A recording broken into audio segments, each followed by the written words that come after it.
Constantinople, the great city straddling two continents, had once been the crown jewel of the Roman Empire. Founded by Emperor Constantine the Great in 330 AD, it had served as a beacon of faith, culture, and imperial might for over 1,000 years.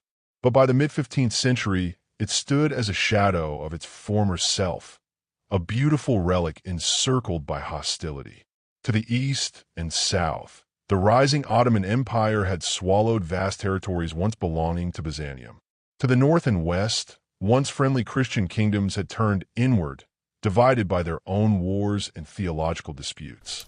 Rome had long fallen, and what was once a twin capital of an undivided empire now bore the heavy burden of legacy alone. Inside the city, massive walls still stood defiant, layer upon layer of stone and mortar built across centuries.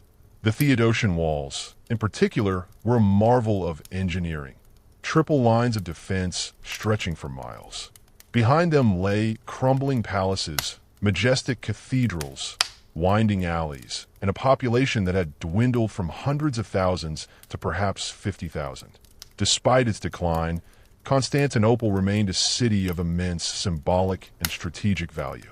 To the Christian world, it was the last vestige of Eastern Christendom.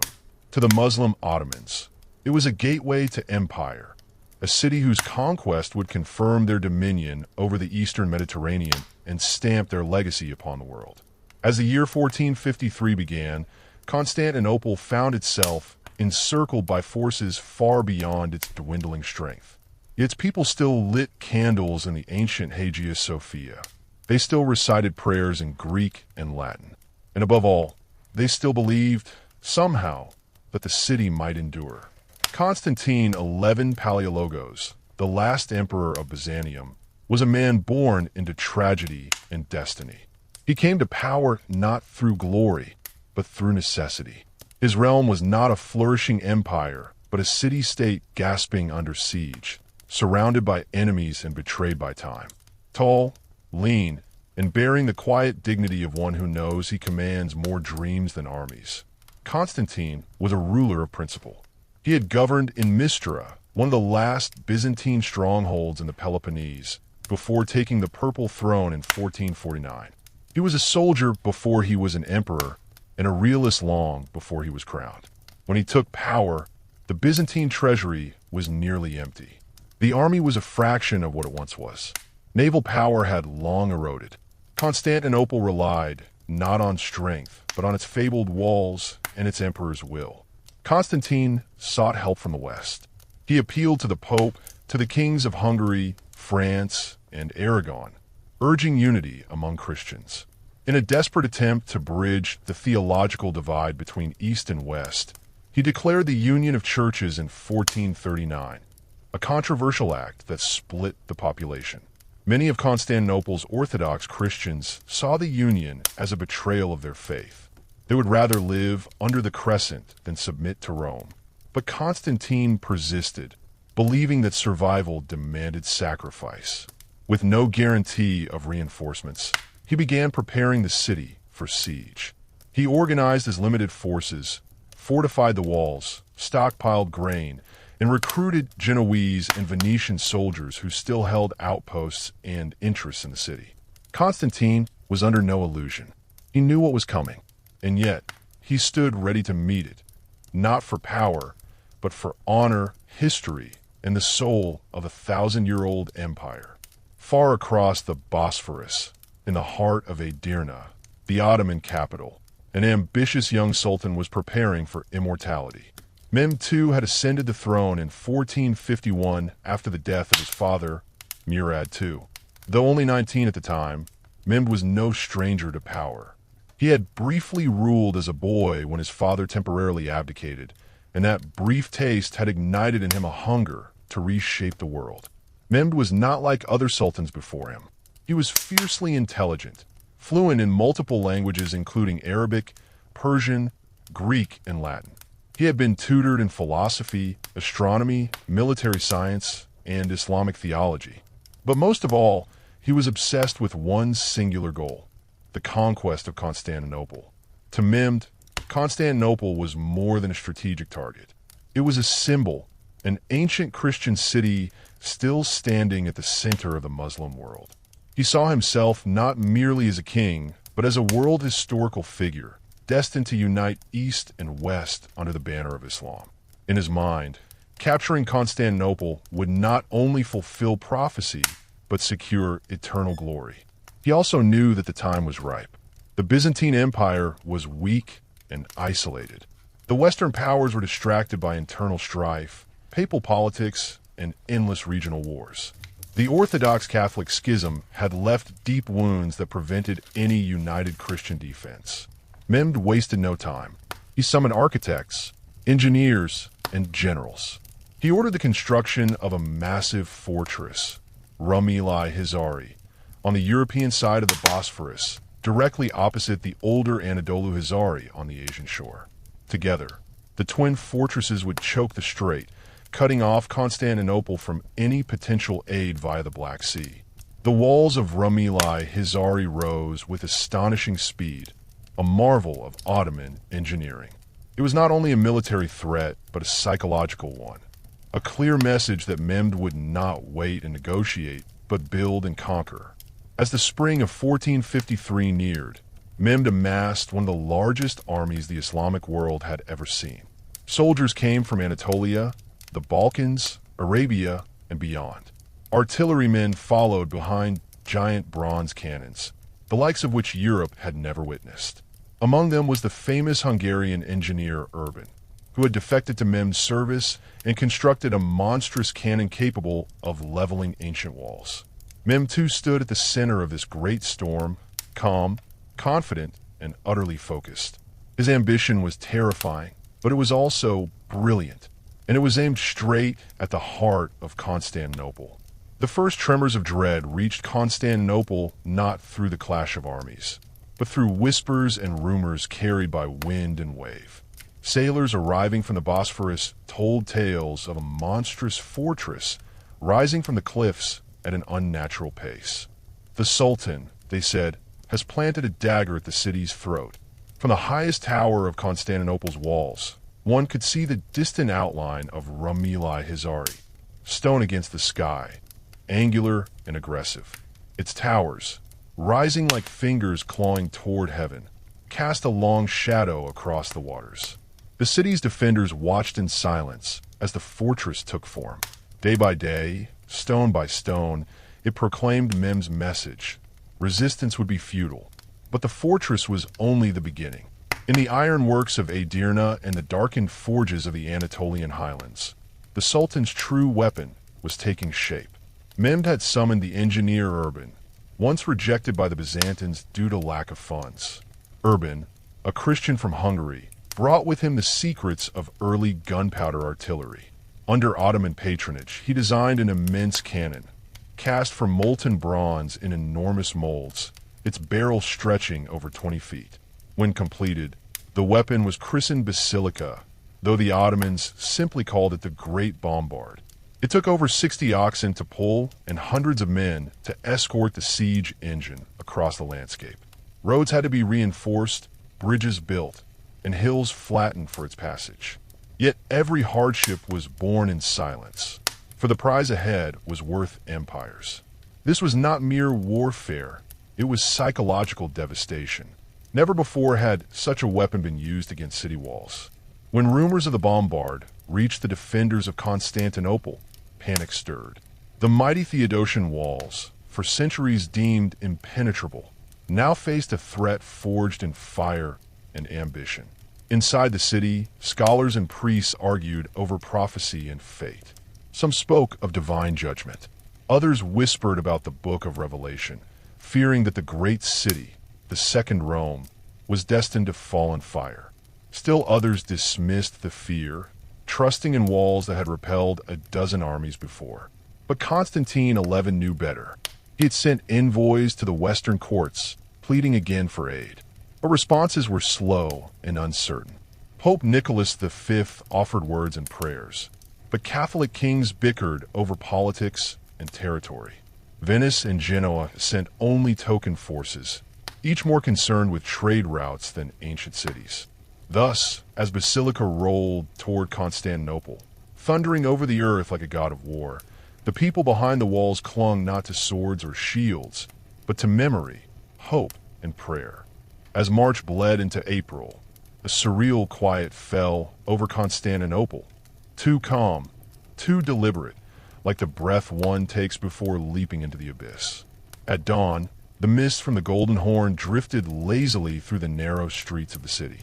Fishermen still cast their nets from the Galata side, and merchants opened their stalls in the forums, hawking bread, olives, and wine. Life endured, but it did so with unease, like a song fading into silence. No one could ignore the shadow on the horizon, the smoke of Mehmed's camp, rising beyond the hills of Thrace. Within the walls, Emperor Constantine XI Paleologos moved like a man with the weight of centuries on his shoulders. The purple of Byzantium still adorned his cloak, but it was threadbare now, a symbol more than substance. He was not a sovereign of old, commanding vast armies and untold riches. He was the last sentinel of the fading world, trying to guard a city whose name still shone even as its coffers lay bare. The city's population had dwindled to barely 50,000, once a fraction of its former might. Yet its churches still gleamed in the sun. Hagia Sophia with its great dome, a celestial jewel above the skyline. The Church of the Holy Apostles, quiet and dust-covered but revered, and hundreds of smaller chapels tucked into the city's ancient corners, echoing with daily prayers. The emperor walked the length of the walls each morning, inspecting the battlements. These were the famous Theodosian walls, a triple line of stone and towers, nearly 100 feet thick in places, fortified with moats, crenellations, and towers. For a millennium, they had held back Persians, Arabs, Rus, and Crusaders. Now they braced for their ultimate test. Inside those walls, all manner of people prepared for the unknown. The Genoese commander Giovanni Giustiniani arrived with 700 well-trained mercenaries, perhaps the most disciplined troops in the city. He was given command of the outer defenses, a decision Constantine would not regret. A hardened soldier, Giustiniani quickly earned respect with his strategic mind and stern discipline. Meanwhile, the monks and priests held constant vigils in the churches. Hymns echoed day and night. Icons were paraded through the streets. Relics of saints were displayed openly, in hopes that divine intercession might stay the wrath to come. Some whispered of miracles. Others wept openly, unable to hide their fear. There were those who still clung to hope that the West would intervene. Rumors spoke of a great fleet assembling in Venice, or that the Hungarians were marching south. But time moved like a tightening noose, and hope, while resilient, became a brittle thing.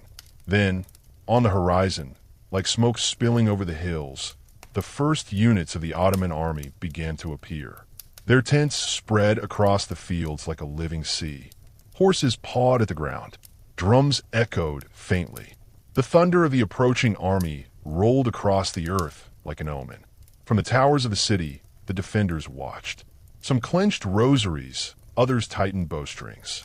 Constantine stood atop the blood-churny section of the walls, eyes narrowed.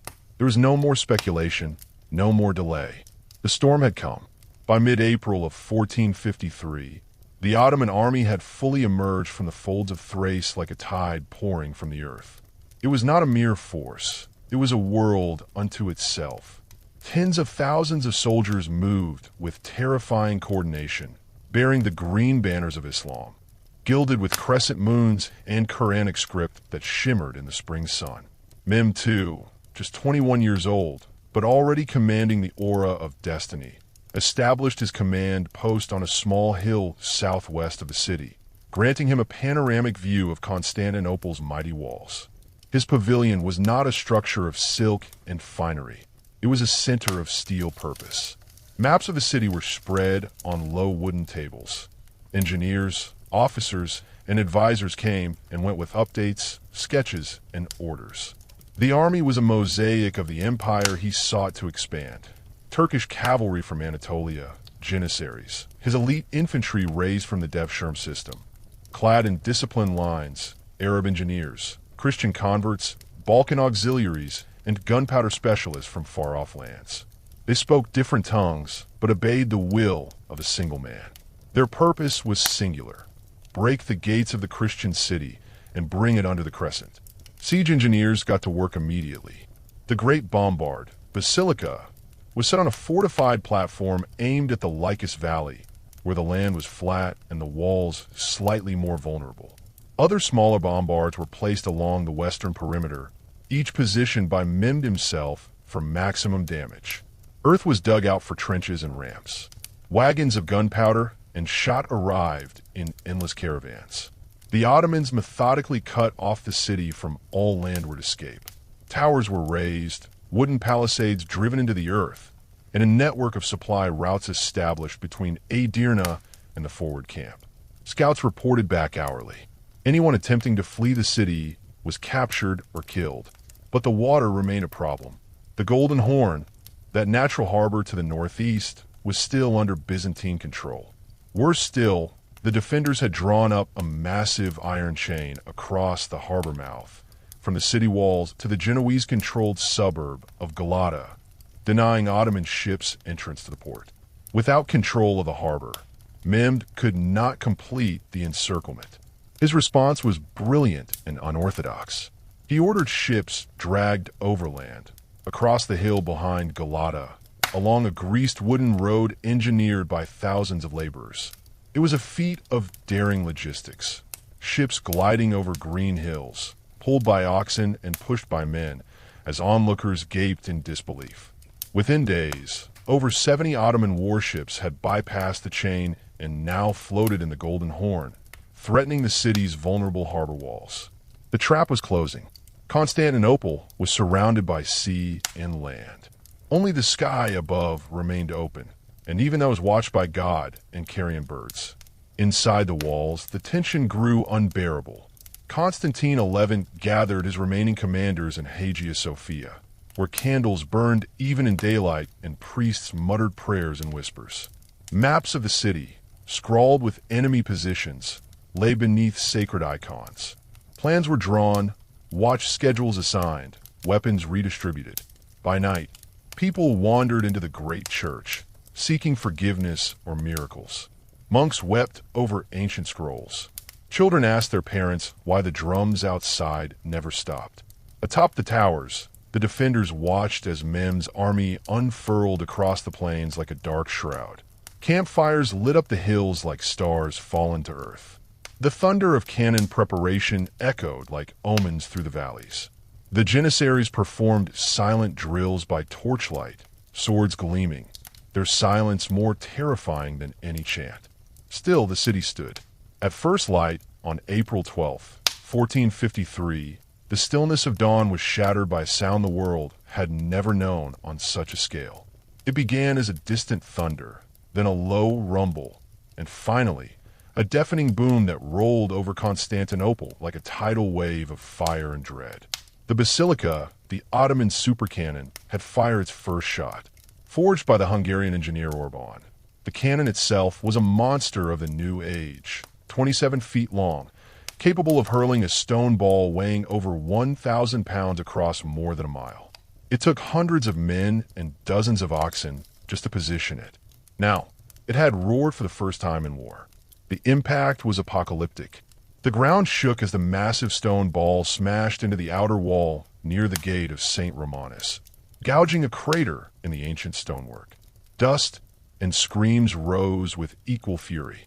Though the walls held, a crack had been made, not just in stone, but in the illusion of invincibility.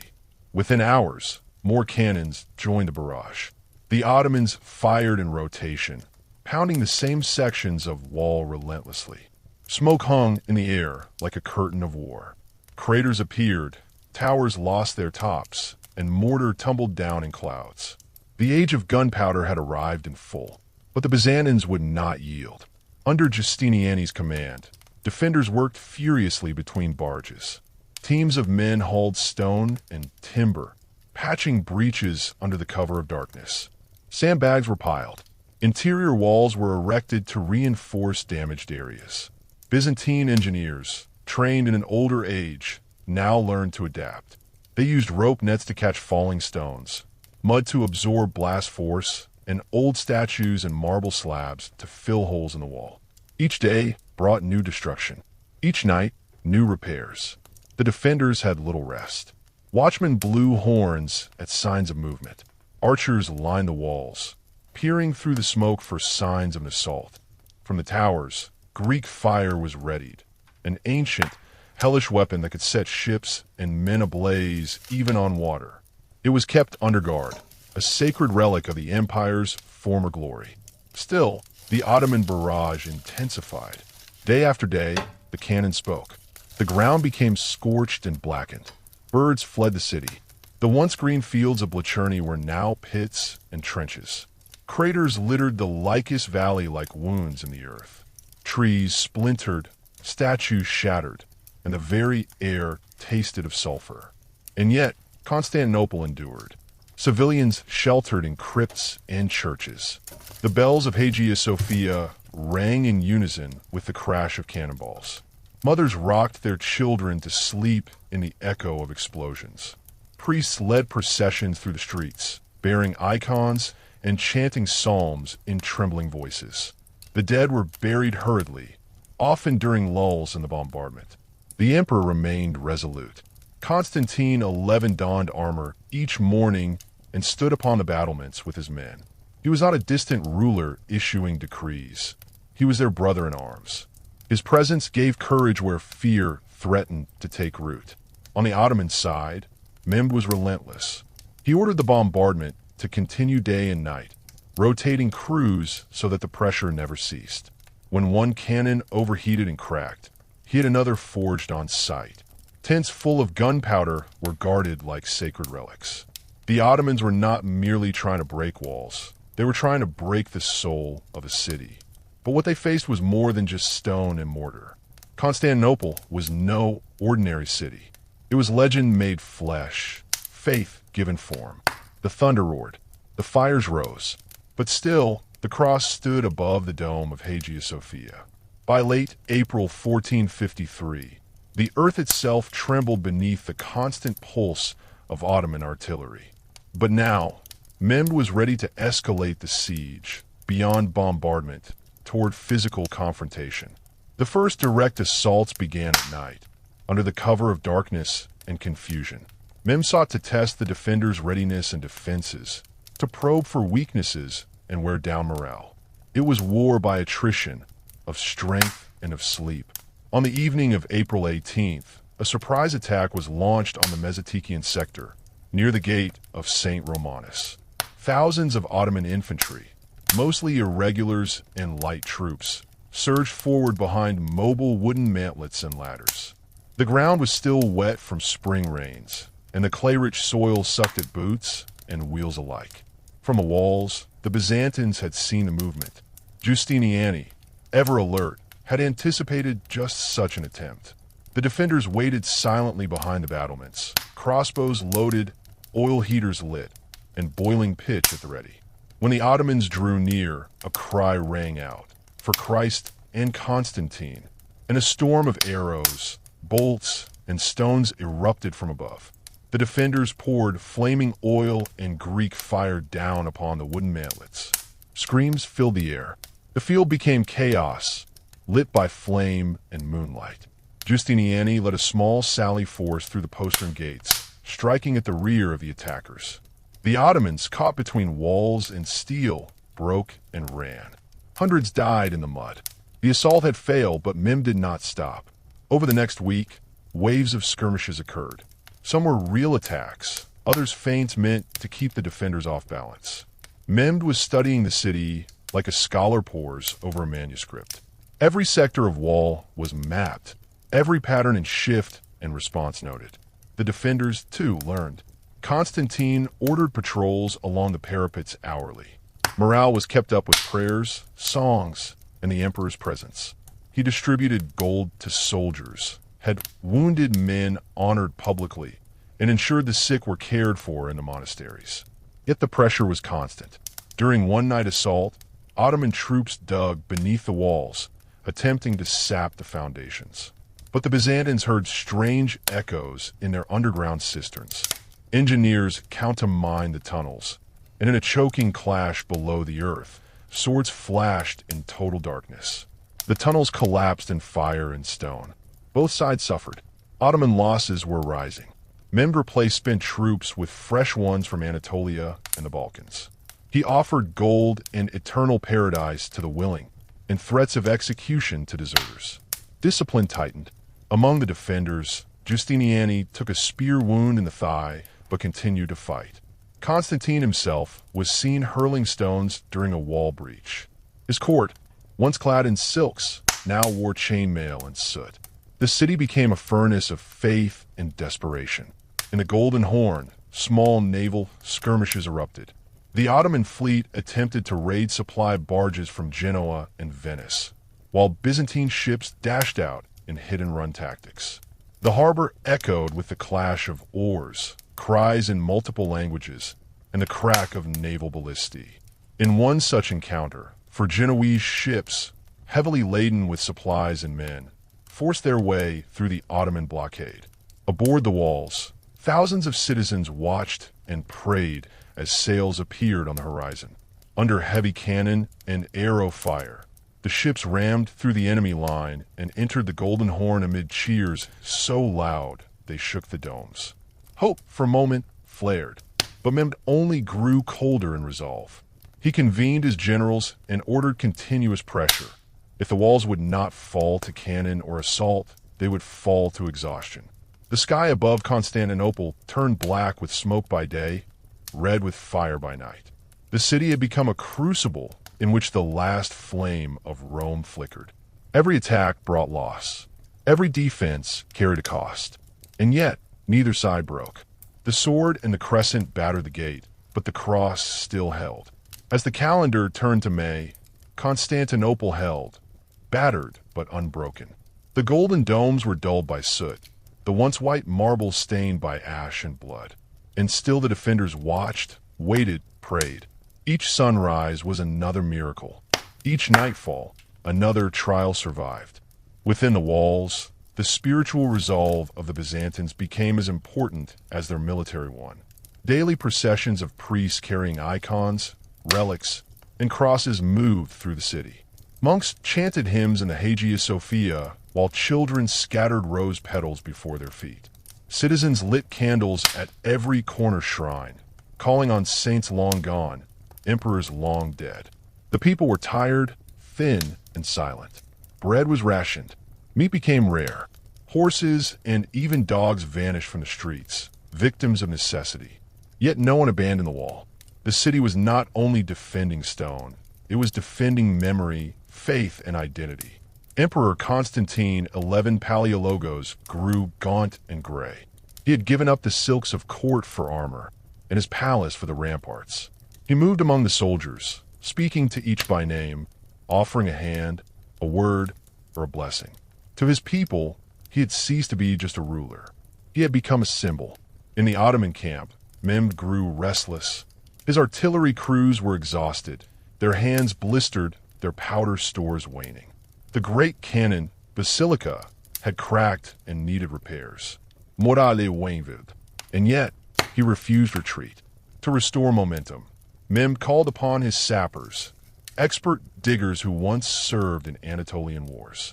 These men, skilled in undermining fortresses, resumed tunneling beneath the city's bastions. Day and night, they dug, sometimes passing mere feet beneath Byzantine floors. But the defenders had learned to listen. Cisterns and ancient aqueducts became warning systems. Counter-tunnels were dug, and clashes erupted underground. Knife fights in the dark, brutal and silent. On May 7th, Mehmed launched another major assault, this time in broad daylight. Waves of infantry stormed the walls, preceded by volleys of cannon and arquebus fire. The attack focused again on the Mesetikian sector, but now accompanied by attacks near the Blachurni Palace walls. The strategy was to split Byzantine forces. Yet again, the defenders held. Giustiniani, still wounded, refused to leave his post. He coordinated fire, adjusted positions, and even led counterattacks. His leadership had become indispensable. Beside him, the emperor fought with sword in hand. By sunset, the fields before the walls were littered with Ottoman dead. Mehmed was furious, but he also began to learn. These were not random attacks. Each served a purpose: to gauge the defenders' endurance, their rotation schedules, their patterns of reinforcement. It was a chess match played in blood. Inside the city, the days blurred. People moved like ghosts. Fires burned constantly. To boil water, to cook scarce food, to light the nights now filled with dread. The bells of churches rang warnings often, sometimes too often, causing panic. But the people endured. They believed in the walls, in their emperor, and in God. On May 12th, a storm passed over the city, soaking the earth and quenching the fires. Thunder rolled like drums of war. Lightning forked over the Golden Horn. To many, it was a sign of wrath or salvation, no one could say. But the most ominous sign came days later. On the night of May 19th, a lunar eclipse darkened the sky. The moon turned blood red over Constantinople. The people gathered in the plazas, on rooftops, and before altars, whispering prayers with trembling hands. To the superstitious and devout alike, this was no celestial event.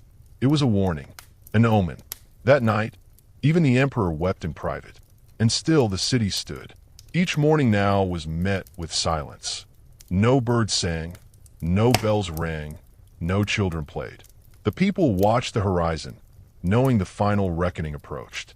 Men had been preparing something vast.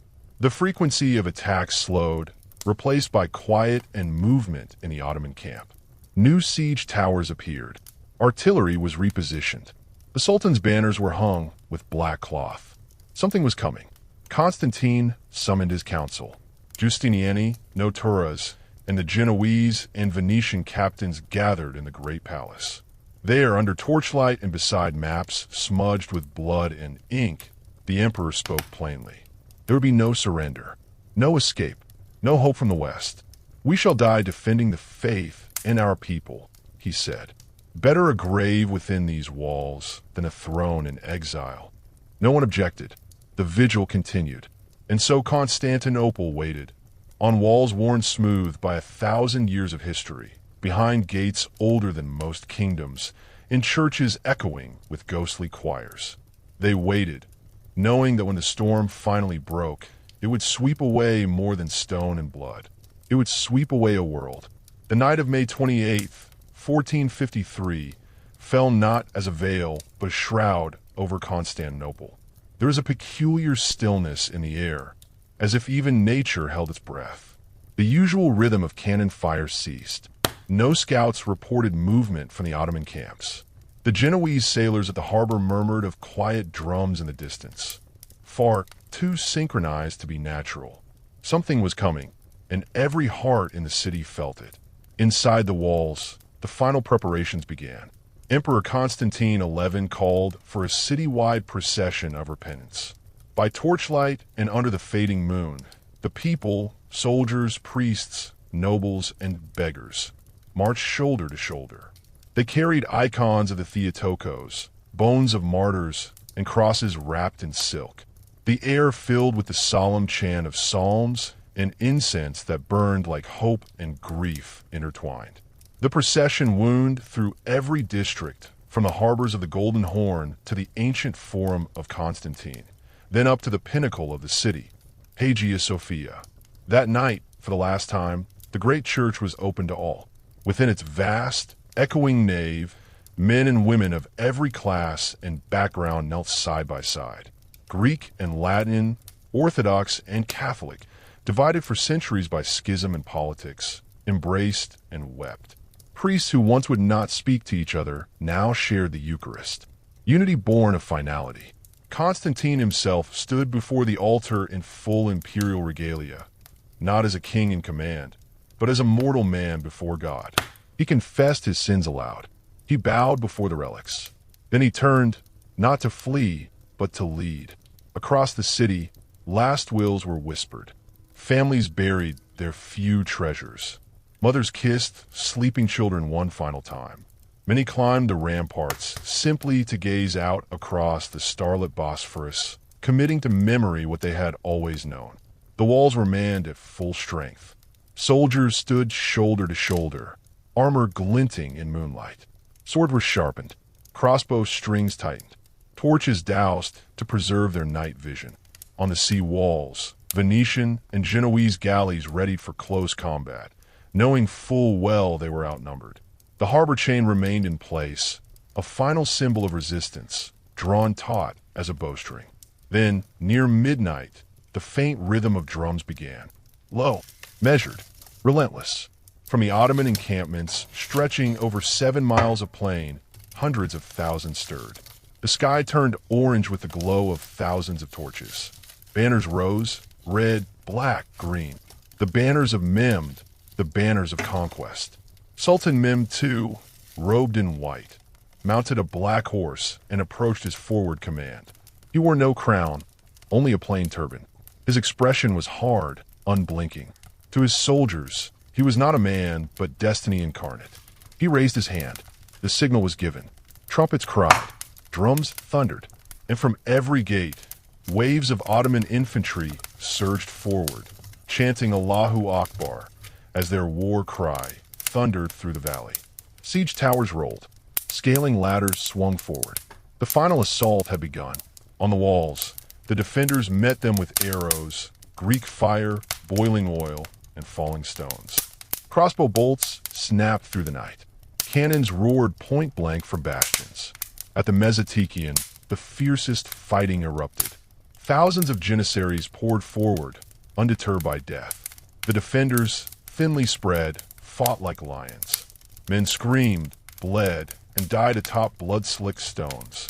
The gates at St. Romanus groaned under the pressure of both sword and will. Giustiniani, already wounded, refused to leave the walls. He led a countercharge that temporarily pushed the Ottomans back, only to be struck again, this time gravely. He collapsed, blood spilling beneath his armor. Word spread fast. The great Latin commander had fallen. A ripple of panic spread among the Genoese.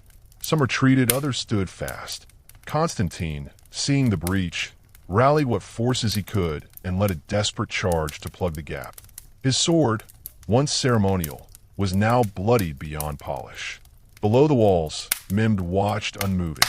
He waited, and then, at just before dawn, a small, fatal detail turned the tide. A side gate, the Kirka Porta, used occasionally by patrols, had been left unlocked. Ottoman troops discovered it, and hundreds swarmed through.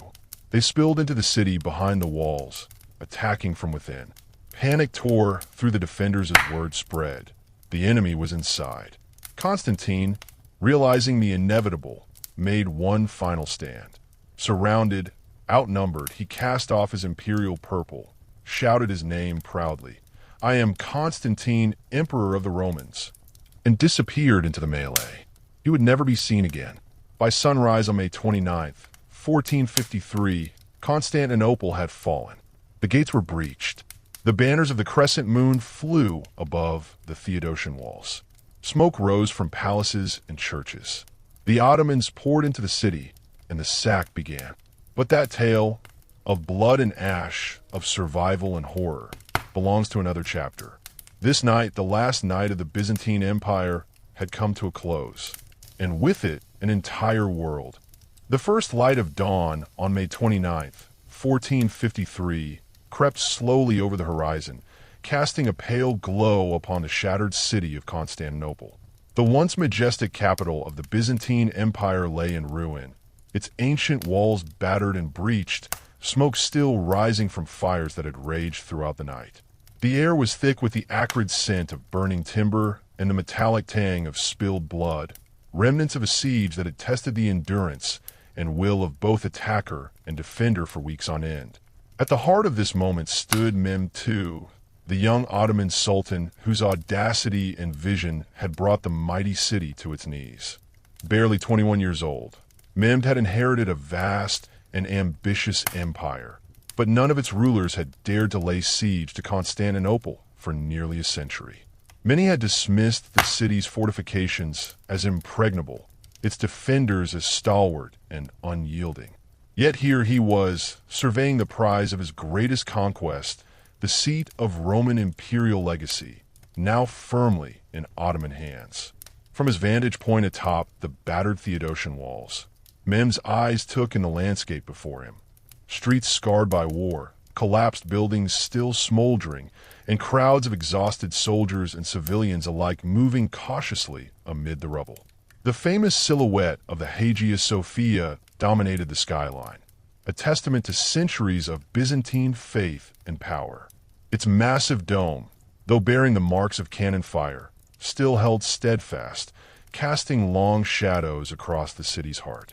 The Sultan's mind raced, not with thoughts of celebration, but of governance and reconstruction. To Mehmed, the siege was but the opening act in a grander drama. This conquest signified not only the end of the Byzantine Empire, but also the birth of a new empire that would shape the course of history for centuries. His dreams stretched far beyond the battlefield. He envisioned Constantinople as the jewel in his imperial crown, a thriving metropolis bridging Europe and Asia, a hub of commerce, culture, and power. As dawn continued to break, Mehmed turned to his generals and advisors. The order was clear: secure the city swiftly and efficiently, prevent chaos and looting, and begin the painstaking task of restoring order. Discipline within the ranks was paramount. Unlike many conquerors who had reveled in unchecked pillage, Mehmed understood that his legitimacy depended on demonstrating justice and foresight. In the quiet streets below, Ottoman soldiers moved cautiously, their weapons lowered but their vigilance unyielding. The defeated citizens of Constantinople, wary and traumatized, watched from their doorways and windows, uncertain of what this new rule would mean for their lives. Some clung to hope that the Sultan's promises of tolerance and protection would hold, while others feared the unknown future.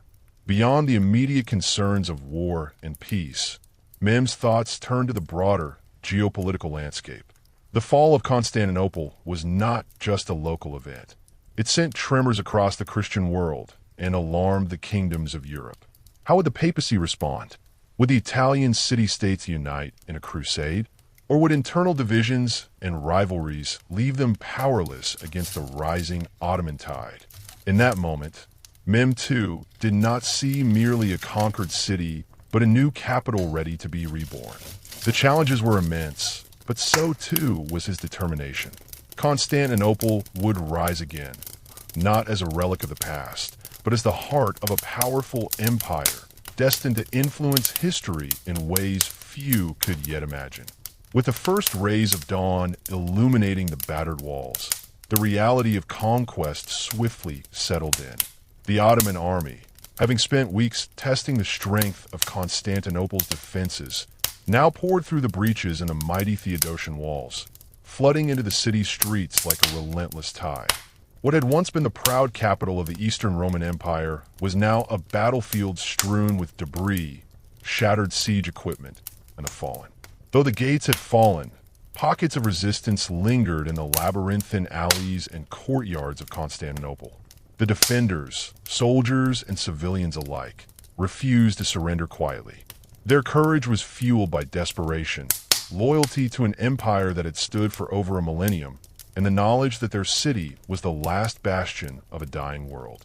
Constantine XI Palaiologos, the last Byzantine emperor, had fought bravely alongside his troops in the final hours. Accounts from survivors and Ottoman chroniclers alike speak of his presence on the walls, sword in hand, rallying defenders and facing death with dignity. His death in battle would mark the symbolic end of the Byzantine Empire, closing a chapter that began with the founding of Rome itself. Yet, even with the emperor gone, resistance did not cease immediately. Some defenders retreated to fortified enclaves, the imperial palace complex, the districts surrounding the Golden Horn Harbor, and various churches converted into makeshift forts. In narrow streets, small groups of soldiers staged ambushes, seeking to disrupt Ottoman movements and buy time for survivors to escape or regroup. Understanding the delicate nature of the situation, Mehmed II ordered his commanders to approach the mopping up operations with discipline and restraint. Unlike the chaotic sacking that often followed medieval sieges, Mehmed desired to establish control and order. He recognized that further destruction and indiscriminate violence would only undermine his authority and alienate the city's inhabitants. Janissaries, the elite Ottoman infantry, were deployed to systematically secure neighborhoods. Their training and discipline allowed them to quell pockets of resistance swiftly while minimizing civilian casualties. Artillery units were stationed to maintain control over key locations and prevent counterattacks. Meanwhile, Ottoman engineers and laborers began immediate repairs to critical sections of the city walls and gates. Water supplies, which had been cut off during the siege, were restored to prevent disease outbreaks. Physicians and healers were summoned to tend to the wounded, both Ottoman soldiers and surviving Byzantine civilians.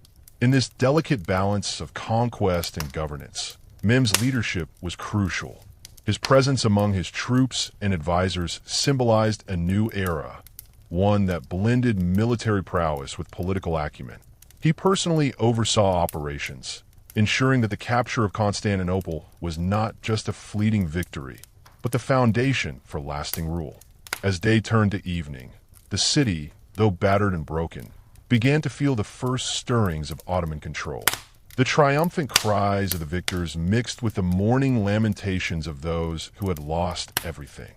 Constantinople was no longer the capital of an empire on the brink of collapse. It was a city reborn, caught between the ruins of its glorious past and the promise of a new future under Ottoman rule. As the dust settled over Constantinople, the true cost of the siege began to reveal itself, not only in shattered walls and fallen towers, but in the shattered lives of its inhabitants. The siege had lasted for nearly 2 months, a relentless assault that spared neither soldier nor civilian. Now, amid the ruins and rubble, the survivors faced a grim reality. Their city was conquered, their empire extinguished, and their futures uncertain. The population of Constantinople had suffered immensely. Before the siege, the city was home to an estimated 50,000 to 70,000 people. Soldiers, nobles, clergy, merchants, artisans, and common folk. Years of decline, warfare, and isolation had already diminished the city's once thriving populace, but the siege pushed it to the brink. Starvation, disease, and constant bombardment had taken a heavy toll. Those who had survived the fighting were now faced with the chaos of occupation. Families had been torn apart, some members lost in the battle, others taken captive. Homes lay in ruins or had been seized by the conquering forces. The streets, once vibrant with commerce and daily life, were silent or filled with the hushed whispers of fear. Mehmed, too, aware of the delicate task ahead, took steps to ease the suffering and prevent complete despair. His proclamations promised protection for those who surrendered peacefully, religious tolerance for Christians and Jews, and the preservation of churches and holy sites. This policy was not merely benevolent. It was strategic, aimed at stabilizing the city and winning the loyalty of its inhabitants. Yet, the realities on the ground were harsher. Looting, though officially discouraged, occurred as soldiers sought to claim spoils of war. Priceless artifacts, manuscripts, and treasures, remnants of Byzantine culture, were either destroyed or carried off. The artistic and architectural heritage that had survived centuries of turmoil now faced an uncertain fate. The Church of Hagia Sophia, the spiritual heart of Constantinople and a symbol of Byzantine Christianity, was one of the first major sites to be repurposed. Mehmed ordered its conversion into a mosque, signaling both respect for the building's grandeur and the beginning of a new religious order. Minarets would later rise beside its dome, a powerful visual testament to the city's transformation. The suffering was not limited to material losses. Psychological wounds ran deep among the populace. Stories circulated of families hiding in cellars, desperate to avoid capture, of elderly citizens weeping over the loss of their lifelong homes, of children orphaned by war. The trauma of witnessing the fall of a city, so central to their identity, was immeasurable. Beyond the city walls, News of Constantinople's fall spread shockwaves throughout Europe. For many, it marked the definitive end of the Middle Ages and the beginning of a new geopolitical order. The loss stirred debates among monarchs and popes about the need for crusades or alliances, yet practical unity remained elusive. Within Constantinople itself, life slowly adjusted to Ottoman rule. Markets reopened, craftsmen returned to their trades, and the mingling of cultures began to reshape the city's character. The Sultan's vision of a thriving imperial capital was in its infancy, nurtured by the resilience of a city scarred but not defeated. The human cost of the siege was a stark reminder of the brutal realities of conquest. Yet, from this devastation arose the seeds of renewal, an empire reborn from the ashes of Byzantium, poised to leave its mark on history for centuries to come. With the city firmly under Ottoman control, Mehmed II turned his focus from conquest to consolidation. He understood that winning a siege was only the first step. Maintaining control over Constantinople, a city that had stood for over a millennium as the jewel of the Eastern Roman Empire, would require careful governance and bold vision.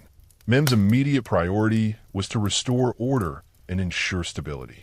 He appointed trusted officials and military commanders to oversee the administration of the city, replacing Byzantine authorities and establishing a new Ottoman bureaucracy. These men were tasked with maintaining peace, collecting taxes, and managing the city's day-to-day affairs.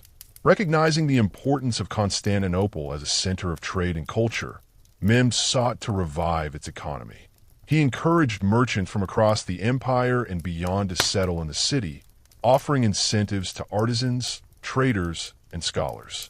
The city's strategic position between Europe and Asia meant it was ideally located to serve as a bustling hub of commerce. One of Mehmed's most transformative acts was his vision to turn Constantinople into the new Ottoman imperial capital, a symbol of the empire's power and grandeur.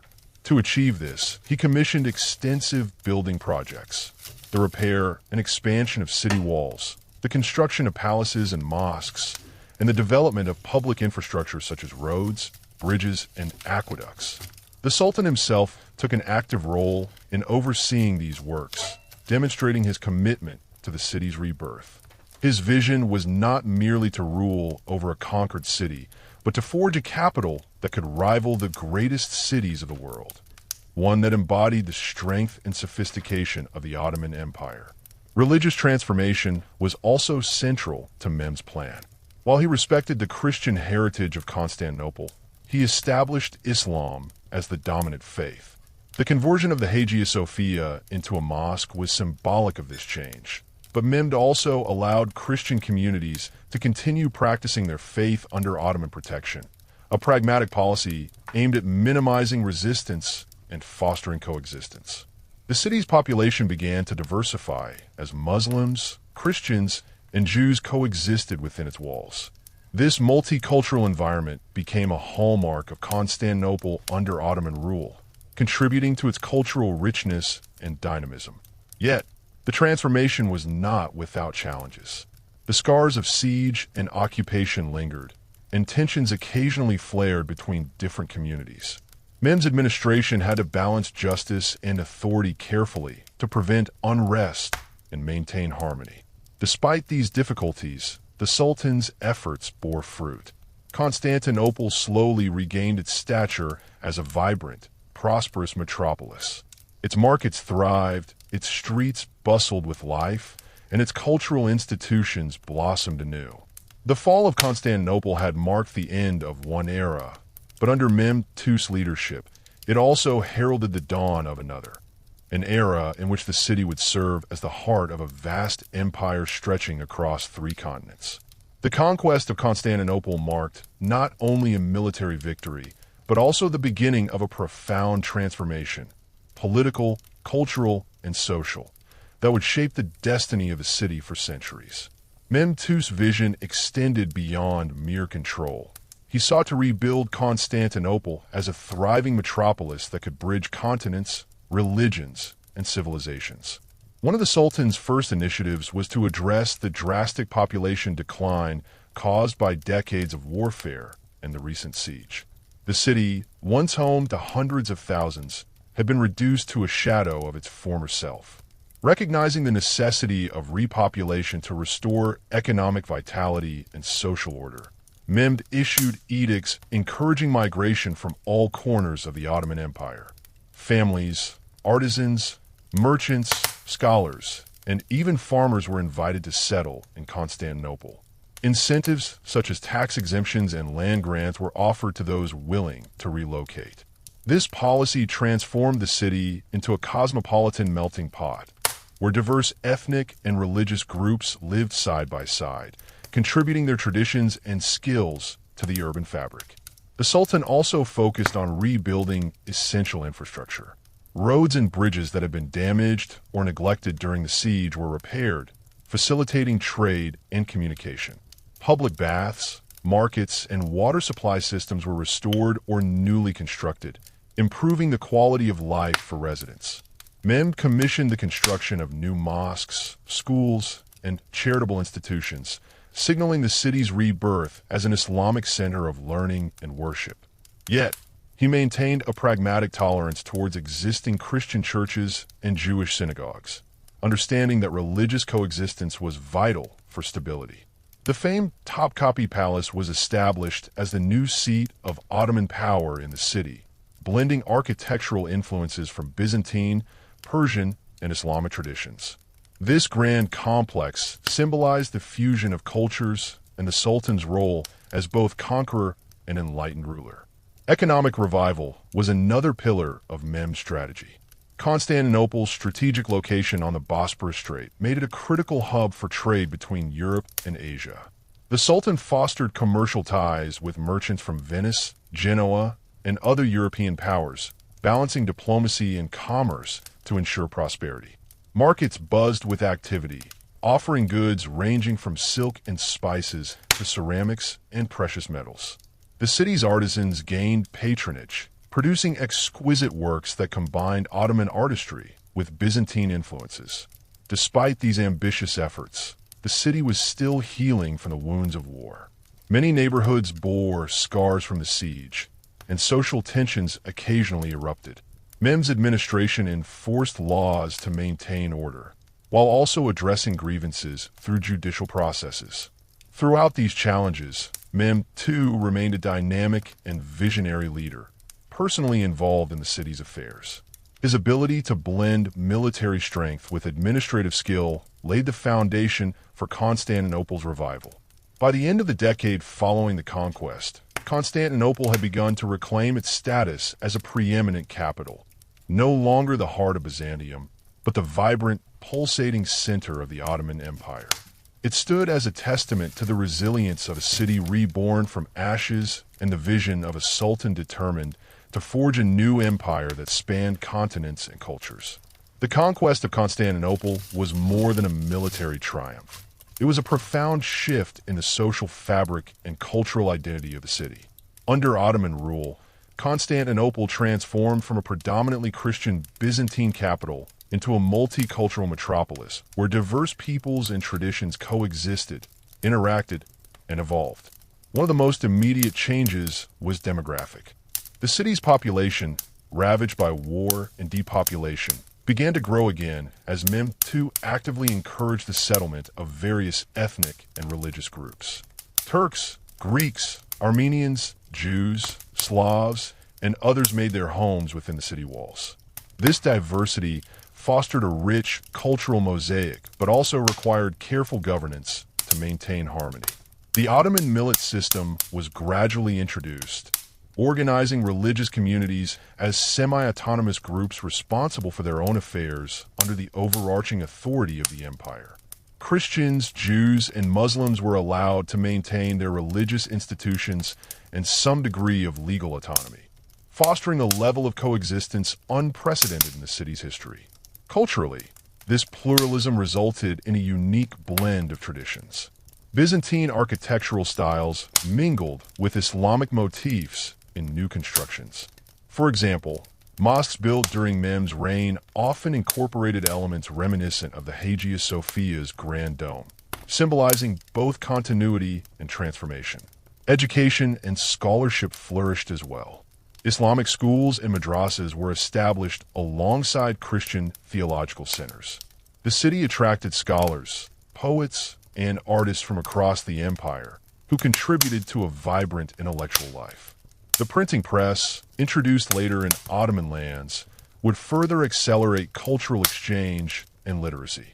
Artisans and craftsmen adapted Byzantine techniques, blending them with Ottoman aesthetics to produce exquisite textiles, ceramics, calligraphy, and metalwork.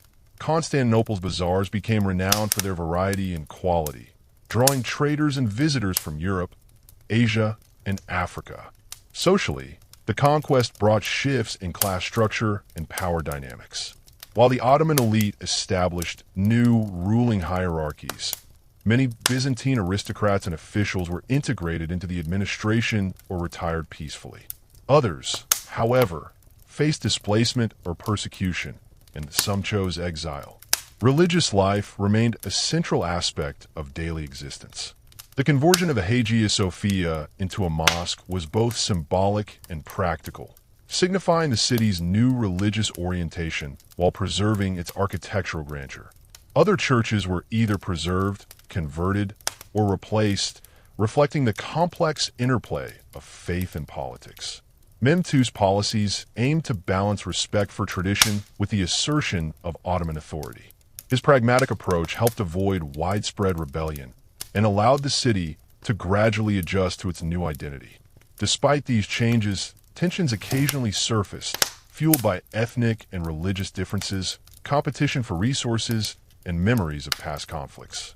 The Ottoman administration employed a combination of negotiation, legal reforms, and, when necessary, force to maintain order. By the end of the first decades of Ottoman rule, Constantinople had become a city of contrasts, where old and new, east and west, Christian and Muslim worlds met and intertwined. This complex tapestry would define the city's character for centuries, making it a unique crossroads of civilization. Following the conquest, Constantinople's strategic position between Europe and Asia became even more critical under Ottoman rule. Mehmed II recognized that control over the Bosporus Strait was not only a military advantage, but also an economic lifeline that could enrich the empire and elevate the city's status. The Bosporus Strait was the vital artery connecting the Black Sea to the Mediterranean. Through this narrow waterway flowed vast quantities of goods, from grain and timber to luxury items such as silk, spices, and precious metals. Control of Constantinople meant control over this crucial trade route, and the Sultan wasted no time asserting Ottoman dominance. Mehmed established a robust naval presence to patrol the Bosporus and surrounding waters, securing safe passage for Ottoman ships and monitoring foreign fleets. The expansion of the Ottoman Navy was a top priority, enabling the empire to protect its maritime interests and project power across the eastern Mediterranean. At the same time, Mehmed fostered economic policies aimed at revitalizing Constantinople's markets and crafts. The city's famous bazaars, such as the Grand Bazaar, saw a resurgence as merchants from Venice, Genoa, and other parts of Europe engaged in trade with Ottoman counterparts. This exchange brought wealth and cosmopolitan vibrancy to the city. Tax reforms were implemented to encourage commerce and investment. Merchants were granted certain privileges and protections, making Constantinople an attractive place for business. Workshops and guilds flourished, producing goods ranging from fine textiles to intricate metalwork and ceramics. The Sultan's efforts extended to infrastructure improvements vital for trade. Roads and caravanserais were built or repaired to facilitate the movement of goods overland. Warehouses and docks were expanded to handle the increasing volume of maritime commerce. Constantinople's economic revival also relied on agricultural productivity from surrounding regions. The fertile lands of Thrace and Anatolia supplied the city with food and raw materials, ensuring its sustainability and reducing dependence on external sources. Moreover, Constantinople became a key administrative center for the Ottoman Empire's expanding territories. It housed provincial governors, tax collectors, and military officials who coordinated the empire's vast resources. The city's strategic importance was reflected in the presence of diplomatic missions from European courts, eager to engage with the powerful sultan. Despite the prosperity, challenges remained. The competition among diverse merchant communities sometimes led to disputes and required careful regulation. Additionally, the empire faced external threats from rival powers seeking to disrupt Ottoman control of trade routes. Nonetheless, Constantinople's economic revival under Mehmed II was a cornerstone of the city's transformation. The combination of military might, strategic vision, and economic acumen ensured that the former Byzantine capital evolved into a thriving hub of commerce and imperial governance. The fall of Constantinople in 1453 was not merely the end of the city's ancient chapter, but a pivotal moment that reshaped the geopolitical, cultural, and religious landscapes of the world. The echoes of this event resonated far beyond the walls of the besieged city, marking the transition from the medieval world to a new era dominated by the Ottoman Empire and signaling the beginning of profound global changes. Mehmed II's conquest effectively ended the Byzantine Empire, the last vestige of the Roman imperial tradition, which had lasted for over a millennium. This collapse sent shockwaves through Europe, where the Byzantines had long served as a buffer against Eastern powers and a beacon of Christian heritage. The Ottoman Empire, now firmly established with Constantinople as its capital, rapidly expanded its influence. The city, renamed Istanbul, became the political, cultural, and economic heart of one of the most powerful empires in history. Its role as a crossroads of civilizations was solidified, bridging East and West, Islam and Christianity, antiquity and the future. The conquest also accelerated the age of exploration. With the Ottomans controlling critical trade routes to Asia, European powers sought alternative paths to access spices, silk, and other valuable goods, spurring voyages that would eventually lead to the discovery of the Americas and sea routes to India. Religiously and culturally, Constantinople's transformation reflected broader shifts. The city's churches were converted into mosques or repurposed, while its religious minorities adapted to life under Ottoman rule. The millet system allowed for a degree of religious autonomy unheard of in many parts of Europe, fostering a unique environment of coexistence and cultural exchange. The military tactics and technologies employed by the Ottomans during the siege, such as the use of massive cannons and coordinated infantry assaults, demonstrated evolving methods of warfare that would influence European military thought. In the centuries that followed, Istanbul grew into a vibrant metropolis, a center of art, learning, and political power. The legacy of Mehmed II as the Conqueror lived on, inspiring future sultans and shaping Ottoman identity. At the same time, the fall of Constantinople symbolized the end of the Middle Ages and the dawn of the Renaissance and modernity in Europe. Scholars fleeing the city brought ancient Greek and Roman texts to Western Europe, fueling a cultural revival. Thus, the conquest was not simply a military victory, but a turning point that heralded the emergence of a new world order. The city once known as Byzantium, then Constantinople, now Istanbul, stands today as a testament to resilience, transformation, and the enduring legacy of a city at the crossroads of history. By the early months of 1453, the Ottoman Empire, under the ambitious and determined leadership of Sultan Mehmed II, was poised to carry out one of the most significant military campaigns in history, the Siege of Constantinople. The city, once the jewel of the Byzantine Empire and a bastion of Christendom, had resisted numerous assaults over centuries. But Mehmed's vision was clear: to end Byzantine resistance once and for all and claim Constantinople as the new capital of his empire. The Sultan understood that such a monumental task required meticulous planning and overwhelming force. He spared no effort or resource in preparing for the campaign. For months, an enormous army was gathered, drawn from the diverse peoples under Ottoman rule. Troops were summoned from the far corners of the empire, Anatolia, the Balkans, and beyond. The force assembled was staggering in size, with estimates ranging from 80,000 to possibly over 100,000 soldiers. This army was not merely large, but also well-organized and equipped. Elite janissaries, the Sultan's famed infantry, formed the core of the fighting force. These soldiers, rigorously trained and fiercely loyal, were supported by cavalry units, skilled archers, artillery experts, and auxiliary forces. Mehmed's army represented the evolution of Ottoman military power, combining traditional cavalry tactics with the emerging use of gunpowder artillery. The logistical efforts behind the siege were extraordinary. Vast quantities of food, weapons, and supplies had to be transported and stockpiled to support a prolonged siege campaign. Ottoman engineers and laborers worked tirelessly to construct siege equipment and fortifications to encircle Constantinople. Among the most famous achievements was the forging of enormous cannons, designed to batter the city's legendary walls. One such cannon, later called the Basilica, was a massive piece of artillery capable of firing enormous stone balls weighing several hundred pounds. The sheer scale and power of this cannon symbolized a new era in warfare. These giant guns, though cumbersome and difficult to maneuver, had the destructive force to inflict serious damage on the ancient Theodosian walls. Alongside the land forces, Mehmed assembled a naval fleet to control the waterways around the city. The Ottoman navy was tasked with blockading the Bosporus Strait and the Sea of Marmara, cutting off any possibility of Byzantine resupply or reinforcement by sea. The fleet's presence was vital to isolate Constantinople completely.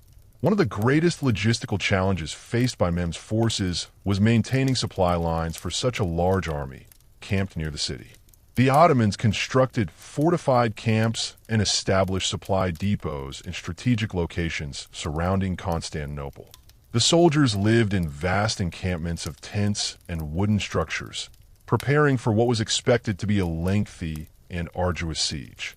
Mehmed himself was personally involved in every aspect of the campaign. His leadership was hands-on. He supervised the construction of siege weapons, inspected troops, and planned battle strategies. His youthful energy and resolve inspired the army and his commanders. At just 21 years old, Mehmed was determined to secure his legacy through this conquest. The Ottomans' preparations were not only military, but also psychological. The Sultan sent envoys to neighboring states and Christian powers, warning them of the impending assault and urging them to stay neutral or accept Ottoman dominance. He understood that the fall of Constantinople would send shockwaves across Europe and the Near East. As the army gathered and the cannons were positioned, a tense silence settled over the city's walls. The moment was near when the centuries-old fortress would face its greatest test.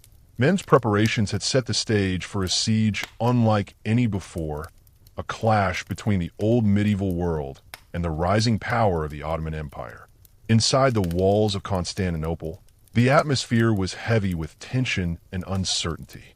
The once mighty Byzantine Empire was but a shadow of its former self, its territories reduced to a fragment centered on the capital city. Yet, despite the overwhelming odds and the looming threat of the Ottoman siege, the city's defenders remained resolute, aware that the fate of their empire, and perhaps of Christendom itself, rested on their shoulders. Emperor Constantine XI Palaiologos, the last Byzantine ruler, faced the monumental challenge of defending a city that had endured countless sieges but was now dangerously weakened.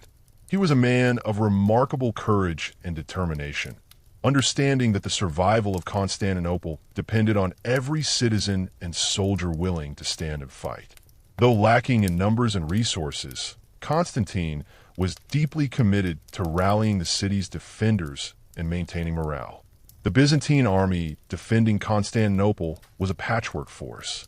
The core of the defenders was made up of the city's own militia and remnants of the Byzantine army, numbering only a few thousand troops. These were supplemented by a handful of foreign mercenaries and volunteers who had answered the call to defend the city, including a small contingent of Italian soldiers from Genoa and Venice, renowned for their naval skills and martial prowess. Despite their bravery, the defenders were vastly outnumbered and outgunned. The city's walls, once impregnable, had suffered from years of neglect and lacked the manpower necessary for effective repair and maintenance. The defenders had to stretch their limited forces thin along the massive Theodosian walls, which spanned nearly 6 kilometers and included multiple layers of fortifications. Inside the city, supplies were running dangerously low. Food stocks were barely sufficient to sustain the population, and concerns about disease and famine began to weigh heavily on the people. The defenders had to ration provisions carefully, knowing that the siege could last for weeks or even months. The psychological strain was immense as families huddled within the stone walls, aware that outside the gates, the Ottoman army was gathering strength. Constantine XI was not alone in his efforts. Patriarch Gennadius II, the spiritual leader of the Orthodox Church, played a vital role in bolstering the defender spirits. He organized prayers, processions, and religious ceremonies to inspire hope and unity among the populace. The Patriarch's presence was a reminder that this siege was not only a battle for a city, but a struggle for the soul and identity of an empire. The city's fortifications, though impressive in their design, faced new threats from the Ottoman artillery. The defenders hurried to reinforce weakened sections of the walls, using whatever materials they could find. Every available hand was pressed into service, from blacksmiths to farmers, as the city prepared for the inevitable assault. The military commanders worked closely with Emperor Constantine to devise defensive strategies. They sought to anticipate Ottoman tactics, reinforcing vulnerable points and setting traps for the enemy.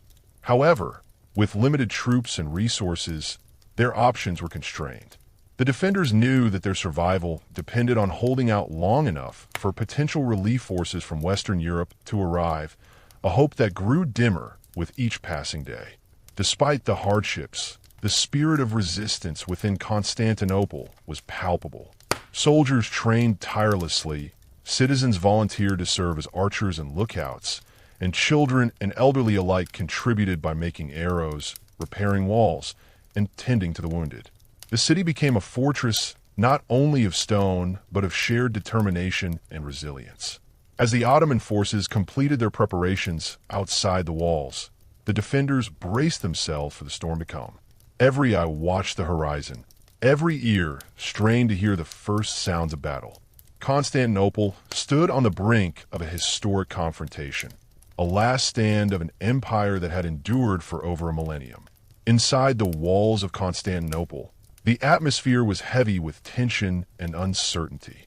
The once mighty Byzantine Empire was but a shadow of its former self, its territories reduced to a fragment centered on the capital city. Yet, despite the overwhelming odds and the looming threat of the Ottoman siege, the city's defenders remained resolute, aware that the fate of their empire, and perhaps of Christendom itself, rested on their shoulders. Emperor Constantine XI Palaiologos, the last Byzantine ruler, faced the monumental challenge of defending a city that had endured countless sieges but was now dangerously weakened. He was a man of remarkable courage and determination, understanding that the survival of Constantinople depended on every citizen and soldier willing to stand and fight. Though lacking in numbers and resources, Constantine was deeply committed to rallying the city's defenders and maintaining morale. The Byzantine army defending Constantinople was a patchwork force. The core of the defenders was made up of the city's own militia and remnants of the Byzantine army, numbering only a few thousand troops.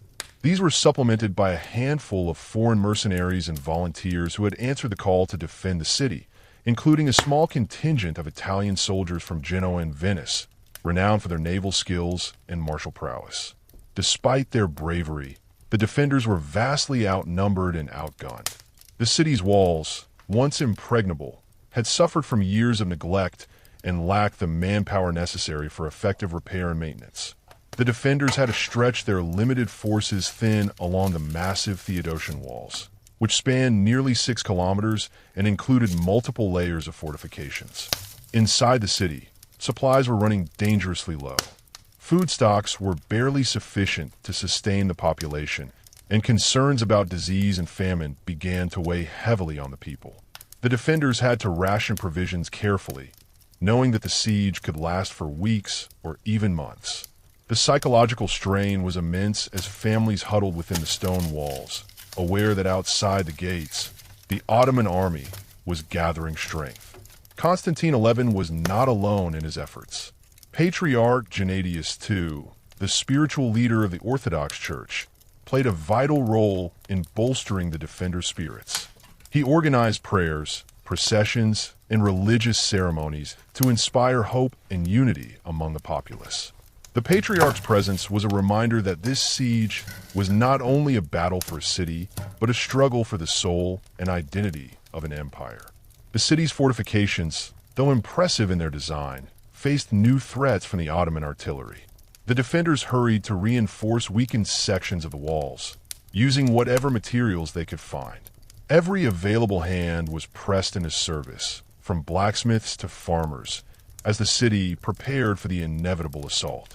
The military commanders worked closely with Emperor Constantine to devise defensive strategies.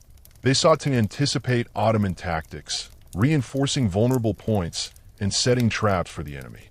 However, with limited troops and resources, their options were constrained.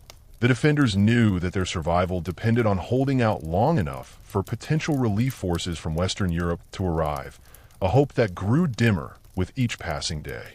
Despite the hardships, the spirit of resistance within Constantinople was palpable. Soldiers trained tirelessly, citizens volunteered to serve as archers and lookouts, and children and elderly alike contributed by making arrows, repairing walls, and tending to the wounded. The city became a fortress not only of stone, but of shared determination and resilience.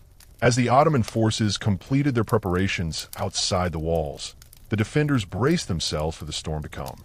Every eye watched the horizon, every ear strained to hear the first sounds of battle. Constantinople stood on the brink of a historic confrontation, a last stand of an empire that had endured for over a millennium. As the siege dragged into its second month, control of the sea became a decisive factor in the struggle for Constantinople. The city, situated strategically on the Bosporus Strait, depended heavily on its naval connections for supplies and potential reinforcements.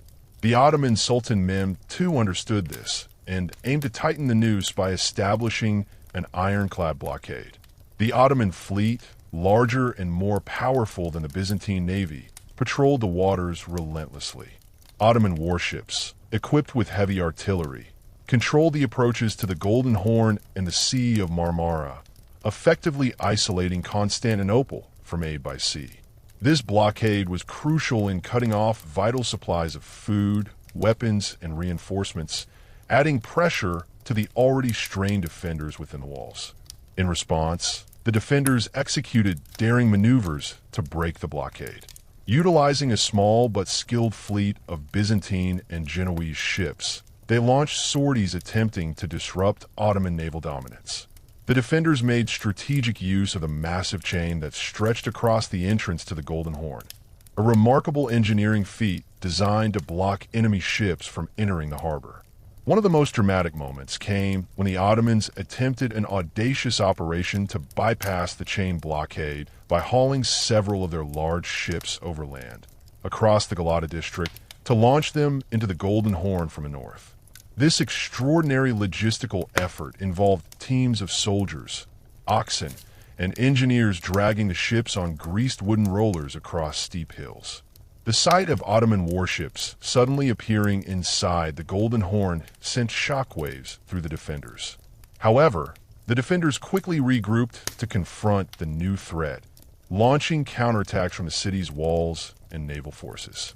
Fierce skirmishes erupted in the harbor, with cannons roaring and arrows flying. Despite these valiant efforts, the Ottoman navy maintained the upper hand, steadily tightening the blockade. With the naval route effectively sealed, Constantinople's defenders faced increasing shortages of food and ammunition. Starvation and exhaustion began to take their toll, further weakening the city's ability to withstand a relentless siege. The blockade also prevented the arrival of potential Western aid.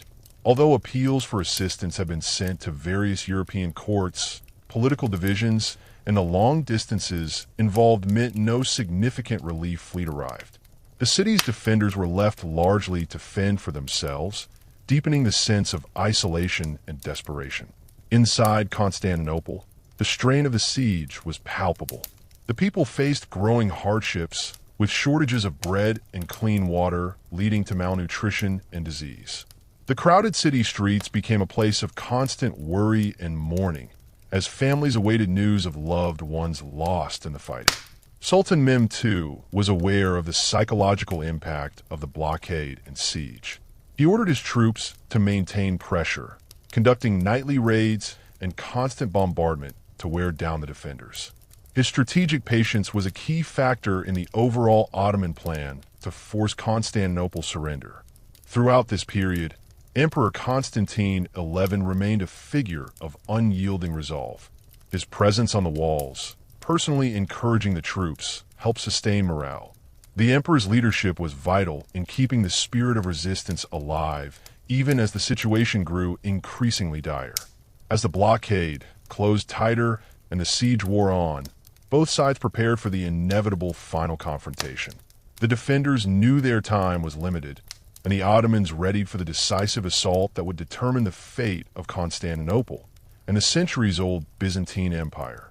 As the days grew warmer and May approached, both the defenders of Constantinople and the Ottoman besiegers prepared themselves for the decisive moment, the final assault that would determine the fate of the city. The prolonged siege had exhausted men and resources alike, but neither side was willing to concede defeat. The tension in the air was palpable as soldiers, commanders, and civilians braced for what would come next.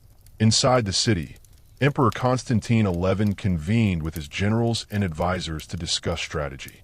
The walls had suffered damage from weeks of relentless bombardment, and while repairs were ongoing, the city's defenses were visibly weakened. The emperor knew the Ottomans would soon attempt a large-scale, coordinated attack, and every effort had to be made to prepare. The defenders focused on shoring up the most vulnerable sections of the walls. Engineers and laborers worked day and night to reinforce breaches with wood, rubble, and any materials available. Archers and artillery units were repositioned to cover these weak points, and soldiers were drilled repeatedly on defensive tactics. Every man capable of holding a weapon was summoned to the ramparts. Morale remained fragile but resolute.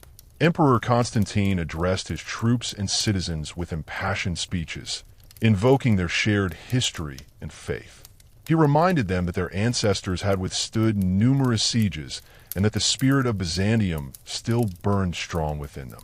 His words inspired renewed determination, but beneath the surface, fear lingered. Meanwhile, Sultan Mehmed II carefully planned his final offensive. He gathered his commanders for councils, discussing troop deployments, timing, and coordination. Mehmed's strategy was to launch a multi-pronged assault combining the might of his infantry, cavalry, and artillery in a synchronized attack designed to overwhelm the defenders. In preparation, the Ottomans intensified their bombardment to further weaken the walls and tire the defenders. The massive cannons, including the gigantic basilica cannon, continued to fire relentlessly. Ottoman sappers worked to undermine the walls through tunnels, aiming to collapse key sections and create breaches for the infantry to pour through. The Ottoman infantry, seasoned and battle-hardened, drilled continuously for the upcoming battle. Mehmed's janissaries, elite troops loyal to the Sultan, trained rigorously, ready to spearhead the assault. Cavalry units were positioned to exploit any breakthroughs, tasked with quickly advancing into the city to cut off retreat and secure vital positions. The Ottoman navy maintained its blockade, ensuring no reinforcements or supplies could reach Constantinople by sea. This naval dominance was crucial as it prevented the defenders from receiving aid and supplies that might have prolonged the defense. Within the city, the siege had begun to take a harsh toll on the civilian population. Food supplies were critically low, and rationing was strict. Disease and malnutrition spread quietly, weakening the overall endurance of the inhabitants. Despite these hardships, the citizens rallied to support the defenders by tending to the wounded, maintaining morale, and preparing barricades in the streets. Religious leaders played a vital role in maintaining hope. Priests and monks organized prayers, processions, and services, invoking divine protection and inspiring courage among the people. The Orthodox Church, a cornerstone of Byzantine identity, was a source of spiritual strength during these dark days. As the days ticked closer to the anticipated final assault, a somber calm settled over Constantinople. The soldiers sharpened their weapons, the citizens whispered prayers, and the Sultan's army prepared to deliver the death blow to a once great empire. Both sides knew that what was to come would not only determine the fate of a city, but also reshape the history of an entire region. The fall of Constantinople would mark the end of the Byzantine Empire and herald a new era dominated by the rising Ottoman power, an epical moment that would echo through the centuries. The morning of May 29th, 1453, dawned with a heavy silence that belied the storm about to be unleashed upon Constantinople. The city, battered and weary from weeks of siege, seemed to brace itself for the inevitable. Emperor Constantine XI stood on the walls, looking out over the vast Ottoman encampment sprawling around the city, his face a mask of solemn determination. He knew that the coming hours would decide the fate of his people, his empire, and the legacy of Byzantium itself. At first light, the Ottomans began their preparations. Thousands of soldiers assembled, their armor glinting in the early sun. The Janissaries, the elite infantry corps, took their positions at the front, ready to lead the charge. Behind them, infantry and cavalry awaited orders, while artillery units continued their steady bombardment on the weakened walls. The city's defenders, though outnumbered and exhausted, stood firm. Archers, soldiers, and volunteers manned the fortifications, weapons ready. The civilians watched anxiously from behind barricades and in narrow alleys, many clutching religious icons and praying for divine intervention. Suddenly, the Ottoman cannons unleashed a deafening barrage, shattering the morning calm. Walls trembled under the relentless fire, stones and debris raining down. The thunderous explosions were soon followed by the blare of horns and the shouted commands of Ottoman commanders. With a fierce battle cry, the Janissaries surged forward, scaling ladders and pushing siege towers close to the walls. The defenders met them with volleys of arrows, boiling oil, and rocks, fiercely contesting every inch of ground. Hand-to-hand combat erupted at the battlements as Ottoman soldiers stormed the walls. The battle was brutal and chaotic. Despite the defenders' bravery, the sheer number of Ottoman troops began to tell. Several breaches in the walls had been created by the bombardment, and the sappers' tunnels caused further collapses, allowing the attackers to pour through. In the narrow streets inside the city, fierce fighting broke out as the defenders tried to contain the invaders. The urban warfare was savage, with both sides suffering heavy casualties. Emperor Constantine himself was said to have fought valiantly alongside his men, rallying the defenders in desperate resistance. Meanwhile, Ottoman cavalry exploited gaps in the defense, moving swiftly to cut off routes and surround key positions. The once impregnable city, famed for its massive walls, was slowly being overwhelmed. Despite the growing desperation, the defenders refused to surrender. The courage and determination of those who stood to protect their city under impossible odds became legendary, even as the tide of battle turned inexorably against them. As the sun climbed higher, it became clear that the walls would not hold. The Ottoman forces gained entry, flooding into the city in overwhelming numbers. The Byzantine resistance continued to fight in the streets, but the fall of Constantinople was now inevitable. By late afternoon, the last defenders were defeated or killed, and the city was fully under Ottoman control. Sultan Mehmed II entered the city, not only as a conqueror, but as a ruler with grand plans for the future of his newly acquired capital. The fall of Constantinople marked the end of the Byzantine Empire, an empire that had lasted for over a millennium. It was also the symbolic end of the medieval era and the beginning of the Ottoman Empire's rise to power, a new chapter in world history. The echo of battle cries and the clang of steel faded, leaving an eerie silence to descend upon Constantinople. The city, once a beacon of Byzantine power and culture, now lay under the firm control of the Ottoman Empire. Sultan Mehmed II, triumphant but mindful of the city's significance, began to implement his vision to transform Constantinople into the thriving capital of his expanding empire. In the immediate aftermath of the conquest, the city endured the harsh realities of war. Fires broke out in some districts, and widespread looting and pillaging swept through parts of the city as soldiers celebrated their victory. The suffering of the civilians was immense, with many killed, displaced, or enslaved. The churches that had stood for centuries, symbols of Orthodox Christianity, were repurposed or converted into mosques, signaling a profound cultural and religious shift. Despite the destruction, Mehmed II understood the importance of preserving Constantinople's grandeur. He saw the city as the jewel of his empire, strategically located at the crossroads of Europe and Asia, controlling vital trade routes between the Black Sea and the Mediterranean. To ensure its prosperity, he invited artisans, scholars, merchants, and craftsmen from across his realm and beyond to settle in the city. The Sultan initiated ambitious rebuilding projects. Walls were repaired and strengthened, marketplaces were established, and infrastructure such as aqueducts and roads were restored. The Hagia Sophia, once the grand cathedral of the Byzantine Empire, was converted into a mosque, symbolizing the new religious and political order. Its architectural magnificence remained a testament to the city's layered history. The Ottoman administration introduced new laws and systems of governance, blending their traditions with those inherited from the Byzantines. Religious tolerance was relatively maintained, as the empire accommodated Christians, Jews, and Muslims alike, each community managing its own affairs under the millet system. This pragmatic approach helped stabilize the population and facilitated economic recovery. The fall of Constantinople also sent shockwaves throughout Europe. The news spread rapidly, causing fear and uncertainty among Christian kingdoms.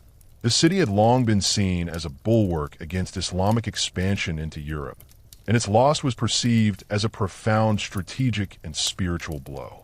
Many Europeans looked to other powers for leadership in resisting the Ottomans, setting the stage for future conflicts and crusades. Yet, the Ottoman victory ushered in a new era of cultural and economic vitality. Constantinople, soon renamed Istanbul, became a cosmopolitan hub where East met West. The city flourished under Ottoman rule for centuries, developing into one of the most important political, cultural, and commercial centers in the world. The transformation of Constantinople was both a continuation and a new beginning. It marked the end of the Byzantine Empire's long legacy, but also the rise of the Ottoman Empire as a dominant force. The echoes of this pivotal moment resonate through history, reminding us of the complexities of empire, faith, and the ever-changing tides of power. The fall of Constantinople in 1453 marked one of the most significant turning points in world history. Its legacy extended far beyond the walls of the city itself, influencing geopolitics, culture, religion, and economics for centuries to come. This monumental event symbolized the end of the medieval era and the beginning of a new world order shaped by the Ottoman Empire's ascendancy.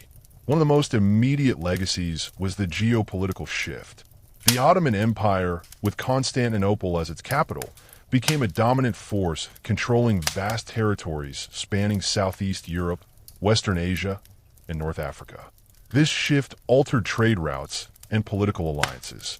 The traditional land routes connecting Europe and Asia were increasingly controlled by the Ottomans, prompting European powers to seek alternative passages, which ultimately led to the Age of Exploration. The loss of Constantinople also sent waves of refugees westward, many of whom were scholars, artists, and intellectuals fleeing the fall of the Byzantine Empire. These individuals carried with them priceless manuscripts, knowledge of classical Greek and Roman texts, and expertise in philosophy, science, and the arts. Their migration contributed significantly to the Renaissance in Western Europe, fueling renewed interest in ancient knowledge and humanist ideals. Religiously, the fall underscored the tension between Christianity and Islam that had defined much of medieval history. While Constantinople had been a bastion of Orthodox Christianity, its capture by a Muslim empire challenged existing religious narratives. However, the Ottoman policy of relative religious tolerance within their diverse empire demonstrated a complex coexistence that shaped future interfaith relations in the region. Culturally, Istanbul blossomed as a melting pot of civilizations. The Ottomans invested in monumental architecture, arts, and literature that synthesized Byzantine, Islamic, and Turkic traditions. The city's transformation was emblematic of the empire's broader ability to assimilate and innovate, creating a rich cultural legacy that endured for centuries.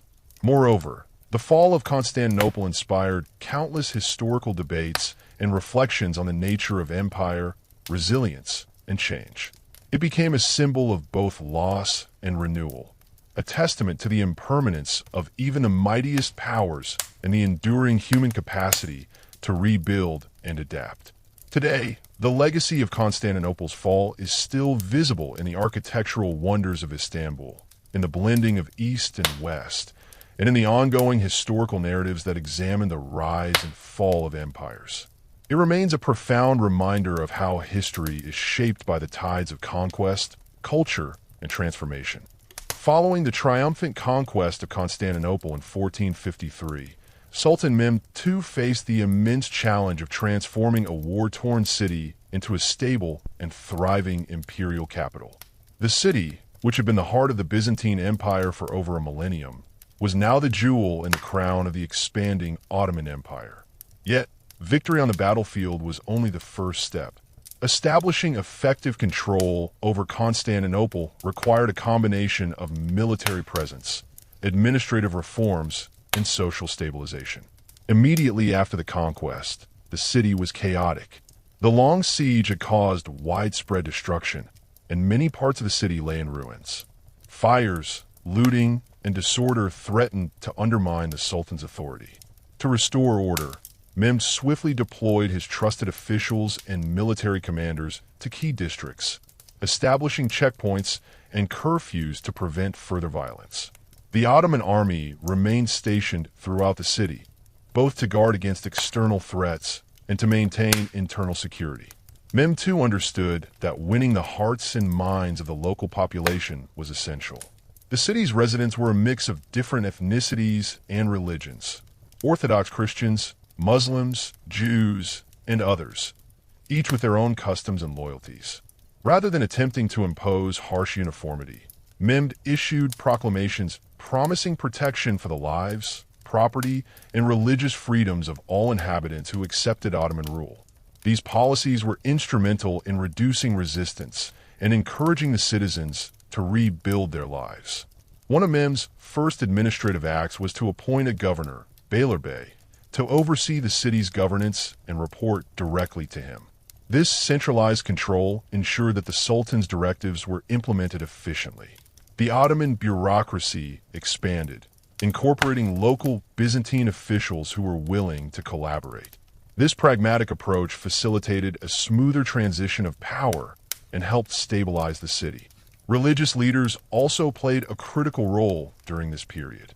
The Orthodox Patriarch of Constantinople was allowed to remain in his position, albeit under Ottoman supervision, to continue overseeing the spiritual needs of the Christian population. Similarly, Jewish and Muslim communities were granted autonomy to govern their internal affairs. This system of religious pluralism became a hallmark of Ottoman governance and helped maintain social cohesion in a diverse population. To further secure the city, Mehmed too strengthened the city's defenses. Repairs to the damaged Theodosian walls were prioritized, and additional fortifications were constructed to defend against potential attacks by European powers eager to reclaim the city. The Sultan's military engineers introduced innovative techniques in fortification, integrating cannon batteries and reinforcing key gates. Socially, Mehmed encouraged migration to Constantinople, inviting craftsmen, merchants, and farmers from across the empire to resettle the city. This policy aimed to repopulate the city, revitalize the economy, and restore Constantinople's status as a major urban center. People from Anatolia, the Balkans, and even beyond found new opportunities in the recovering metropolis. At the same time, Mehmed worked to reconcile the trauma of war by promoting civic pride and unity. Public celebrations, religious ceremonies, and architectural projects fostered a sense of renewal. The Sultan's presence and active involvement in daily affairs reassured the population that their city was protected and valued. In summary, Mehmed II's early years of rule over Constantinople were marked by decisive actions to restore order, integrate diverse communities, and lay the foundations for the city's revival. His pragmatic policies balanced firmness with tolerance, setting a precedent for the governance of one of history's greatest imperial capitals. This phase was crucial in securing Ottoman control and transforming Constantinople into the vibrant, multicultural city that would become Istanbul, the heart of the Ottoman world.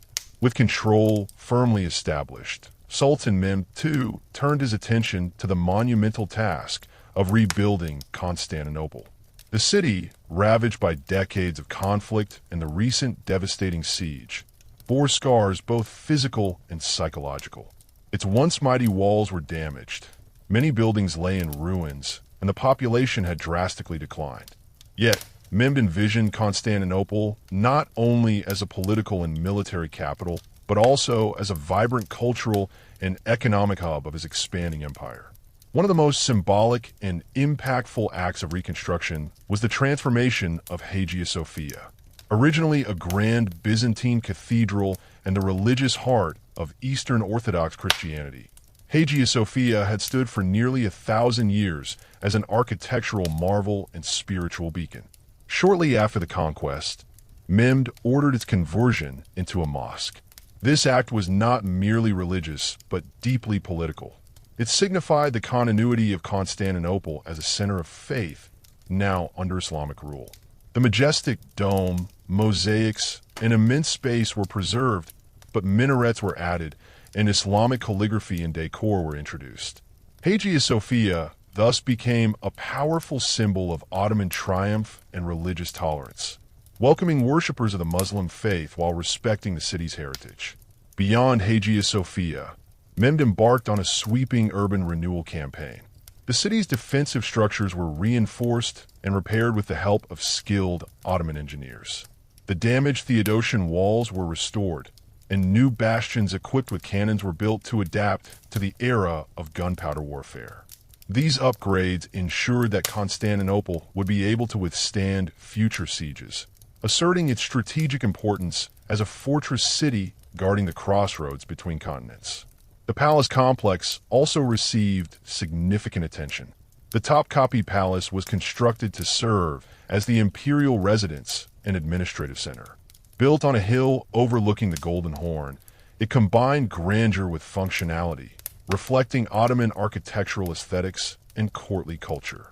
The palace's gardens, courtyards, and pavilions became centers for political decision-making, diplomatic receptions, and cultural patronage. Religious and civic architecture flourished alongside these imperial projects. Mehmed invited architects, craftsmen, and artisans from across the empire and beyond to contribute to the city's revival. New mosques, schools, madrasas, baths, hammams, markets, bazaars, and caravanserais were constructed. These buildings not only restored the city's infrastructure, but also stimulated social life and economic activity.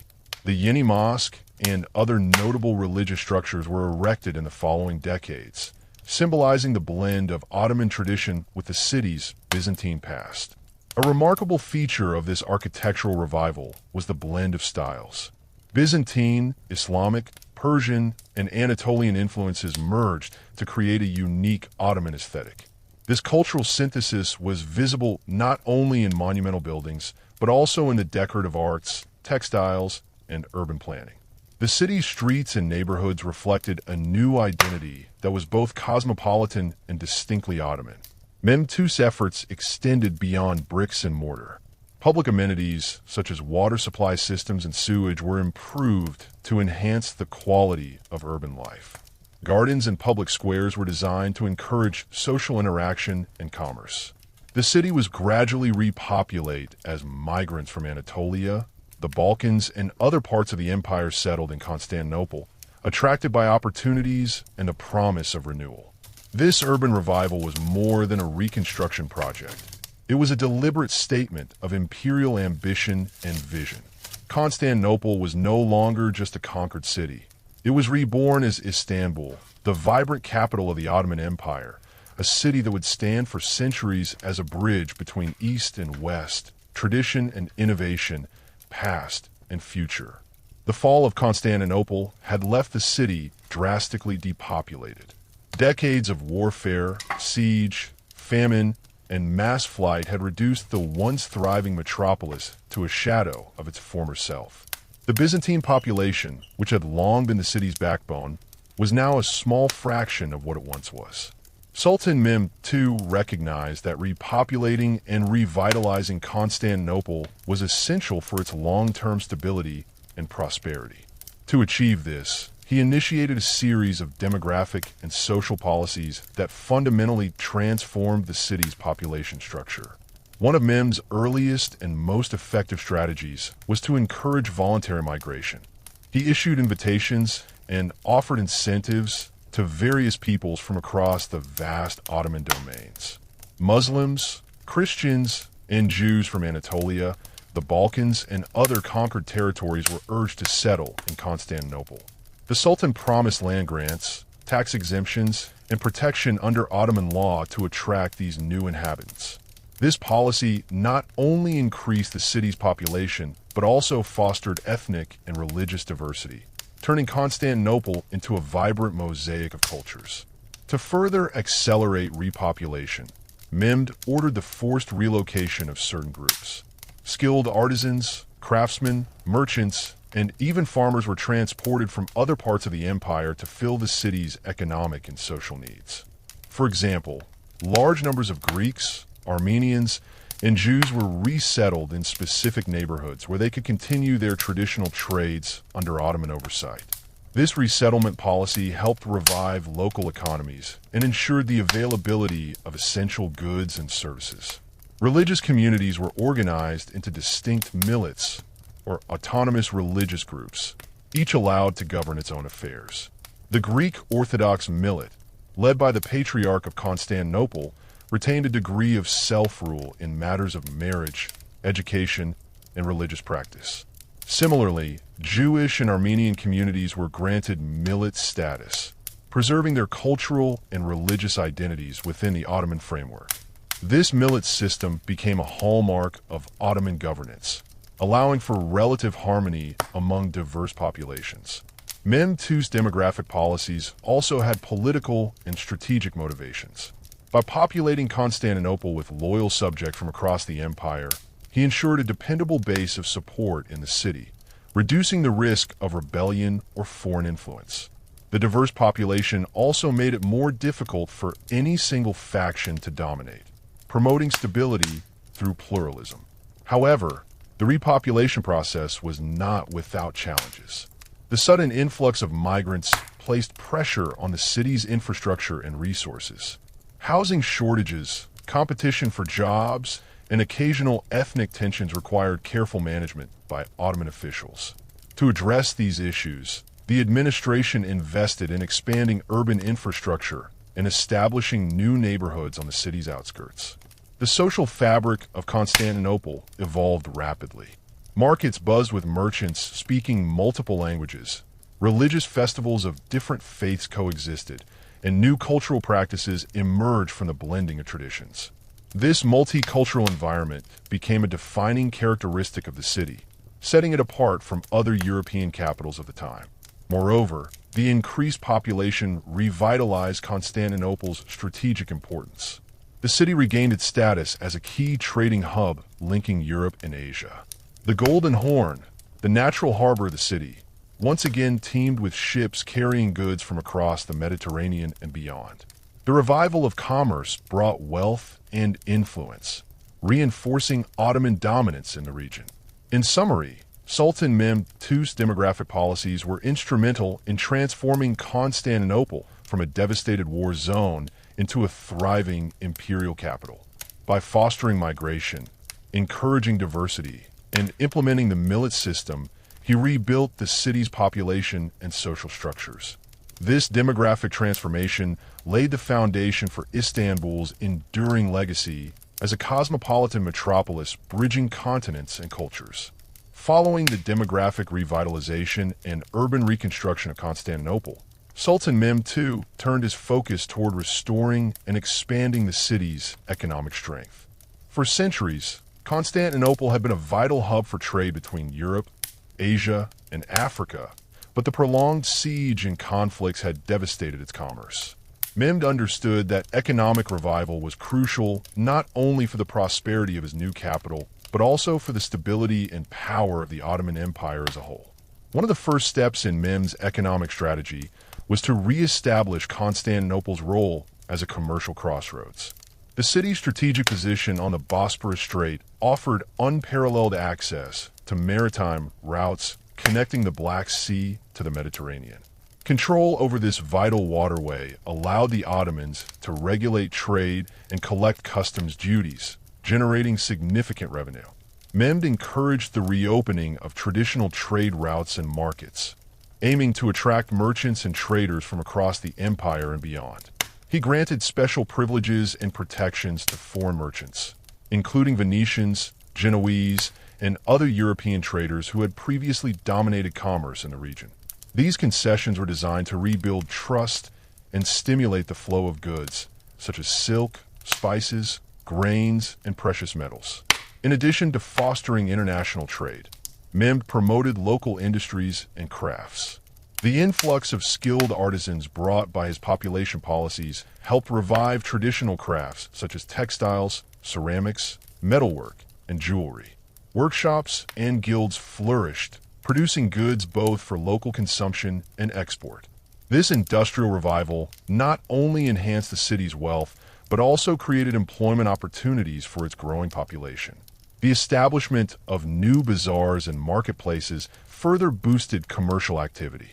The Grand Bazaar, Kapalikarsi, which began construction during this period, would eventually become one of the largest and most famous covered markets in the world. This bustling center of commerce provided a centralized location for merchants and artisans to trade, facilitating economic interaction and innovation. Sultan Mehmed also implemented reforms in taxation and finance to support economic growth. He streamlined tax collection, reducing corruption and ensuring that revenues flowed efficiently into the imperial treasury. This fiscal stability allowed the empire to fund military campaigns and public works without overburdening the populace. Agriculture, too, was revitalized in the regions surrounding Constantinople. Mehmed encouraged the cultivation of fertile lands to supply the city's food needs and sustain its expanding population. Improvements in irrigation and farming techniques increased yields, contributing to overall economic resilience. The revival of Constantinople's economy under Mehmed's rule had wider geopolitical implications. The city became a key player in Mediterranean trade networks, challenging the dominance of Italian city-states and reshaping economic power balances in the region. Ottoman control of Constantinople allowed the empire to influence commerce between East and West, leveraging its position for political and military advantage. However, the economic transformation was gradual and faced obstacles. Competition with established European powers, occasional piracy, and the complexities of managing a diverse and expanding urban economy required ongoing attention and adaptation. Mehmed's successors continued to build upon his foundations, expanding trade routes and fostering economic innovation. In conclusion, the economic policies of Sultan Mehmed II were pivotal in restoring Constantinople as a thriving commercial capital. Through encouraging trade, supporting local industries, improving fiscal management, and fostering agricultural productivity, he laid the groundwork for the city's long-term prosperity. This economic revival was a cornerstone of the Ottoman Empire's strength in the centuries to come. Sultan Mehmed II's vision for Constantinople extended beyond mere military conquest and economic revival. He aspired to transform the city into a vibrant cultural and intellectual center, reflecting the grandeur of both the Byzantine heritage and the flourishing Ottoman Empire. Understanding the power of knowledge and culture as tools for legitimacy and unity, Mehmed initiated a comprehensive program to foster education, arts, and architecture, ushering in a new cultural renaissance. One of the most symbolic acts of Mehmed's cultural policy was his respectful treatment of the city's Byzantine legacy. Instead of erasing the past, he embraced Constantinople's rich historical and architectural heritage. The Hagia Sophia, the magnificent cathedral that had stood for nearly a millennium, was converted into a mosque. Mehmed ordered its restoration and preservation, turning it into a symbol of the new Islamic capital while honoring its architectural genius. This act sent a powerful message. The city's history would be respected, yet redefined under Ottoman rule. The Sultan also attracted scholars, artists, poets, and architects from across the empire and beyond to settle in Constantinople. These intellectuals contributed to a flourishing cultural scene that blended Ottoman, Persian, Arab, and Byzantine influences. Mehmed himself was known to be highly educated, fluent in multiple languages, and a patron of the arts. His court became a center of learning, where poetry, philosophy, calligraphy, and science were encouraged. Education was a cornerstone of this cultural revival. Mehmed established numerous schools, madrasas, Islamic colleges, and libraries throughout the city. These institutions offered a wide range of subjects, from religious studies and law to astronomy and medicine. The goal was to cultivate a learned class that could serve the empire's administrative, religious, and scientific needs. Many of these schools welcomed students of various backgrounds, further enriching the intellectual environment. The Sultan's policies also emphasized architectural innovation. Under his reign, Constantinople saw the construction and renovation of many mosques, palaces, and public buildings. Architects like Mimar Sinan, although more prominent in later decades, found their early inspirations during this period. These structures combined Byzantine architectural elements with Islamic artistic motifs, creating a unique and enduring style that defined Ottoman Istanbul. Cultural festivals and public events were revived and adapted to the new Ottoman context, fostering a sense of community among the city's diverse inhabitants. Religious celebrations, music performances, and public lectures became common, contributing to a lively urban atmosphere. This cultural vibrancy helped integrate the city's varied populations and promoted loyalty to the Ottoman state. The establishment of printing presses, albeit later in Mehmed's reign and his successors, also marked an important step in spreading knowledge and literacy. Manuscripts and books were copied and disseminated, preserving classical works while also promoting Islamic scholarship. Despite these advancements, challenges remained. Balancing the diverse cultural traditions of Christians, Muslims, and Jews required diplomacy and tolerance. Some conservative factions resisted changes, while economic disparities sometimes limited access to education for poorer citizens. Nevertheless, Mehmed's cultural policies laid the groundwork for a dynamic, cosmopolitan city that would become a beacon of culture in the Islamic world. In essence, Mehmed II's cultural and educational initiatives transformed Constantinople from a war-torn relic into a thriving intellectual and artistic capital. This renaissance not only enhanced the city's prestige, but also strengthened the Ottoman Empire's identity and cohesion, securing its place as a dominant power in the centuries ahead. The military security of Constantinople was of paramount importance to Sultan Mehmed II, who was acutely aware that conquering the city was only the beginning. To maintain control over this vital and symbolic capital, he embarked on an ambitious program to strengthen the city's defenses and modernize the Ottoman military apparatus. After the dramatic siege of 1453, Mehmed understood that Constantinople's legendary walls, though formidable, required constant maintenance and upgrades. The Theodosian walls, which had protected the city for over a millennium, were partially damaged during the siege and showed signs of vulnerability. Mehmed initiated extensive repairs and reinforced weak points with the latest defensive techniques.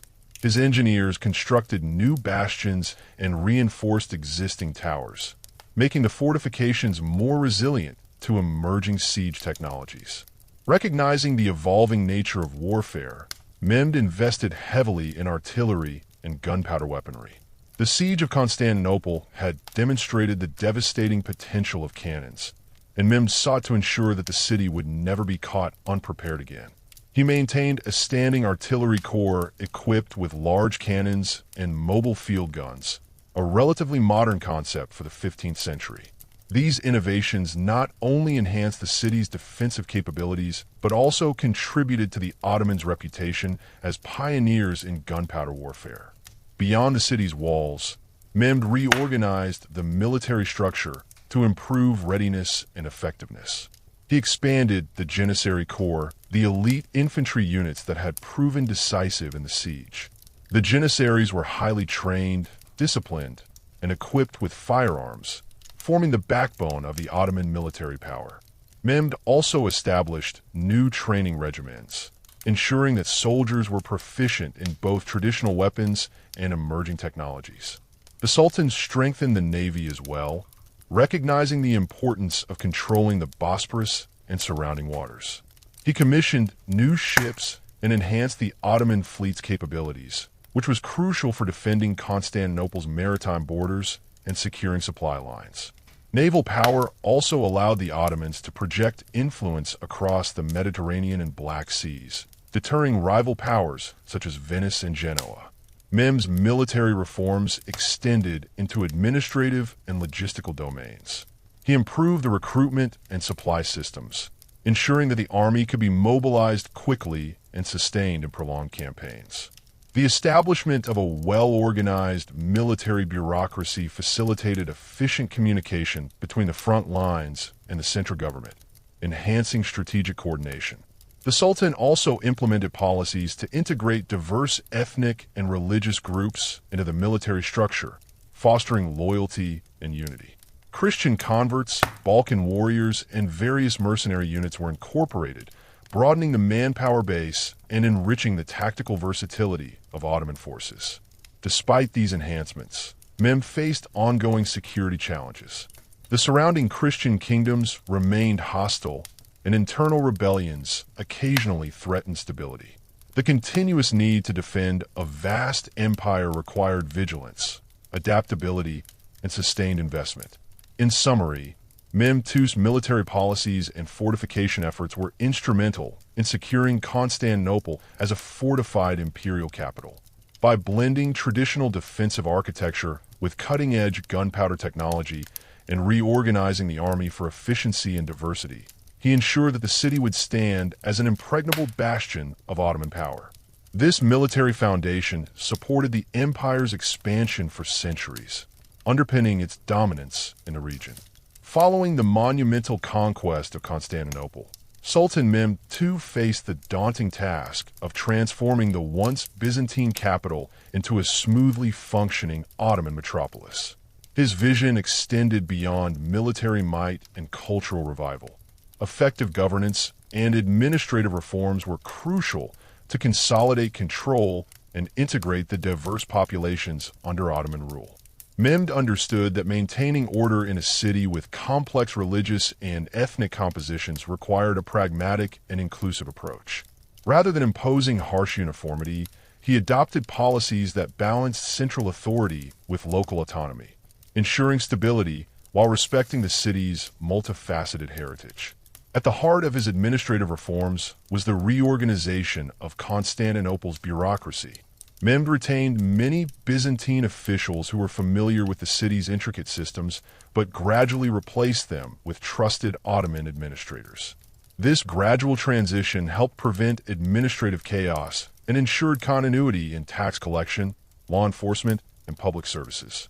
The Sultan implemented the millet system, which allowed religious communities, Orthodox Christians, Armenians, Jews, and Muslims to govern their own internal affairs, including education, marriage, and religious practices.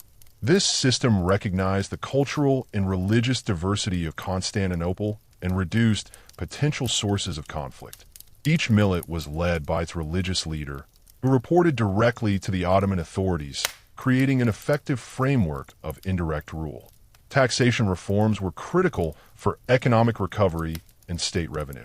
Mehmed revised the tax code to be more systematic and fair, reducing arbitrary levies and corruption. Land grants, or timars, were allocated to military officers and officials in exchange for service, tying military and administrative loyalty to the state. These reforms boosted agricultural productivity and trade, fostering a recovering economy. The Sultan also paid attention to public welfare and urban development. Efforts were made to repair and expand infrastructure such as roads, aqueducts, public baths, and marketplaces. New neighborhoods were established to accommodate the influx of settlers, including Muslims from Anatolia and other parts of the empire, as well as displaced Byzantines. This demographic blending created a vibrant urban tapestry that revitalized the city's social fabric. Law enforcement and justice were reorganized to reflect Ottoman legal principles, while maintaining some Byzantine traditions for non-Muslims. Courts were established to adjudicate civil and criminal cases, staffed by qualified judges, qadis, who were versed in Islamic law, Sharia, as well as customary law canon. The Sultan's emphasis on justice and order helped secure public trust and minimized unrest. Education and religious institutions also played a role in governance. Mehmed supported the construction of mosques, madrasas, and churches, encouraging religious learning as a pillar of social cohesion. He personally engaged in theological debates and supported scholars, showing his commitment to intellectual leadership as a form of soft power. Despite these successes, challenges persisted. Some local elites resisted Ottoman authority, and occasional uprisings erupted among discontented groups. Mehmed dealt with dissent firmly but judiciously, using a combination of military force and diplomacy to maintain peace. In conclusion, Sultan Mehmed II's internal policies and administrative reforms were vital to stabilizing Constantinople after its conquest. His pragmatic governance approach respected diversity, promoted justice, and fostered economic growth, laying the administrative foundation for the city's transformation into a thriving Ottoman capital. These policies not only secured his rule, but also established a model of governance that would endure throughout the empire's history. The fall of Constantinople on May 29, 1453, marked not only a decisive military victory for Sultan Mehmed II, but also the beginning of a profound transformation for the city itself. In the immediate aftermath of the conquest, the victorious Ottoman forces faced the monumental task of transitioning the city from its centuries-old Byzantine identity into the heart of a new empire. This process involved not only military occupation, but also a delicate political, social, and economic reconstruction aimed at stabilizing the population and restoring order. Constantinople, despite its symbolic stature, was severely damaged from the siege. The walls had been breached, parts of the city burned or looted, and many inhabitants had fled or perished during the battle. The city's population had dramatically declined from an estimated 50,000 to perhaps a mere 10,000 or fewer by the time the Ottomans entered. The immediate concern for Mehmed was to prevent chaos, curb lawlessness, and ensure the survival of the city's remaining inhabitants. Mehmed too entered the city not as a conqueror bent on destruction, but as a ruler intent on renewal. He swiftly declared a general amnesty for the surviving population, including the Orthodox Christians, Jews, and Muslims alike, signaling his intent to rule through tolerance and pragmatism rather than sheer force. This policy was instrumental in calming fears of reprisals and encouraged many to remain or return. To repopulate the city, Mehmed initiated a series of resettlement programs. He invited people from various parts of the Ottoman Empire to settle in Constantinople, including Turks, Greeks, Armenians, Jews, and others. This deliberate demographic diversification helped revive the city's economic and social vitality. Incentives such as land grants, tax exemptions, and protection under Ottoman law were offered to attract merchants, artisans, farmers, and craftsmen. In parallel, the Sultan focused on restoring the city's essential infrastructure. Public buildings, water systems, roads, and marketplaces that had suffered neglect or destruction were repaired or rebuilt. The repair of the aqueducts, critical for the city's water supply, was prioritized to prevent outbreaks of disease and ensure the well-being of residents. One of the most pressing challenges was the restoration of security. Following the fall, instances of looting and violence occurred as some soldiers took advantage of the chaos. Mehmed's response was swift and decisive. He re-established a strong military presence within the city, set up policing units, and imposed strict laws to maintain public order. This security framework was vital to reassure the inhabitants and stabilize daily life. Administratively, Mehmed moved quickly to integrate Constantinople into the Ottoman provincial system. He appointed capable governors and administrators who balanced Ottoman legal and political traditions with the practical realities of ruling a formerly Byzantine city. The millet system was introduced to allow religious communities to govern their own internal affairs, reducing tensions and maintaining social cohesion. The religious landscape of Constantinople was also delicately managed. Mehmed respected the status of the Eastern Orthodox Church, allowing the patriarch to remain in place as the leader of the Christian Orthodox community, a move that helped secure the loyalty of Greek inhabitants. At the same time, he began converting or constructing mosques from former churches, signaling the city's new Islamic identity without obliterating its diverse past. Economically, the city's revival depended on reopening trade routes and markets. The port of Constantinople, a vital hub connecting Europe and Asia, was gradually restored to its former prominence. Merchants from across the Mediterranean and Black Sea were encouraged to resume their activities, bringing renewed wealth and prosperity to the city. Despite the challenges, Mehmed's immediate actions after the conquest demonstrated his vision of Constantinople as a resilient, multicultural metropolis and imperial capital. His ability to combine military conquest with careful reconstruction and inclusive governance laid the foundation for what would become a thriving, cosmopolitan city central to the Ottoman Empire's power for centuries to come. After securing Constantinople and stabilizing its immediate aftermath, Sultan Mehmed II embarked on an ambitious project to transform the fallen Byzantine capital into the new imperial heart of the Ottoman Empire. This transformation was both symbolic and practical, reflecting the shift in power from the medieval Christian Byzantine Empire to the rising Islamic Ottoman state that would dominate Southeast Europe, Western Asia, and North Africa for centuries. One of Mehmed's first priorities was to reshape the city's physical and cultural identity. Constantinople had been the seat of Byzantine power for over a millennium, adorned with Christian churches, imperial palaces, and monuments celebrating Roman and Greek heritage.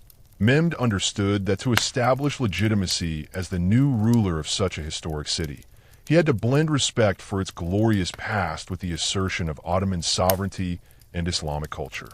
The most iconic step in this process was the conversion of the Hagia Sophia, the magnificent cathedral that had served as the spiritual center of Eastern Orthodoxy, into a mosque. This act was deeply symbolic. It signified the triumph of the Ottoman Empire and Islam, while also preserving the architectural marvel for future generations. The Hagia Sophia was transformed not only through religious adaptations, such as the addition of minarets, mihrabs, and Islamic calligraphy, but also by becoming a focal point for worshippers, scholars, and political figures alike. Beyond the Hagia Sophia, Mehmed initiated widespread architectural programs across the city. New mosques, palaces, baths, schools, madrasas, and public markets were constructed, often commissioned by the Sultan himself or his high-ranking officials. These structures incorporated Ottoman architectural styles, including large domes, slender minarets, and intricate tile work, which gradually reshaped the cityscape. The construction of the Topkapi Palace, which began shortly after the conquest, became the centerpiece of this imperial transformation. Situated strategically overlooking the Bosporus, the palace served as the political and administrative center of the empire. It was not just a royal residence, but also a complex that housed government offices, religious authorities, and elite military units, representing the fusion of state power and religion under Ottoman rule. Urban planning efforts during this period sought to integrate the old city with new developments. Streets were widened, marketplaces were expanded, and new neighborhoods arose to accommodate the influx of settlers from across the empire. Ottoman authorities paid close attention to infrastructure, ensuring efficient water supply, sanitation, and public services to support the growing population. This transformation was also cultural. The city became a vibrant hub where Islamic scholarship flourished, with madrasas educating generations of religious scholars, jurists, and scientists. Constantinople attracted poets, artists, and intellectuals from diverse backgrounds, who contributed to the rich tapestry of Ottoman culture. The Sultan's patronage of the arts and education reinforced the city's role as a beacon of knowledge and faith. Despite these changes, Mehmed maintained a pragmatic approach toward the city's diverse population. Christian and Jewish communities were allowed to continue practicing their religions under the millet system, which granted a degree of autonomy and legal protection. Churches and synagogues remained active, although some former Byzantine churches were converted into mosques to reflect the new Islamic identity of the city. By transforming Constantinople into a thriving imperial capital, Mehmed II not only secured Ottoman dominance over the former Byzantine territories, but also established a cosmopolitan metropolis that bridged east and west. The city's new identity as Istanbul would endure for centuries, symbolizing the empire's power, cultural richness, and political sophistication. Following the physical and political transformation of Constantinople into the imperial capital of the Ottoman Empire, the city began to experience a remarkable socio-economic revival. The once devastated urban center gradually regained its status as a bustling metropolis, attracting merchants, artisans, scholars, and travelers from across the empire and beyond. One of the key drivers of this revival was the reopening and expansion of trade networks. Constantinople's strategic position at the crossroads of Europe and Asia made it an essential hub for commerce. The port, which had been damaged during the siege, was repaired and improved, allowing a steady flow of goods such as silk, spices, textiles, and precious metals to enter and exit the city. Merchants from Venice, Genoa, the Levant, and other regions resumed their activities, often establishing permanent quarters within the city to facilitate trade. Mehmed II encouraged this commercial activity by implementing policies that promoted economic growth and stability. Tax incentives and legal protections were extended to merchants and craftsmen, fostering a business-friendly environment. The establishment of guilds for various trades helped regulate quality and prices, ensuring a thriving marketplace that served both local residents and international visitors. Artisans and craftsmen played a vital role in the city's revival. Skilled workers produced exquisite carpets, ceramics, metalwork, and textiles, many of which became prized exports. The influx of refugees and migrants brought new skills and traditions, enriching the cultural fabric of the city. The Ottoman government supported these industries, recognizing their importance in building a prosperous urban economy. Cultural life flourished alongside economic growth. The city became a center for Islamic learning, philosophy, and the arts. Madrasas and libraries were established or expanded, attracting scholars who contributed to fields such as theology, medicine, astronomy, and literature. Calligraphy, miniature painting, and architecture experienced significant development, often sponsored by the Sultan and the elite. Religious institutions also played a central role in the city's cultural revival. The coexistence of Muslim, Christian, and Jewish communities under the millet system allowed for a diverse and vibrant spiritual life. Religious festivals, public ceremonies, and intellectual debates were common, fostering a dynamic atmosphere of coexistence despite occasional tensions. Education was another pillar of the city's renewal. Alongside religious instruction, secular schools emerged, teaching subjects such as mathematics, geography, and languages. This educational expansion helped produce a learned elite capable of administering the vast Ottoman territories and engaging diplomatically with foreign powers. Social structures evolved as the city grew. A new class of bureaucrats, military officers, merchants, and professionals emerged, many of whom owed their status to the Sultan's patronage and the opportunities presented by the expanding empire. At the same time, ordinary citizens worked in various trades, contributing to the city's lively urban culture. The revival of Constantinople was not without challenges. Periodic outbreaks of plague, occasional food shortages, and political intrigues tested the resilience of the city's inhabitants and rulers. Nevertheless, Mehmed's policies and the adaptability of the diverse population ensured that the city continued to prosper. By the late 15th century, Constantinople had firmly established itself as a cosmopolitan imperial capital, a melting pot of peoples, cultures, and religions.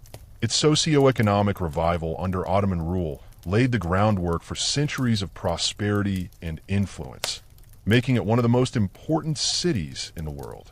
With Constantinople firmly under Ottoman control and undergoing a transformation in its physical and cultural landscape, Sultan Mehmed II turned his focus to consolidating political authority and instituting administrative reforms that would secure the empire's hold on its new capital and vast territories.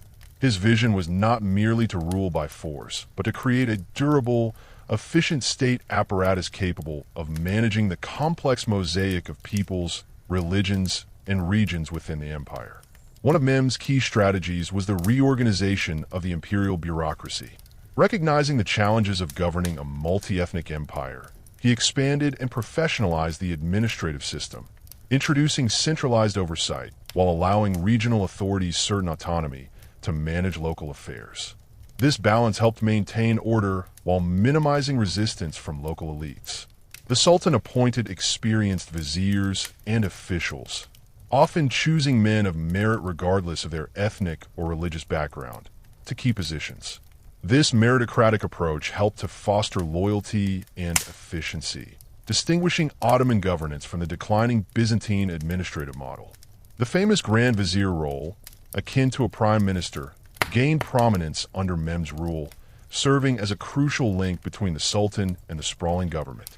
The legal system was also reformed to unify and standardize laws across the empire. Mehmed issued new legal codes that combined Islamic Sharia law with customary laws, canon, adapted for the diverse populations under his rule. This dual system provided a flexible framework that addressed religious and secular matters, from taxation and property rights to criminal justice and commercial regulation. To manage the empire's vast military resources, Mehmed institutionalized the Devshirme system, recruiting Christian boys from the Balkans to be trained as elite janissaries, highly skilled infantry loyal directly to the Sultan. This system not only strengthened the military, but also created a loyal cadre of administrators and soldiers who owed their status entirely to the Sultan's favor, thus reinforcing central authority. Furthermore, Mehmed invested in the empire's intelligence and diplomatic services. Ambassadors and spies were dispatched across Europe and Asia to gather information and negotiate alliances or neutrality, especially as the Ottomans expanded into the Balkans, Anatolia, and beyond. This strategic diplomacy complemented military campaigns and helped avoid unnecessary conflicts. In Constantinople, local governance was enhanced through the appointment of cadis, judges, mudders, local leaders, and other officials who ensured the day-to-day functioning of the city. These officials handled everything from tax collection and urban maintenance to dispute resolution, integrating the city's governance into the broader Ottoman administrative network. Religious administration was also carefully managed.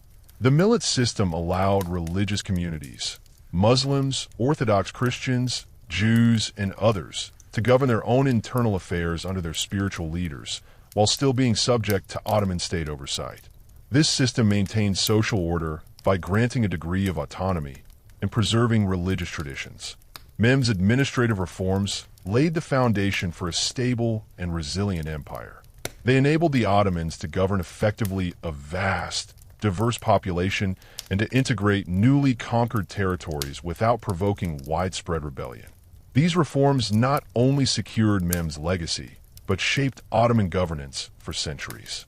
Despite his efforts, Mehmed faced resistance and challenges from internal factions and external powers. Rival claimants, rebellious governors, and foreign enemies tested the limits of his authority. However, his combination of military prowess, strategic alliances, and administrative innovation allowed the empire to survive and thrive.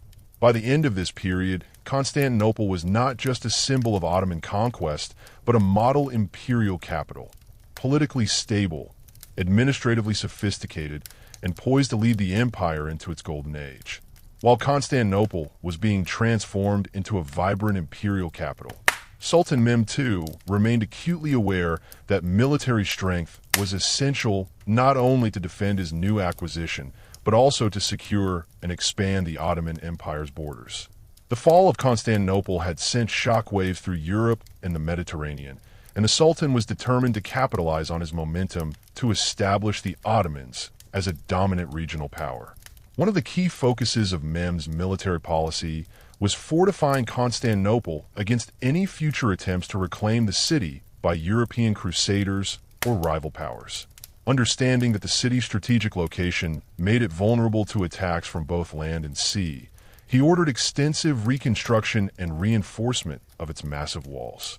The ancient Theodosian walls were repaired and supplemented with new bastions, towers, and artillery placements capable of withstanding the increasingly powerful cannons of the era. Mehmed also commissioned the construction of the Rumeli Fortress, Rumeli Hizari, on the European shore of the Bosphorus, directly opposite the Anadolu Fortress on the Asian side.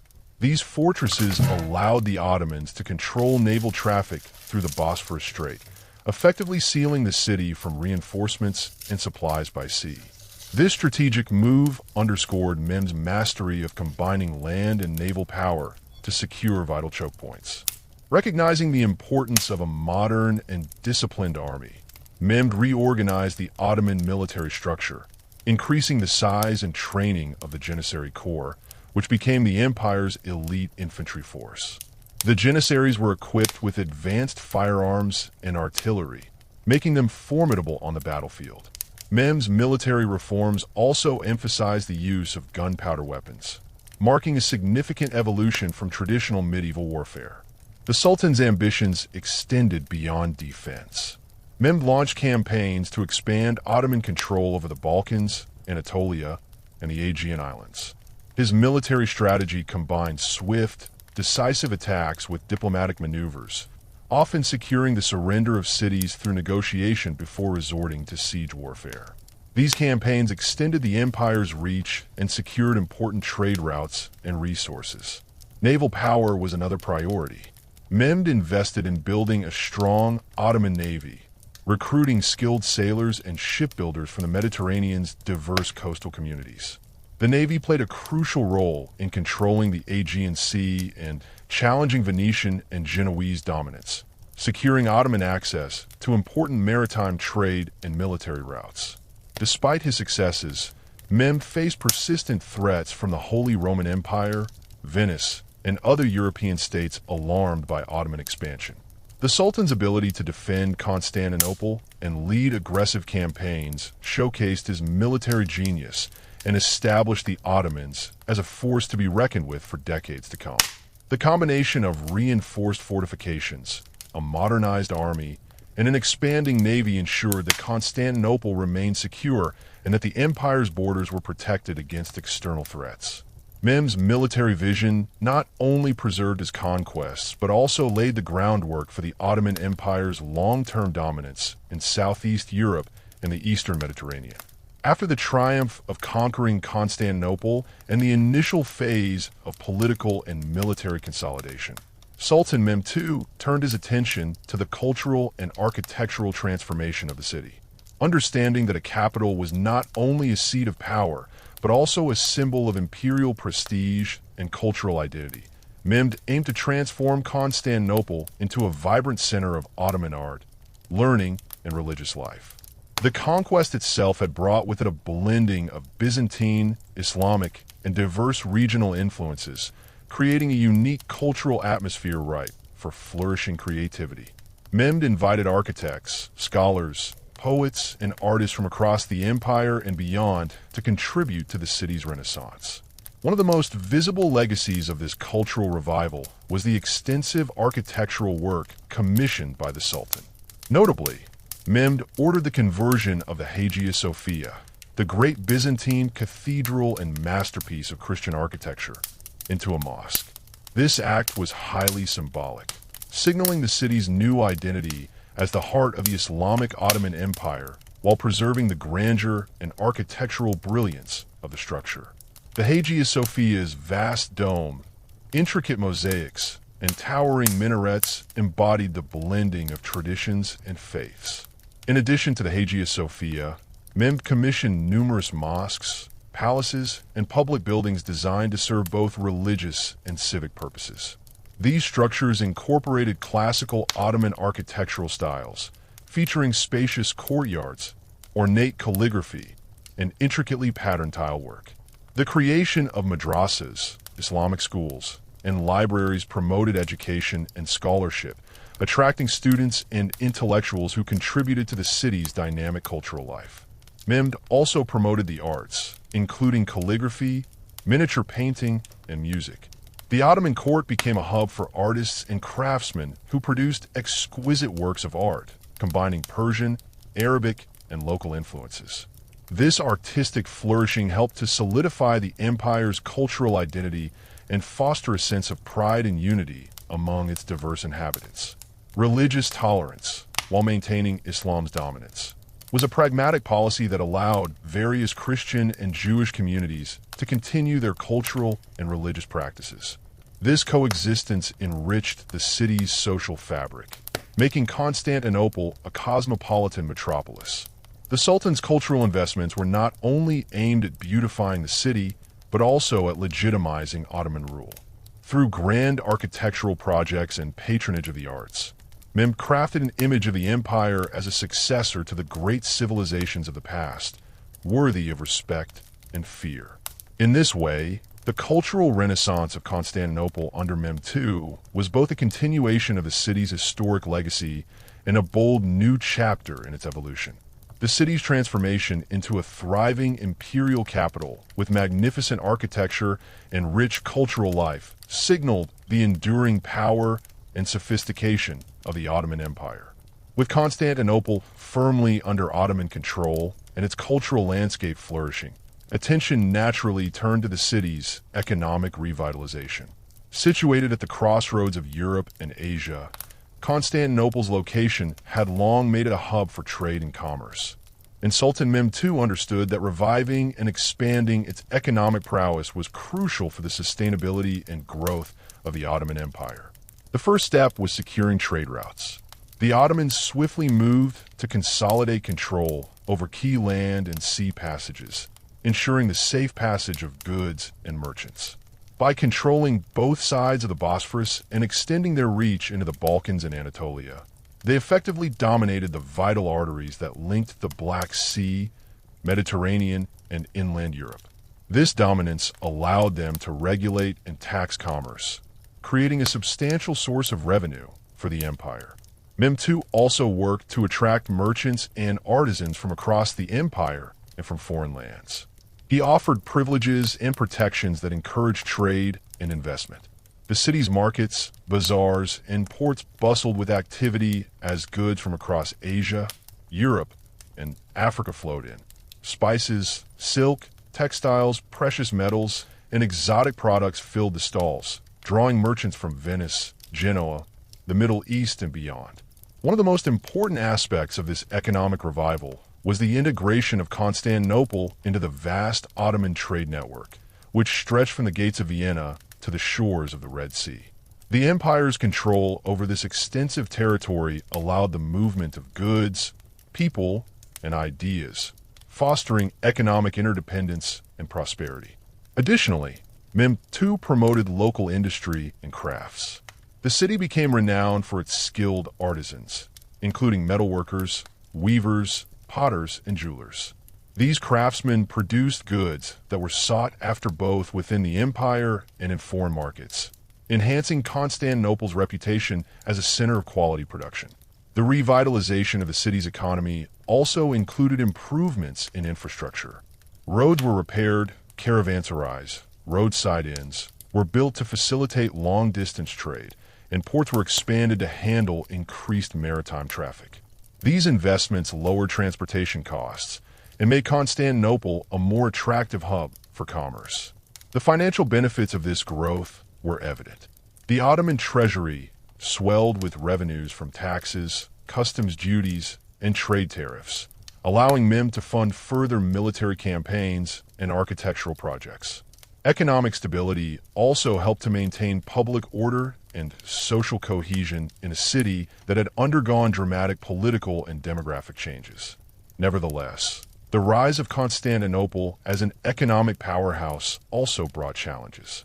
Competition with European powers such as Venice and Genoa remained fierce, especially over control of Mediterranean trade routes. Additionally, the empire had to carefully manage the diverse population of merchants, artisans, and laborers, balancing interests to prevent unrest. Despite these challenges, the economic expansion of Constantinople under Mehmed II was a remarkable success, setting the stage for the city's golden age as the capital of one of history's greatest empires. Through shrewd policies and strategic investments, Constantinople reclaimed its place as a vital economic crossroads, bridging continents and cultures in an age of profound transformation.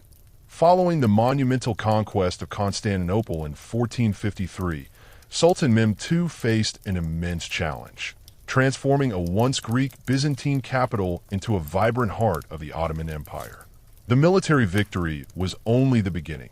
Effective governance and administrative control were vital to cement Ottoman rule and prevent unrest in a city that had witnessed centuries of change and turmoil. The city of Constantinople, rich in history and cultural diversity, housed a population that was a complex tapestry of ethnicities and religions: Greeks, Armenians, Jews, and an increasing number of Muslims from Anatolia and the Balkans. Mehmed recognized that an iron-fisted approach, one that disregarded this diversity, could provoke rebellion and destabilize his newly won territory. Instead, he sought to integrate the city smoothly into his expanding empire by implementing a pragmatic and flexible administrative framework. One of Mehmed's first actions was to retain portions of the existing Byzantine bureaucratic system. Many local officials, especially those skilled in managing urban affairs, trade, and taxation, were kept in their posts, provided they pledged loyalty to the Sultan. This pragmatic move ensured continuity in day-to-day governance and mitigated chaos from the sudden regime change.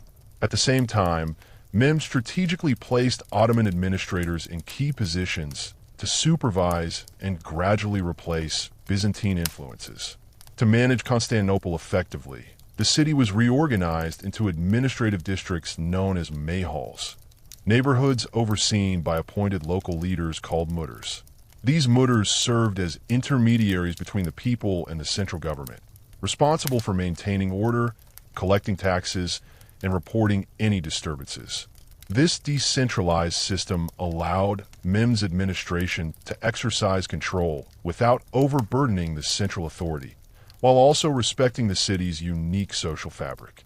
In terms of law and order, Mehmed introduced Ottoman legal codes alongside existing Byzantine laws, particularly where they did not conflict with Islamic law.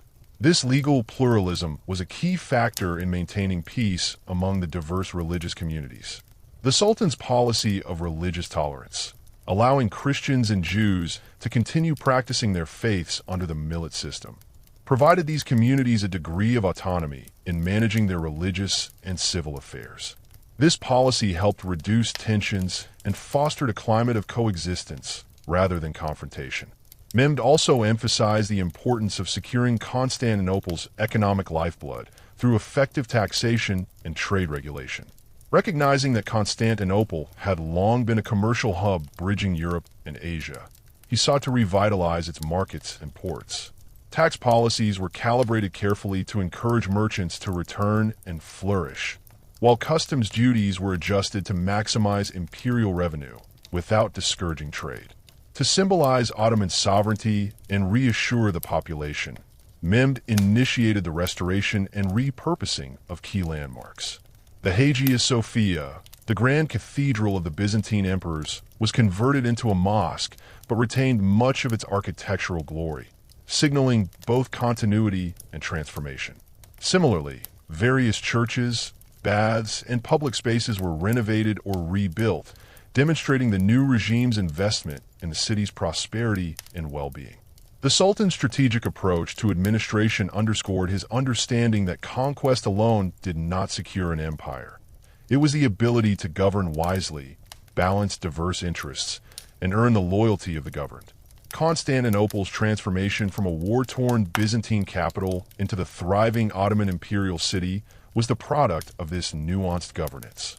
By combining pragmatic bureaucracy, religious tolerance, legal pluralism, and economic revitalization, Mehmed II laid a strong foundation for the city's stability. This not only ensured that Constantinople remained the jewel of the Ottoman Empire for centuries to come, but also served as a blueprint for Ottoman administration in other newly conquered territories. After securing Constantinople, Sultan Mehmed II understood that the city's safety could never be taken for granted. Though the massive walls had been breached, the city's strategic location and symbolic importance made it a prime target for any future enemies, including European coalitions intent on reclaiming the former Byzantine capital. To safeguard his new imperial jewel, Mehmed embarked on an ambitious program of military reforms and defense enhancements. One of the first priorities was to strengthen the city's fortifications. While the ancient Theodosian walls had fallen to the Ottoman artillery in the 1453 siege, they still formed a formidable defensive perimeter. Mehmed ordered the reconstruction and reinforcement of damaged sections, incorporating newer military architectural techniques that accounted for the evolving nature of warfare. Massive bastions and artillery emplacements were added, allowing the city to better withstand cannon fire and siege engines. Furthermore, Mehmed commissioned the construction of new forts along the Bosporus Strait and the Sea of Marmara to control maritime access to the city. This naval defense network was vital to prevent blockades and invasions by sea, ensuring that Constantinople remained accessible to Ottoman fleets while hostile forces were kept at bay. The newly built Rumilai fortress on the European side and Anatolusari on the Asian shore formed a crossfire barrier that guarded the narrow waterway. Alongside physical fortifications, Mehmed restructured the city's military garrison. The Janissary Corps, elite infantry units loyal directly to the Sultan, were expanded and stationed permanently in Constantinople. These troops were rigorously trained and equipped with the latest weapons, including matchlock muskets and cannons. The Janissaries were not only a military force, but also an important political tool, symbolizing Ottoman strength and serving as a deterrent against internal rebellion. In addition to the Janissaries, Mehmed integrated local militia forces and auxiliary troops recruited from the diverse population of Constantinople and surrounding regions. These auxiliary units provided crucial support in policing, manning walls, and patrolling the city's outskirts. The Sultan also recruited skilled engineers and artillery experts to maintain and operate the growing number of cannons, ensuring Constantinople was prepared for any future sieges. Mehmed's reforms extended to naval power as well. Recognizing that control over the Bosporus was essential, he expanded the Ottoman fleet significantly, commissioning new warships and establishing shipyards within the city's vicinity. This naval expansion allowed the Ottomans to project power not only locally, but also across the Mediterranean and Black Sea, challenging rival maritime powers and securing critical supply lines. The Sultan also invested in military infrastructure within the city, building arsenals, barracks, and training grounds. These facilities enabled the constant readiness of troops and rapid mobilization if an attack occurred. The enhanced military presence also served a dual purpose by reinforcing Ottoman authority and deterring potential insurrections among Constantinople's diverse inhabitants. Alongside these material and organizational reforms, Mehmed fostered a military culture centered on loyalty, discipline, and innovation. His personal leadership and strategic acumen inspired the army, while continuous drills and war games kept the forces sharp and adaptable. Mehmed also promoted officers based on merit and skill rather than birth, enhancing the overall effectiveness of the military hierarchy. These comprehensive military reforms and defensive measures ensured that Constantinople was no longer merely a conquered prize, but a fortified and strategically secure capital of a burgeoning empire. Mehmed's vision of a powerful, well-defended city laid the groundwork for the Ottomans' centuries-long dominance in the region and their ability to repel countless challenges from European and Middle Eastern adversaries alike. The fall of Constantinople marked not only a shift in political and military power, but also the beginning of a profound urban and cultural transformation. Sultan Mehmed II envisioned the city not merely as a conquered prize, but as a vibrant imperial capital, a shining beacon of Ottoman civilization that would rival the greatest cities of the era. To achieve this, he initiated ambitious programs to rebuild, repopulate, and reimagine Constantinople's urban landscape and cultural life. The city, devastated by the prolonged siege and the exodus of many Byzantine inhabitants, was initially sparsely populated. Mehmed recognized that a thriving metropolis required a diverse and growing population. To attract settlers, he issued invitations and incentives to peoples from all corners of his empire and beyond: Muslims, Christians, Jews, artisans, merchants, and scholars. This policy of resettlement helped restore the city's economic and social vitality. Repopulation efforts were accompanied by large-scale urban reconstruction. Many buildings lay in ruins or had been damaged during the conflict. The Sultan ordered the restoration of essential infrastructure, including roads, aqueducts, marketplaces, and public baths. Notable landmarks were rebuilt or converted to reflect Ottoman architectural and religious sensibilities. The most symbolic was the conversion of the Hagia Sophia from a Byzantine cathedral into a grand mosque, a powerful statement of the city's new identity. Mehmed also championed the construction of numerous mosques, madrasas, Islamic schools, libraries, hospitals, and caravanserais, transforming Constantinople into a hub of religious, educational, and commercial activity. These new structures often combined Byzantine architectural features with traditional Ottoman and Islamic designs, creating a unique cultural synthesis visible in the city's skyline. Culturally, Constantinople became a melting pot. The coexistence of diverse communities under the millet system allowed different religious and ethnic groups to maintain their traditions while contributing to a dynamic urban culture. Greek Orthodox Christians, Armenian Christians, Jews, and Muslims interacted in markets, public spaces, and institutions, enriching the social fabric of the city. Artisans and craftsmen from various backgrounds revitalized the city's economy, producing exquisite textiles, ceramics, metalwork, and manuscripts. These goods were not only consumed locally, but also traded widely, further integrating Constantinople into global economic networks. The city's markets bustled with merchants trading spices, silk, precious metals, and other luxury goods, rekindling its ancient reputation as a commercial crossroads. Educational and intellectual life flourished as well. Mehmed himself was known as a patron of the arts and sciences. He established madrasas that attracted scholars in theology, philosophy, law, astronomy, and medicine. The imperial court became a center of cultural patronage, commissioning works of literature, calligraphy, and architecture that celebrated Ottoman achievements and the city's rebirth. Moreover, the Sultan encouraged the preservation of Byzantine knowledge and manuscripts, often commissioning translations of Greek works into Arabic and Turkish. This cultural bridge helped preserve the heritage of the ancient world while integrating it into the Islamic intellectual tradition, fueling a renaissance of learning and innovation. The transformation of Constantinople was thus both physical and cultural, marking the city's rebirth as Istanbul, the jewel of the Ottoman Empire. Mehmed's vision extended beyond conquest to the creation of a thriving, diverse metropolis that embodied the empire's power, tolerance, and sophistication. Through these urban and cultural reforms, Constantinople transcended its turbulent past and emerged as a symbol of Ottoman glory and cosmopolitanism, setting the stage for its pivotal role in regional politics, trade, and culture for centuries to come. The transformation of Constantinople into the Ottoman imperial capital was not only a military and cultural endeavor, but also an economic imperative. Recognizing the city's strategic position at the crossroads of Europe and Asia, Sultan Mehmed II set out to revitalize its economy and turn it into a thriving commercial hub that would sustain the empire's growth and influence.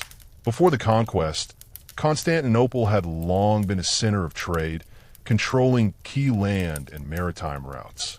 However, years of conflict and instability had disrupted commerce, and the city's population had dwindled.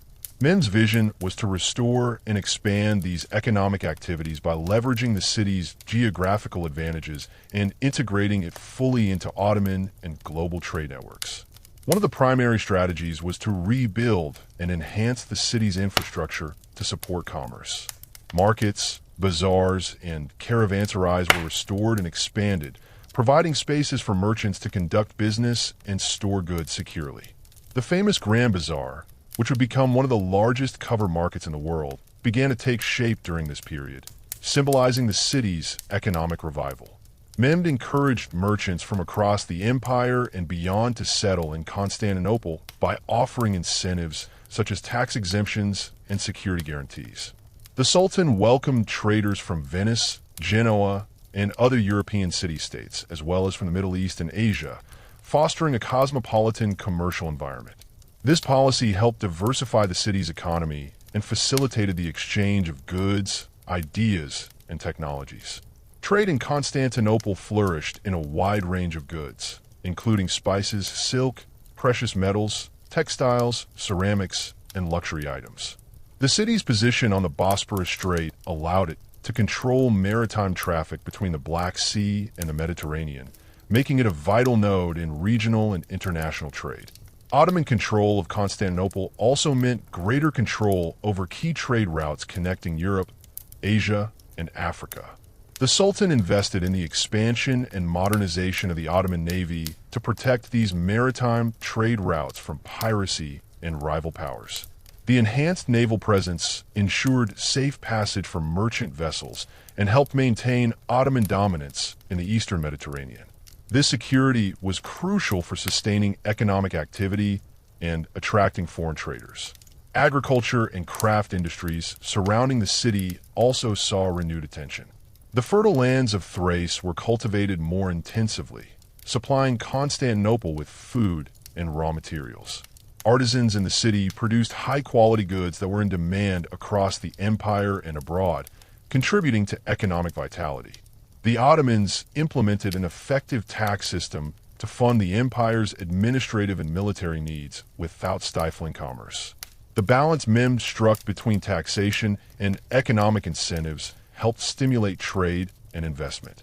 The collection of customs duties at the city's ports further enriched the treasury and reinforced Constantinople's role as a commercial powerhouse. Financial institutions, such as money changers and credit facilities, began to operate more robustly in the city, facilitating complex trade transactions. Merchants could rely on a growing network of financial services, enabling long-distance trade and commercial expansion. The economic resurgence of Constantinople under Mehmed II laid the foundation for the city's prosperity for centuries. It became a vibrant marketplace where goods from Europe, Asia, and Africa converged, reflecting the Ottoman Empire's expanding influence and its capacity to integrate diverse peoples and economies. Through his economic policies and infrastructural investments, Mehmed II ensured that Constantinople was not only the political and cultural capital, but also the economic heart of the empire, setting a new standard for urban wealth and commerce in the early modern world. Following the conquest of Constantinople, Sultan Mehmed II faced the immense challenge of governing a city and an empire characterized by deep religious and ethnic diversity. The population included Orthodox Christians, Muslims, Jews, and various other communities who had long coexisted under Byzantine rule. Rather than imposing harsh uniformity, Mehmed adopted pragmatic and inclusive religious policies designed to maintain social order, foster loyalty, and promote stability in his newly acquired capital. At the heart of Mehmed's approach was the Ottoman millet system, a legal framework allowing religious communities a degree of autonomy to govern their own affairs, particularly in matters of personal law, religious practice, and education. This system acknowledged the distinct identities of various groups while ensuring they remained under the overarching sovereignty of the Sultan. By formalizing the status of non-Muslim communities, Mehmed secured their cooperation and minimized resistance to Ottoman rule. The most significant religious transformation was the conversion of the Hagia Sophia into a mosque. This symbolic act marked the city's transformation from a Christian Byzantine capital to an Islamic imperial city. While this change was monumental, Mehmed showed tolerance towards the Orthodox Christian population by allowing the continuation of their religious practices, restoring some churches, and appointing the Patriarch of Constantinople as the recognized leader of the Greek Orthodox millet. This gesture was crucial in maintaining peace and demonstrating respect for local traditions. For the Muslim population, the Sultan encouraged the establishment of mosques, madrasas, and Sufi lodges, strengthening Islamic cultural and religious presence in the city. These institutions not only served spiritual needs, but also acted as centers for learning, charity, and community cohesion, helping to integrate the Muslim community into the social fabric. The Jewish community, which had faced persecution in many parts of Europe, found refuge in Constantinople. Mehmed welcomed Jewish refugees expelled from Spain and Portugal, granting them the freedom to practice their religion and establish synagogues. This influx enriched the city's cultural diversity and economic vitality, as Jewish merchants and craftsmen contributed significantly to trade and urban life. Mehmed's religious policies were pragmatic but also visionary.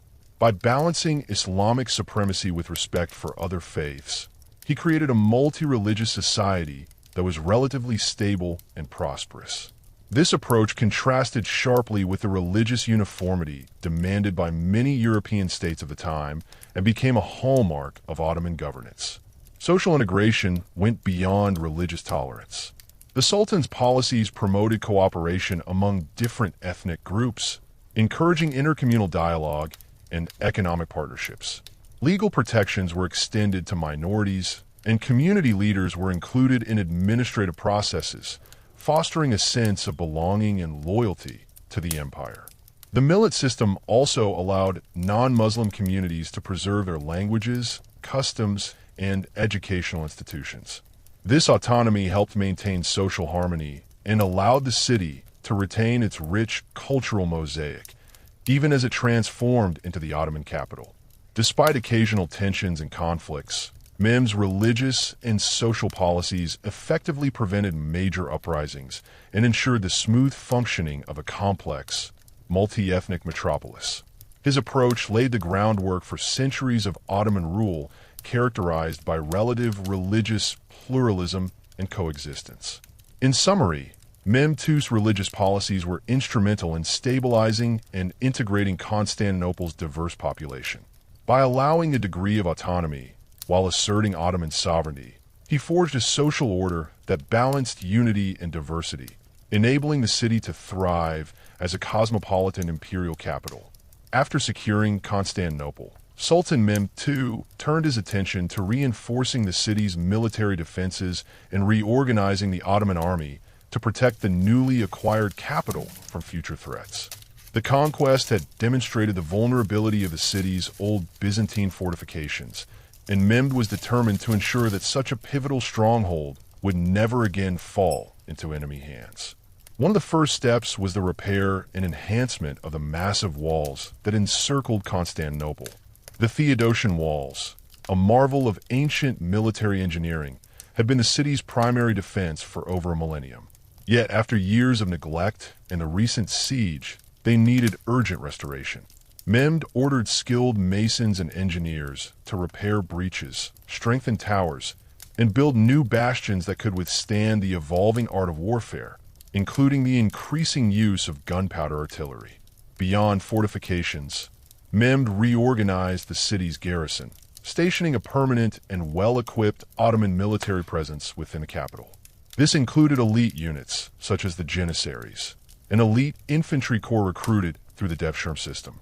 These soldiers were rigorously trained, fiercely loyal to the Sultan, and instrumental in maintaining order within the city and across the empire. Mehmed also focused on developing a robust naval force to control the Bosporus Strait and the surrounding seas. The Ottoman navy was expanded with new ships, including galleys and larger war vessels capable of challenging Venetian and Genoese fleets that had once dominated Mediterranean trade routes. Securing naval supremacy was vital to protecting Constantinople's maritime connections and deterring potential invasions. The Sultan's military reforms extended to training and logistics. A centralized command structure improved coordination among different units, while regular drills ensured the army's readiness. Supply chains were fortified to guarantee that troops could be provisioned quickly during sieges or campaigns. Mehmed was aware that the Ottoman Empire faced threats from various fronts. European powers such as Hungary and Venice sought to check Ottoman expansion, while rival Turkic and Persian groups contested control in Asia. Strengthening Constantinople as a military hub allowed the Sultan to project power effectively and respond swiftly to emerging dangers. Furthermore, the military strategy integrated intelligence and diplomacy. Ottoman spies and emissaries operated throughout the region, gathering information on enemy movements and forging alliances where advantageous. This blend of hard military power and subtle diplomacy was a hallmark of Mehmed's rule. Internally, Mehmed fostered a culture of discipline and innovation among his troops. He encouraged the adoption of new technologies, including the use of cannons and firearms, which had proved decisive during the siege. The Ottoman military's adaptability made it a formidable force well beyond the city walls. The restructuring of Constantinople's military defenses and forces established a model for the empire's future conquests and governance. By securing the capital and maintaining a vigilant, modernized army, Mehmed ensured the longevity of Ottoman rule in the region. In conclusion, the military reorganization and defensive strategy following the conquest of Constantinople reflected Mehmed's vision of a powerful, resilient empire. These efforts not only safeguarded the capital, but also laid the foundation for Ottoman dominance in southeastern Europe and the eastern Mediterranean for centuries to come. The conquest of Constantinople not only marked a profound military and political shift, but also initiated a remarkable cultural renaissance under Ottoman rule. Sultan Mehmed II, often called Mehmed the Conqueror, envisioned Constantinople not merely as a strategic stronghold, but as a thriving imperial capital, a beacon of art, architecture, and intellectual life bridging east and west. Central to this vision was the transformation of the city's urban landscape. Mehmed ordered the restoration and construction of key monuments, blending Byzantine architectural heritage with Ottoman and Islamic artistic traditions. The Hagia Sophia, once a grand Christian cathedral, was converted into a mosque, its vast dome and intricate mosaics becoming part of the new imperial identity. Mehmed commissioned skilled artisans to add minarets and other Islamic features, creating a powerful symbol of the city's new religious and cultural role. Beyond Hagia Sophia, new mosques, palaces, and public buildings arose throughout Constantinople. The Topkapi Palace was established as the Sultan's primary residence and administrative center. Its sprawling courtyards, pavilions, and gardens reflected Ottoman grandeur and served as a hub for governance and cultural patronage. Religious and educational institutions flourished. Madrasas, Islamic schools, were founded to teach theology, law, science, and literature, attracting scholars from across the empire. These centers fostered intellectual exchange and the preservation of knowledge, contributing to a vibrant cultural milieu.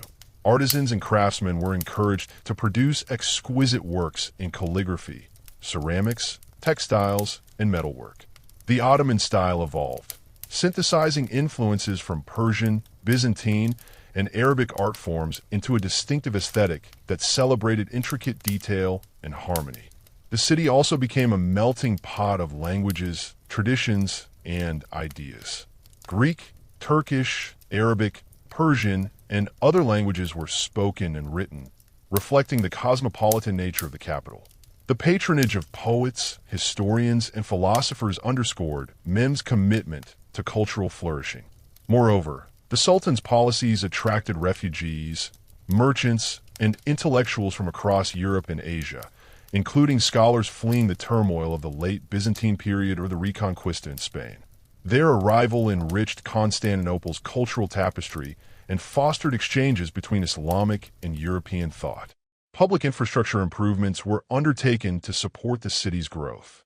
Aqueducts were repaired to supply fresh water. Roads and marketplaces expanded, and public baths and hospitals constructed, enhancing urban life. This cultural renaissance under Mehmed II laid the foundation for centuries of Ottoman artistic and intellectual achievement. Constantinople, renamed Istanbul, emerged as a vibrant imperial capital that symbolized the fusion of diverse cultures under Ottoman sovereignty. In summary, the post-conquest era witnessed a remarkable revival in architecture, arts, and learning, transforming Constantinople into a shining jewel of the Ottoman Empire and a testament to Mehmed II's visionary leadership. After the triumphant conquest of Constantinople in 1453, Sultan Mehmed II faced the monumental task of transforming a war-torn city into a vibrant imperial capital of the Ottoman Empire. The city, once the heart of the Byzantine Empire, was in ruins from the months-long siege and years of decline. Mehmed understood that military victory was only the beginning. To solidify his rule and ensure the city's long-term stability, a new administrative and political order had to be swiftly established. Mehmed's approach to governance was pragmatic and innovative. Rather than imposing a rigid Ottoman structure abruptly, he sought to blend the existing Byzantine administrative framework with Ottoman governance practices. This fusion aimed to ease the transition for the city's diverse population, which included Greeks, Armenians, Jews, and Turks. It was critical to maintain public order and win the loyalty of Constantinople's inhabitants, many of whom were wary or resentful of Ottoman rule. To achieve this, Mehmed appointed capable and loyal officials to govern the city, including the role of the Beylerbey, provincial governor, and the Cadi, judge, to oversee legal matters. These officials operated under Ottoman law, but were often sensitive to local customs and traditions. The Sultan's administration worked to restore basic services and repair damaged infrastructure to bring normalcy to daily life. A key feature of the new administration was the establishment of the millet system, which recognized the religious and cultural autonomy of various communities within the empire. Mehmed granted the Greek Orthodox Church a privileged status, allowing it to continue its religious practices and internal governance. This move was strategic, as it helped placate a significant portion of the population and ensured cooperation with Ottoman authorities. Other religious groups, such as Jews and Armenians, were similarly granted protections under their own leaders.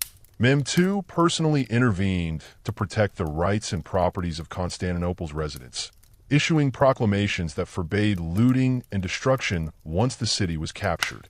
This helped prevent further alienation of the population and laid the groundwork for peaceful coexistence. The Sultan also encouraged migration to repopulate the city, inviting artisans, merchants, and farmers from across the Ottoman territories and beyond. The new administration reorganized the city into districts, each managed by local officials who reported to the central Ottoman government. This decentralization allowed for efficient management while maintaining overall control. Additionally, Ottoman military commanders remained stationed in Constantinople to deter rebellions and enforce the Sultan's authority. Over time, the Ottoman administration rebuilt Constantinople's reputation as a major political, economic, and cultural hub. Mehmed's leadership ensured that despite the city's Byzantine past, its future would be distinctly Ottoman, a crossroads of civilizations where East met West. The integration of diverse populations, respect for religious traditions, and efficient governance allowed Constantinople to emerge from its dark days as a thriving imperial capital. This careful and thoughtful administrative foundation was essential for the Ottoman Empire's expansion in the years that followed. It demonstrated Mehmed's vision not only as a military conqueror, but as a statesman who understood the complexities of ruling a multi-ethnic empire. The transformation of Constantinople into Istanbul was a turning point in history, setting the stage for the city's pivotal role in the centuries ahead. The fall of Constantinople in 1453 sent shockwaves throughout Europe and Asia, not only for its military significance, but also for its impact on centuries-old trade routes that had connected East and West.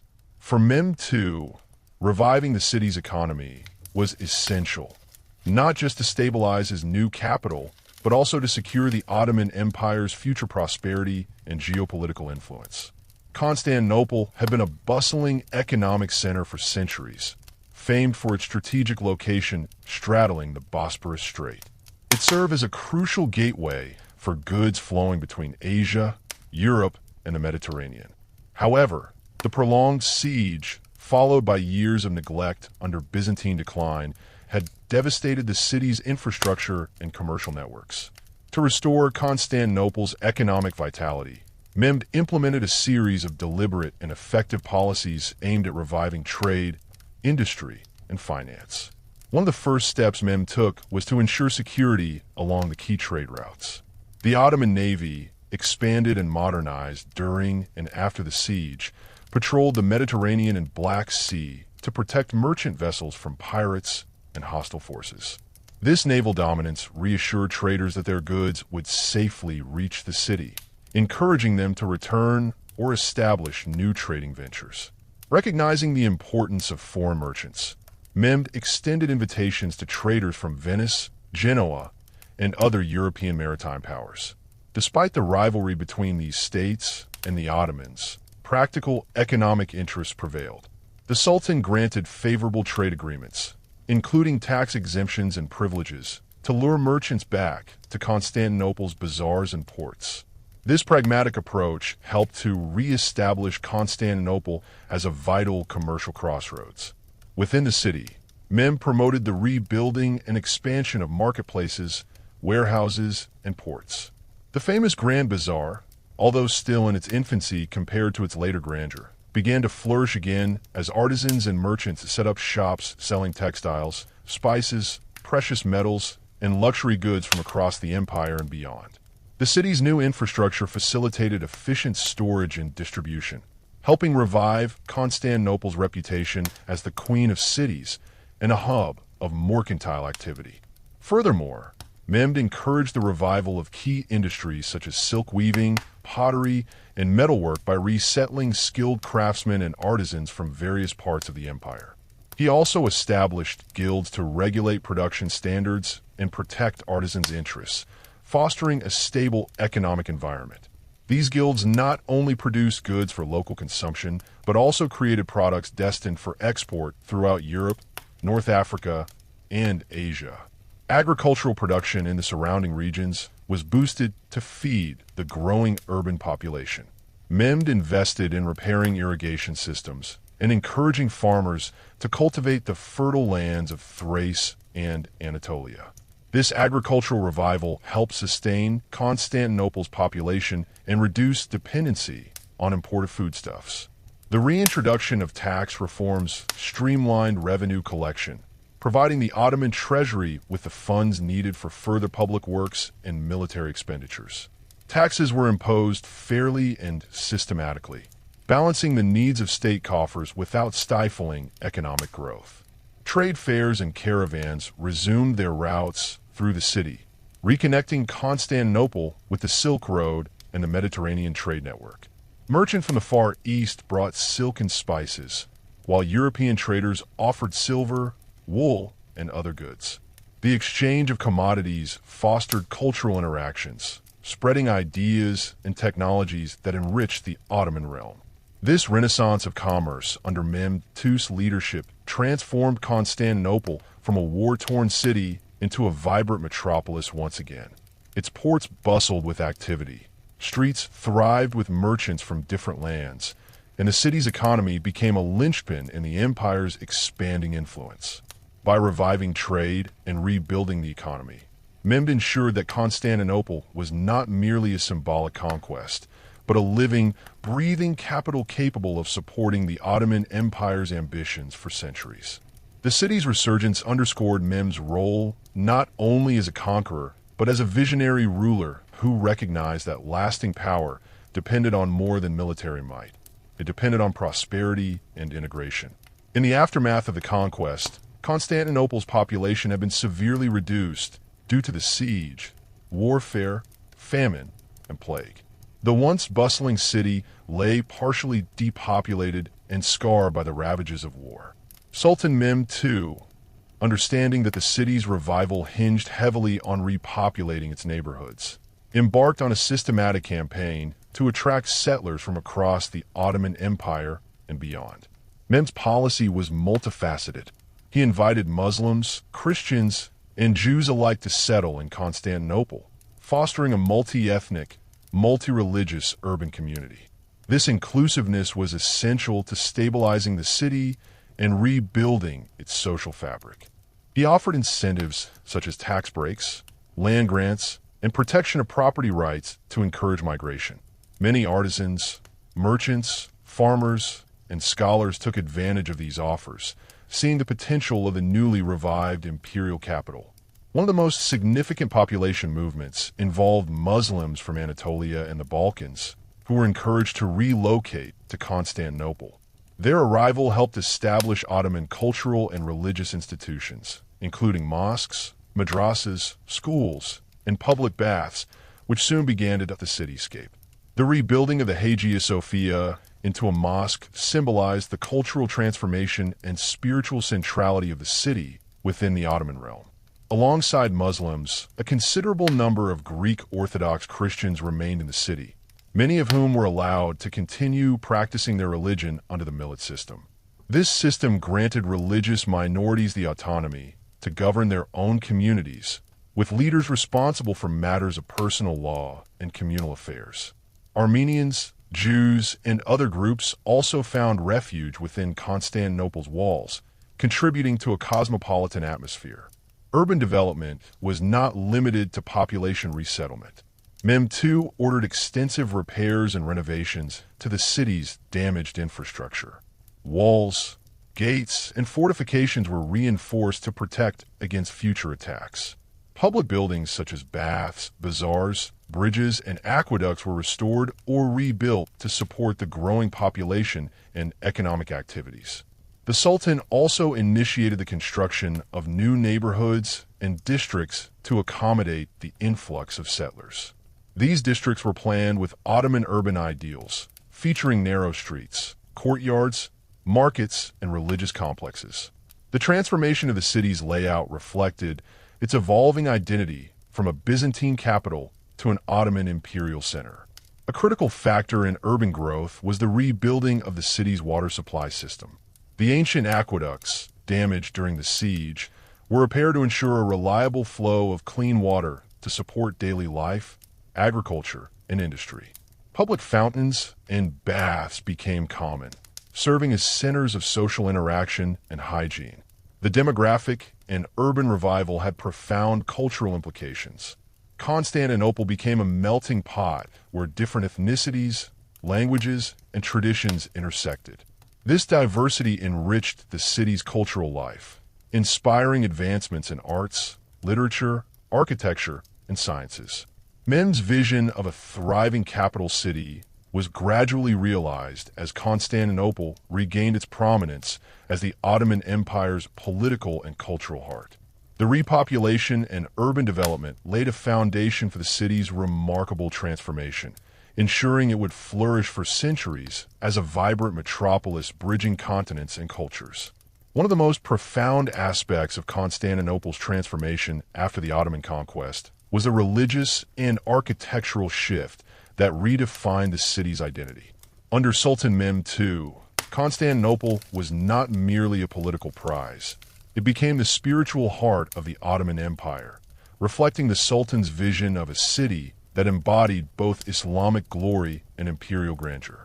Immediately following the conquest in 1453, Mehmed II took symbolic and practical steps to establish Islamic dominance in the city. The most iconic of these was the conversion of the Hagia Sophia, the former Byzantine cathedral, into a mosque. This act was both a powerful statement and a necessary adaptation. Originally constructed as the largest Christian church in the Eastern Roman Empire, the Hagia Sophia was an architectural marvel known for its immense dome and rich mosaics. Mehmed's decision to transform it into a mosque signaled the ascendancy of Islam while preserving the city's architectural heritage.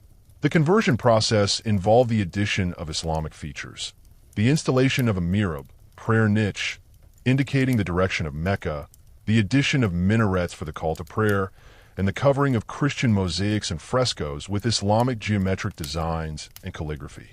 Despite these changes, the building's structural magnificence was maintained, blending Byzantine engineering with Ottoman religious function.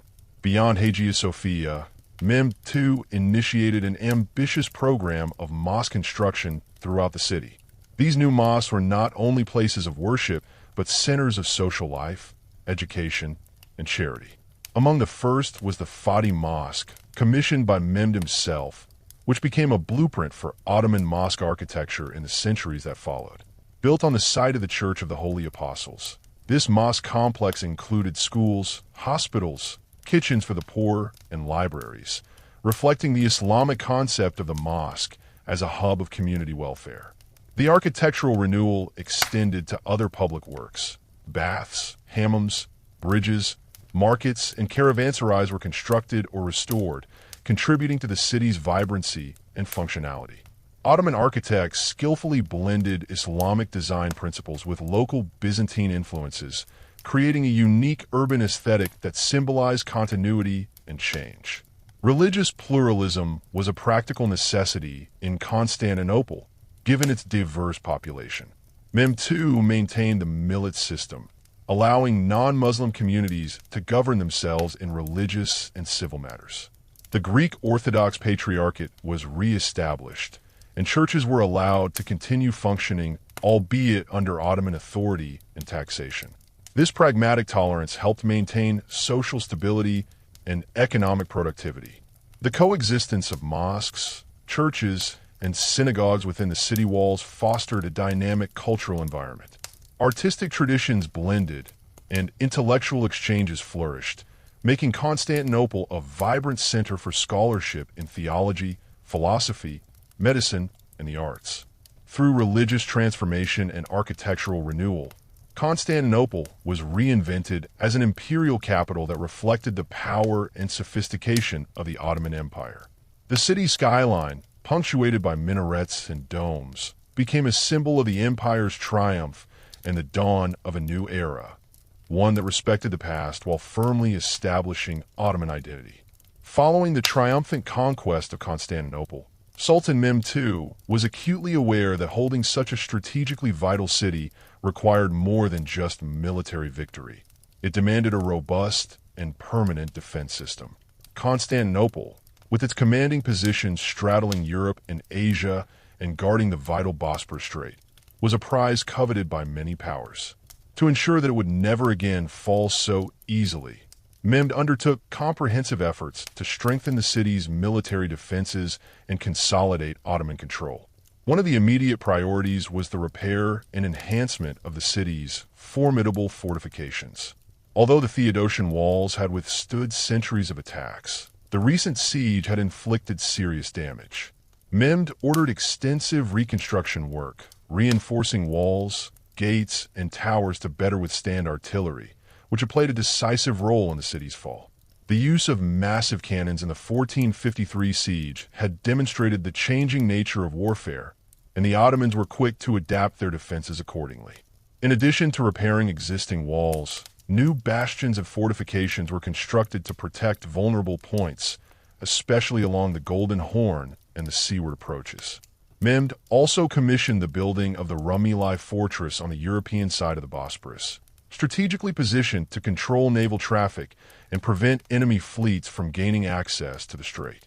This fortress was a masterpiece of military engineering, combining imposing walls with artillery emplacements designed to dominate the waterways. To consolidate military power, the Sultan reorganized the city's garrison, stationing elite troops such as the Janissaries, an elite infantry unit loyal directly to the Sultan, within Constantinople. Their presence served both defensive and policing functions, helping maintain order in the newly acquired city and deterring potential rebellions or external attacks. The Janissaries were also symbolic of Ottoman strength and the Sultan's personal authority. Mehmed's military reforms extended beyond the city walls. Recognizing that the defense of Constantinople was inextricably linked to control of the surrounding region, he fortified strategic points throughout the Balkans and Anatolia. These outposts served as early warning systems against enemy advances and allowed the Ottomans to project power far beyond the city itself. The Sultan also invested heavily in the Ottoman navy, understanding that control of the Bosporus and the wider Mediterranean was critical to Constantinople's security. New ships were constructed and naval bases expanded to ensure dominance at sea. This naval power allowed the Ottomans to intercept potential invasions and secure vital trade routes. Beyond physical defenses, Mehmed implemented administrative measures to streamline military logistics and governance. Military commanders were appointed with clear authority over their jurisdictions, and supply chains were organized to ensure troops stationed in Constantinople were well provisioned. These military consolidations and defense upgrades transformed Constantinople from a vulnerable relic of the Byzantine era into a formidable Ottoman fortress city. The blend of ancient walls reinforced with modern artillery defenses, a standing professional army, and a powerful navy made it one of the most secure cities of its time. By fortifying Constantinople so thoroughly, Mehmed II not only safeguarded the capital of his empire, but also sent a clear message to rival powers. The Ottoman Empire was here to stay, and its grip on this imperial city was unbreakable. The fall of Constantinople marked a pivotal moment, not only in military and political terms, but also in the economic transformation of the city. Once the bustling commercial capital of the Byzantine Empire, Constantinople's economy had suffered decades of decline before its capture. Sultan Mehmed II recognized that for the city to thrive as the heart of the Ottoman Empire, it needed a robust economic revival fueled by trade, crafts, and commerce. Mehmed II moved swiftly to restore Constantinople's status as a key trade hub linking Europe and Asia. Thanks to its strategic location on the Bosporus Strait, the city had long been a crossroads for merchants and travelers. To leverage this advantage, the Sultan reopened and revitalized the ancient Grand Bazaar, which had been damaged or fallen into disuse. This market became a vibrant center where merchants from diverse backgrounds, Turks, Greeks, Armenians, Jews, and Europeans, traded goods ranging from spices, silk, and textiles to precious metals and manufactured products. The Ottoman administration took deliberate steps to encourage economic activity. Tax incentives were granted to merchants willing to settle in the city, and laws were established to regulate commerce and protect traders' rights.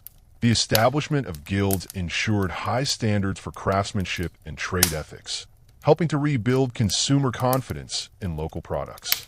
Internationally, the Ottomans sought to expand their trading network by negotiating treaties with neighboring states and distant powers.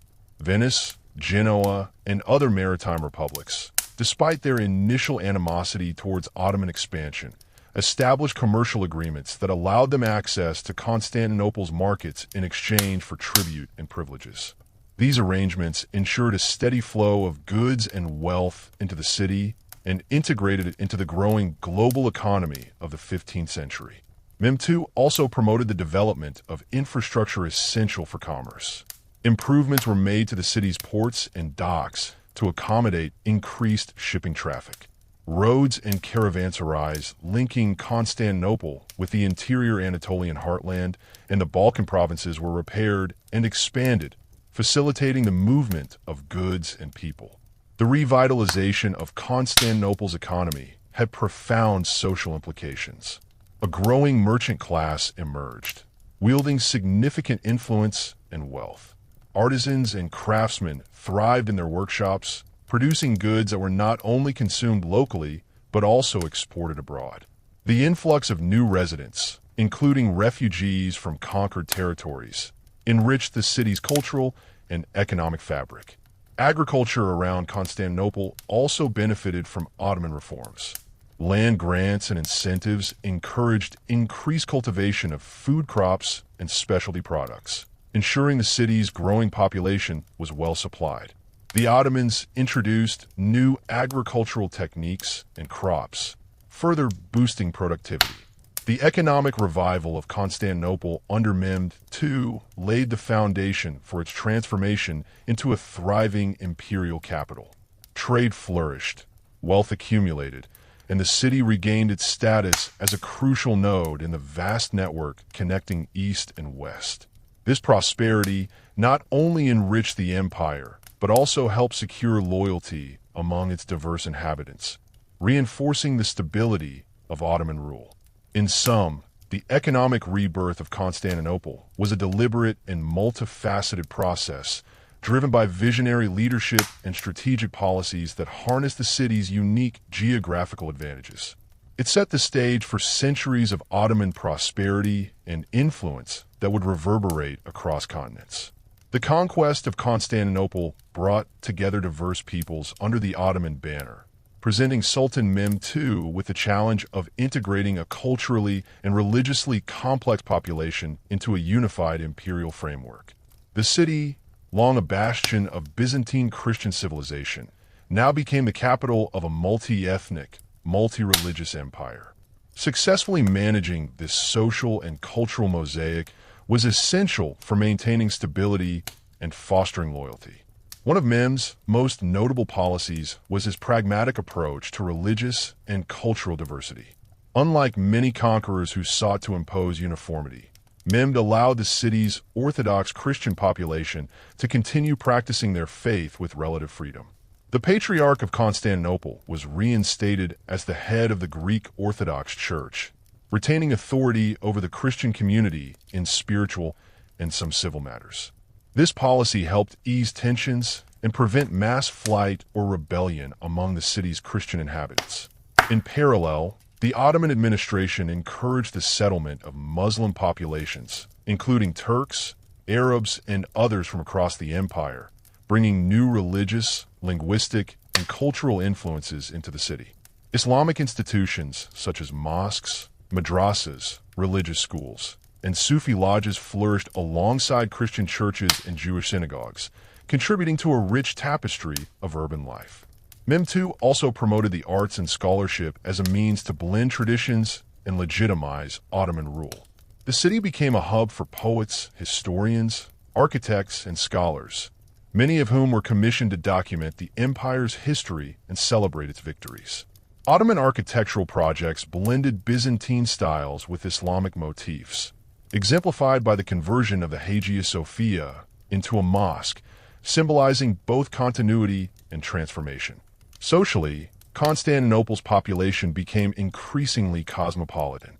Traders, artisans, and intellectuals from various ethnic backgrounds interacted daily, creating a dynamic and pluralistic urban culture. The Ottoman millet system formalized this diversity, organizing communities according to religious affiliation and granting them a degree of autonomy in legal and educational matters. This system helped maintain peace by recognizing and institutionalizing the city's ethnic and religious plurality.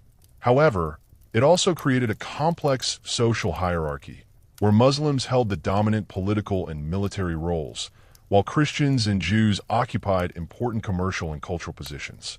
The influx of refugees and skilled workers from conquered lands, especially from the Balkans and Anatolia, further enriched the city's demographic makeup. These new residents contributed to the economic and cultural vitality of Constantinople, helping transform it into a thriving imperial capital.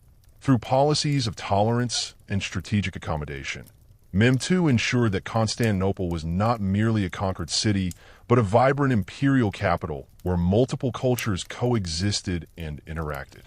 This delicate balance of integration was critical for the long-term stability and success of the Ottoman Empire.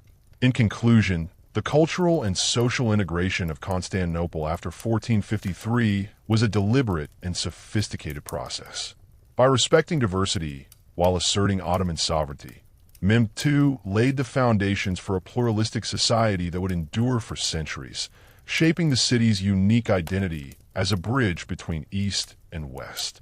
The fall of Constantinople on May 29, 1453, marked not just the end of an era, but the beginning of an immense transformation for the city and its inhabitants.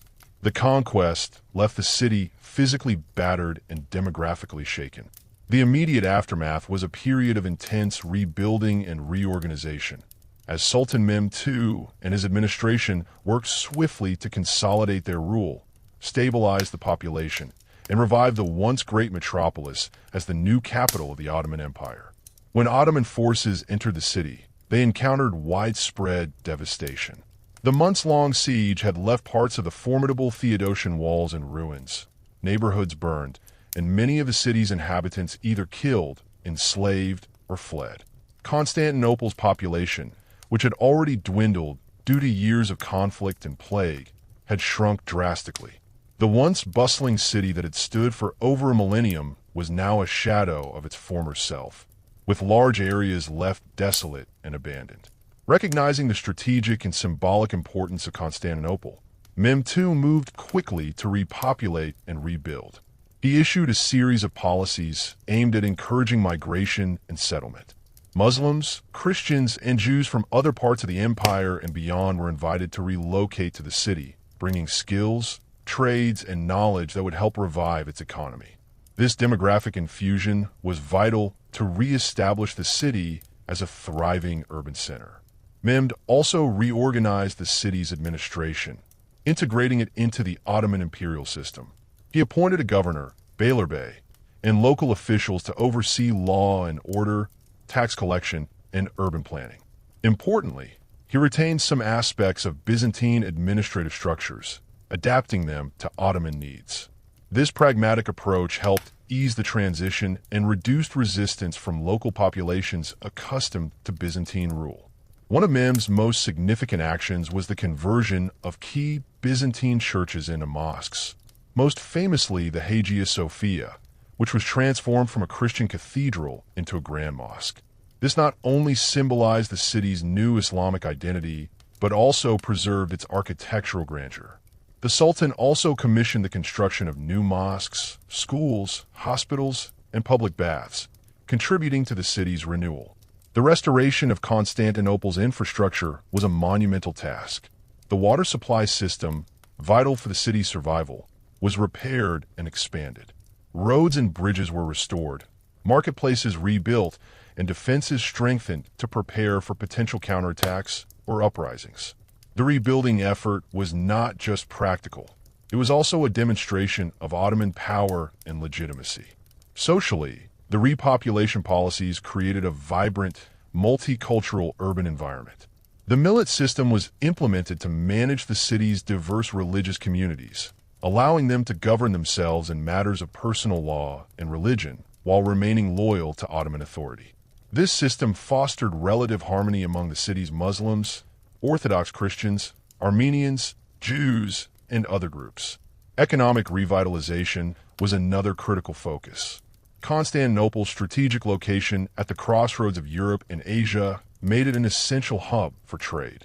Mehmed sought to attract merchants by granting privileges and tax incentives, rebuilding the city's bazaars, and encouraging the flow of goods. This laid the groundwork for Constantinople's resurgence as a vital commercial center under Ottoman rule. Despite the immense challenges, Mehmed II's immediate post-conquest policies succeeded in transforming a devastated city into a functioning imperial capital within a remarkably short period. By combining military strength, administrative skill, and cultural accommodation, he ensured that Constantinople would not only survive but flourish as the heart of a new, expansive empire. This period of rebuilding was crucial in establishing the foundations for the Ottoman Empire's dominance for centuries to come. Constantinople, reborn from the ashes of Byzantium, stood as a testament to the resilience of its people and the vision of its conquerors.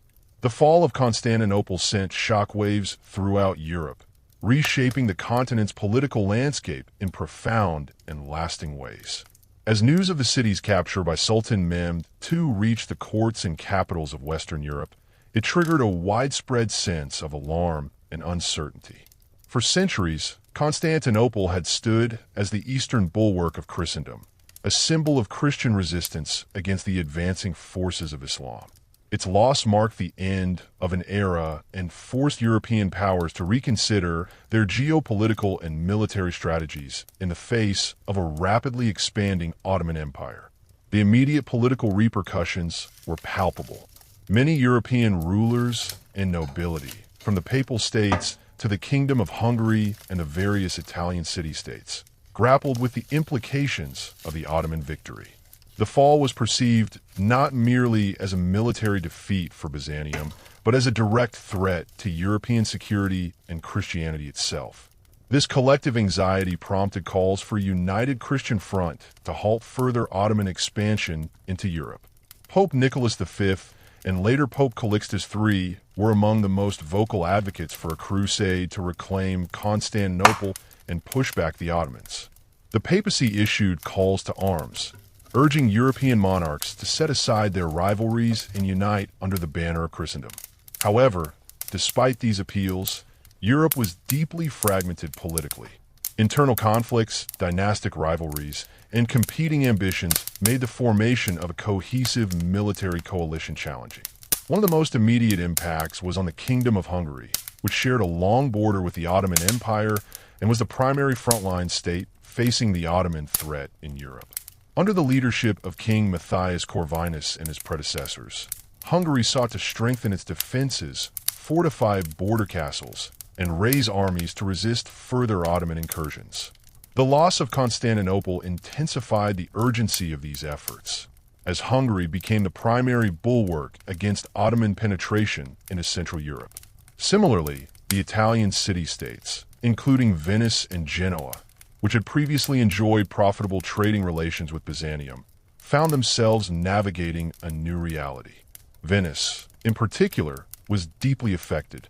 The city had extensive commercial interests in the eastern Mediterranean, including territories and colonies along the Adriatic and Aegean seas.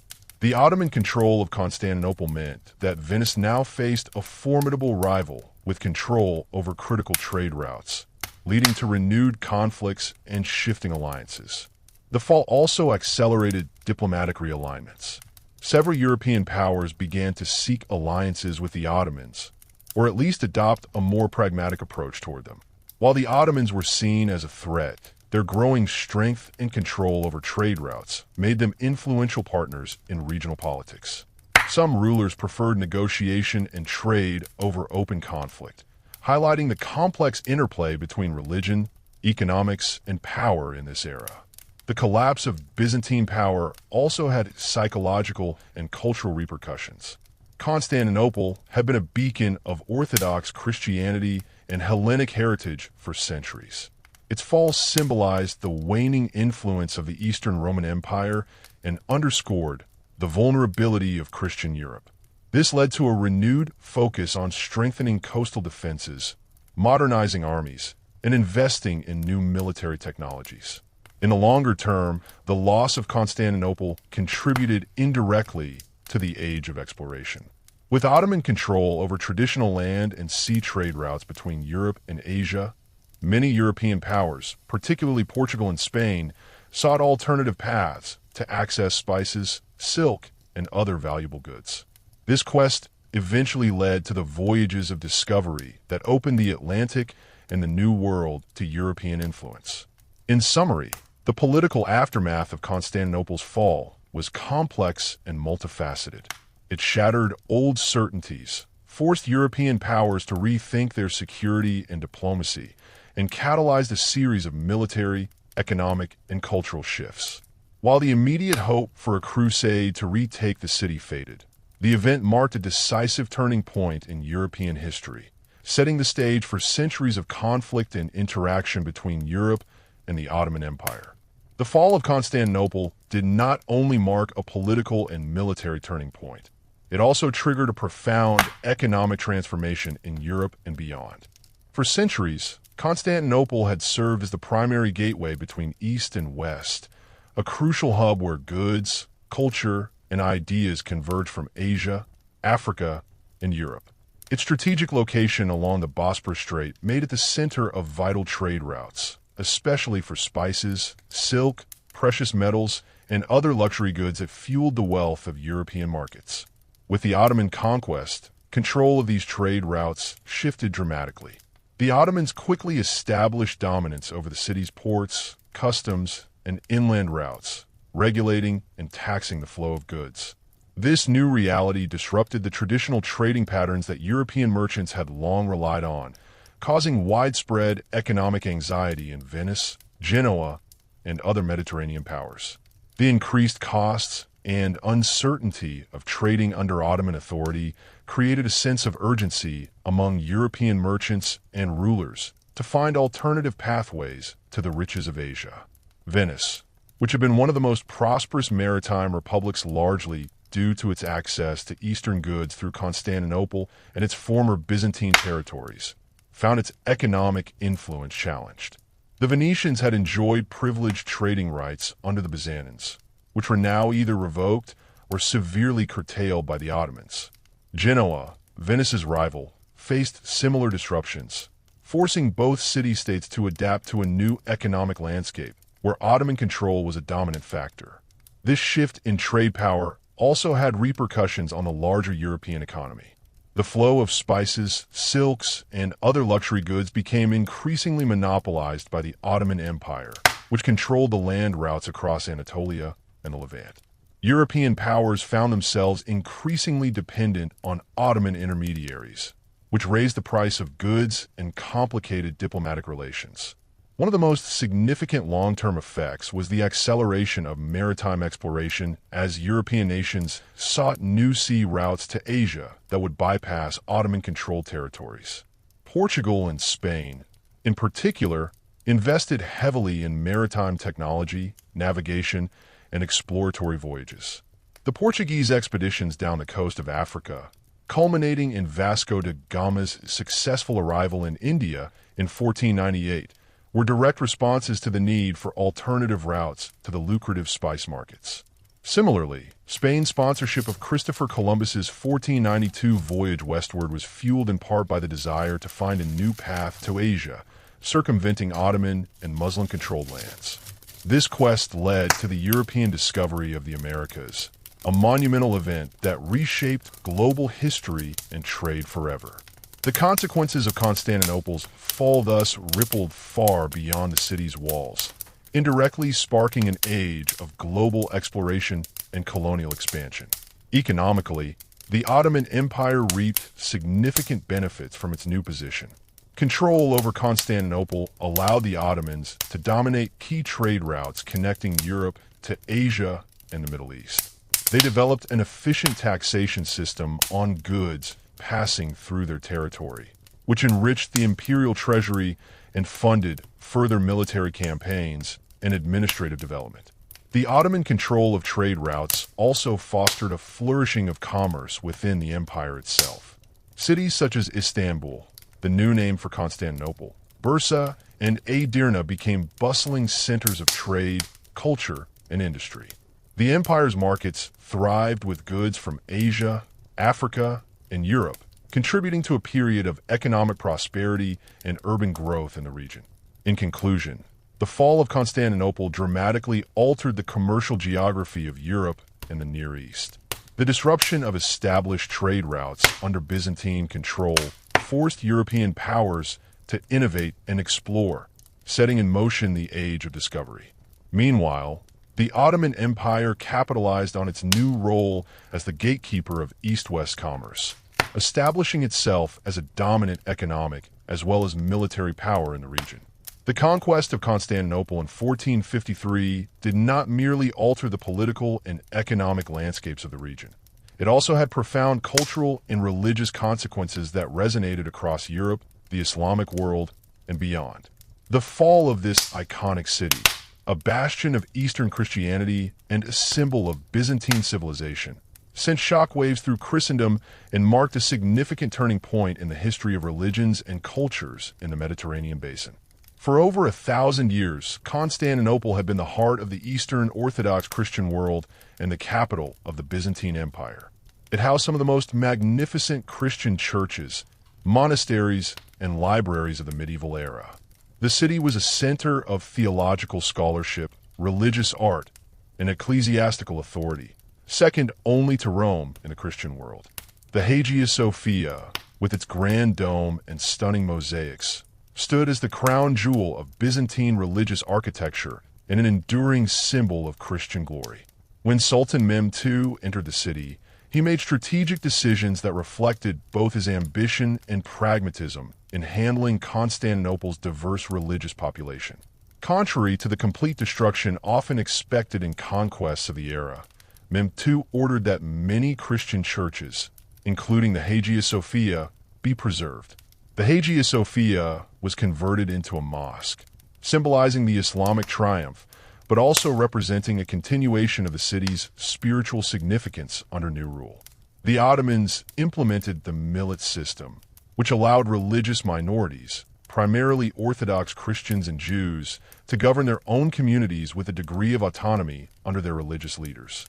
This pragmatic approach aimed to integrate Constantinople's diverse population peacefully into the Ottoman Empire, avoiding the complete alienation that might provoke rebellion.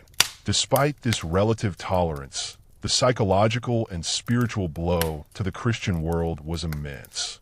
The fall of the New Rome was perceived by many in Western Europe as a catastrophic loss, an event that signaled the shrinking influence of Christendom in the East and heightened fears of further Ottoman expansion into Europe. The news stirred calls for crusades and military aid, although the fragmented and politically divided European powers struggled to respond effectively. The impact was especially profound in the religious and intellectual centers of Europe. Scholars, clerics, and artists fleeing the fallen city carried with them precious manuscripts, texts, and knowledge, particularly of ancient Greek philosophy and classical learning. This exodus of Byzantine scholars to Western Europe significantly contributed to the Renaissance, as their texts helped revive interest in classical antiquity, humanism, and secular learning. In Istanbul, the fusion of Islamic and Byzantine culture began to take root under Ottoman rule. New mosques, schools, and public buildings were constructed, blending Byzantine architectural styles with Islamic artistic traditions. The city gradually transformed into a vibrant cosmopolitan hub where diverse cultures and religions intersected, setting the stage for the Ottoman Empire's golden age. However, the religious tension between Christian Europe and the Muslim Ottoman Empire intensified in the aftermath of the conquest. The event deepened the religious divide between East and West, Christianity and Islam, which would color diplomatic, military, and cultural interactions for centuries to come. In summary, the cultural and religious consequences of Constantinople's fall were far-reaching.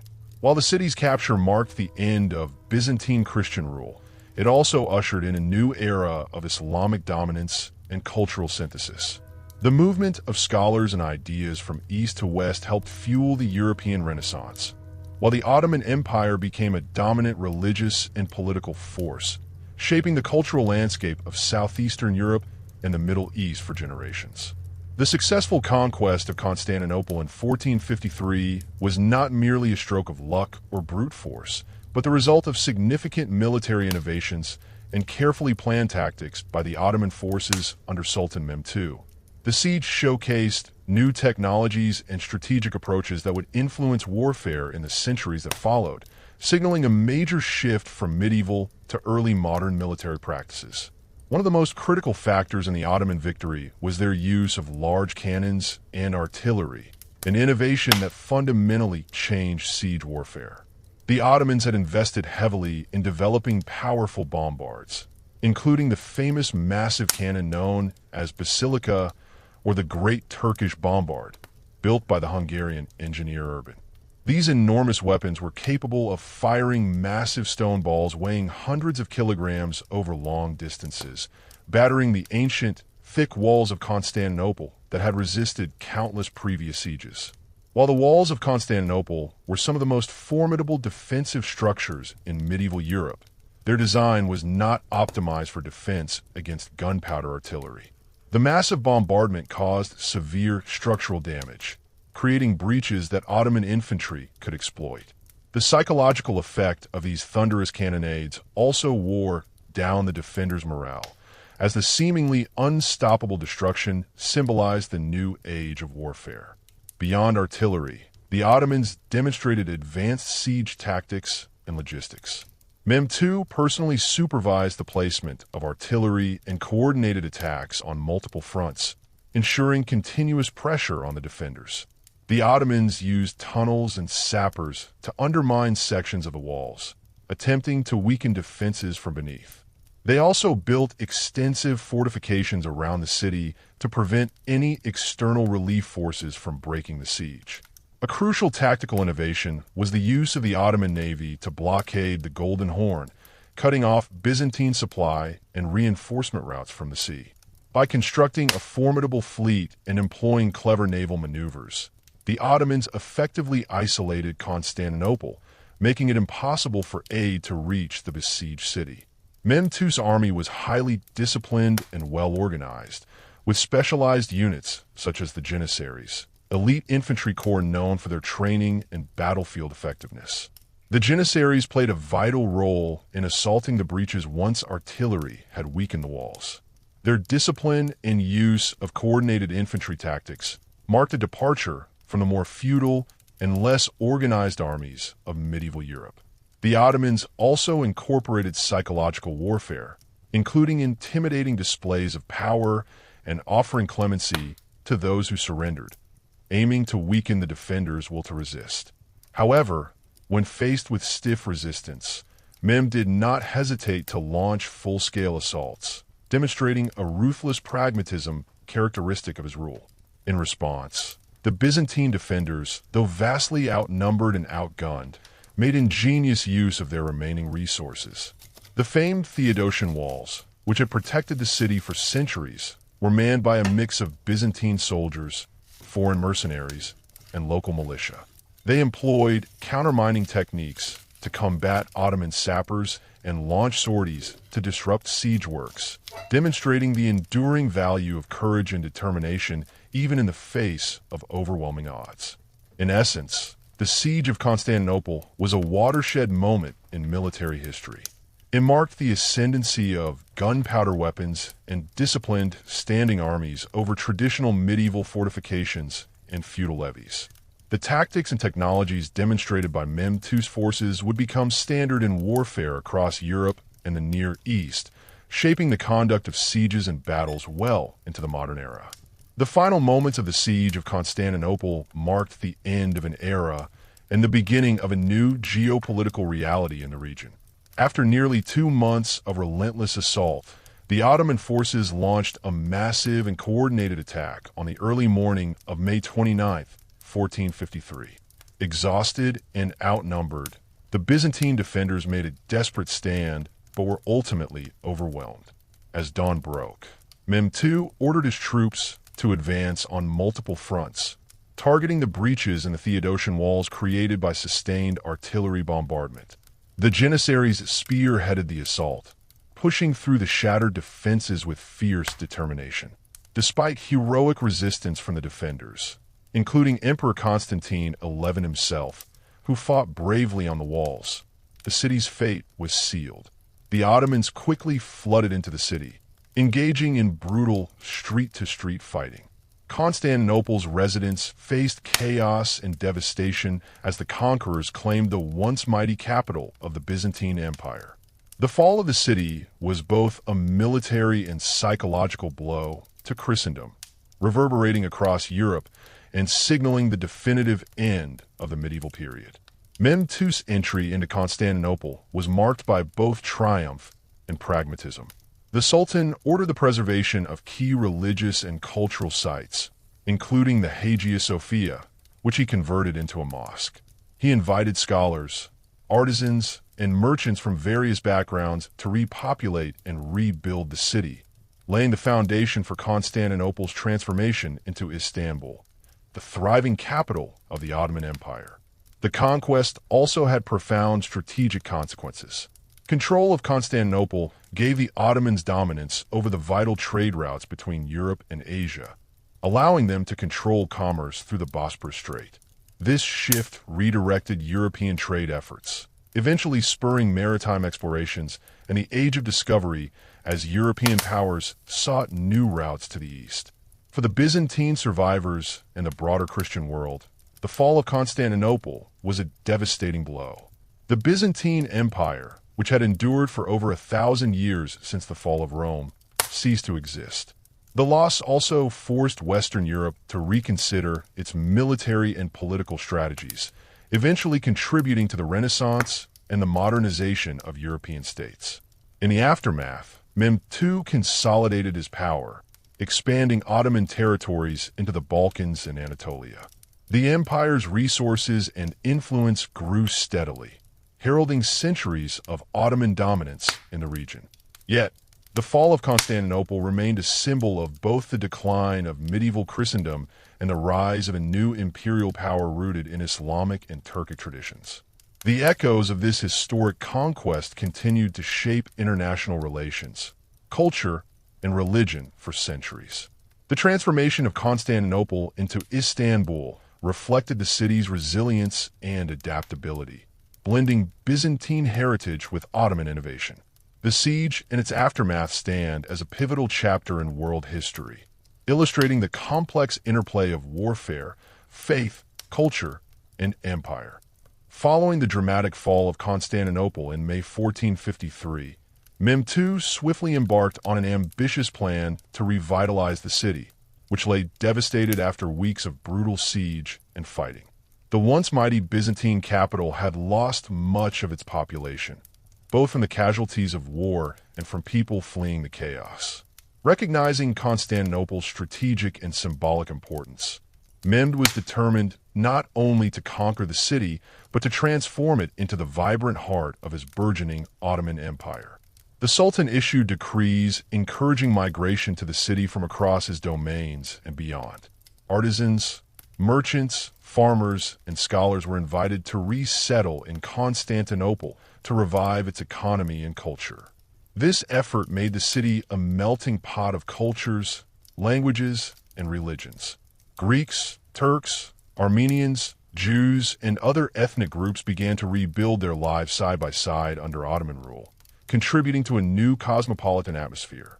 Mehmed renamed the city Istanbul, though the name Constantinople would remain in use among Europeans for centuries. One of the most symbolic acts was the conversion of the Hagia Sophia, the grand Byzantine cathedral and a centerpiece of Orthodox Christianity, into a mosque.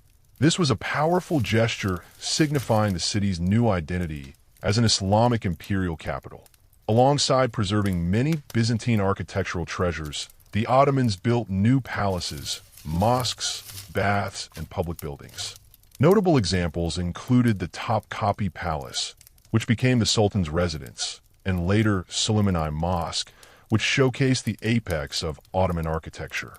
The transformation of Constantinople was both practical and symbolic, a testament to the endurance of the city through centuries of change, and a marker of the rise of a new imperial power that blended Byzantine legacies with Ottoman ambitions. The conquest of Constantinople dramatically reshaped the political and religious landscape of Eastern Europe and the Near East. The Byzantine Empire, for more than a millennium the bastion of Orthodox Christianity and the eastern continuation of the Roman Empire, came to an end. This collapse left a void that the Ottomans quickly filled with a new, powerful Islamic empire stretching across the Balkans, Anatolia, and beyond. Religiously, the fall had profound implications. Constantinople had been the spiritual center of Eastern Orthodox Christianity. With the city's fall, the ecumenical patriarchate was allowed to continue under Ottoman oversight, symbolizing the pragmatic Ottoman approach to governance of religious minorities. However, the power center for Orthodox Christianity gradually shifted northwards to Moscow. The Russian Orthodox Church claimed itself the Third Rome, asserting Moscow's new role as the protector of Orthodox Christianity after Constantinople's fall. Politically, the Ottoman conquest forced European kingdoms to re-examine their alliances and defenses. The power dynamics in the Mediterranean shifted. The Ottomans now controlled key land and sea routes, challenging Venice, Genoa, and the papacy. The Ottomans also introduced the millet system, an innovative administrative policy that allowed religious communities to self-govern in certain matters while paying tribute to Ottoman authorities. This system helped maintain relative peace and stability in a multi-ethnic, multi-faith empire, facilitating the integration of diverse populations. The fall of Constantinople was therefore not merely a military victory. It was a turning point that redefined political authority and religious affiliation in the region for centuries to come. Control over Constantinople gave the Ottomans command of a strategic choke point between Europe and Asia, the Bosporus Strait, and thus control over the vital trade routes that had for centuries enriched the Byzantine Empire and European maritime republics like Venice and Genoa. The city was a major hub for the exchange of goods, ideas, and culture between East and West. The Ottoman Empire quickly imposed taxes and tolls on goods passing through their newly acquired territory, altering traditional trade patterns.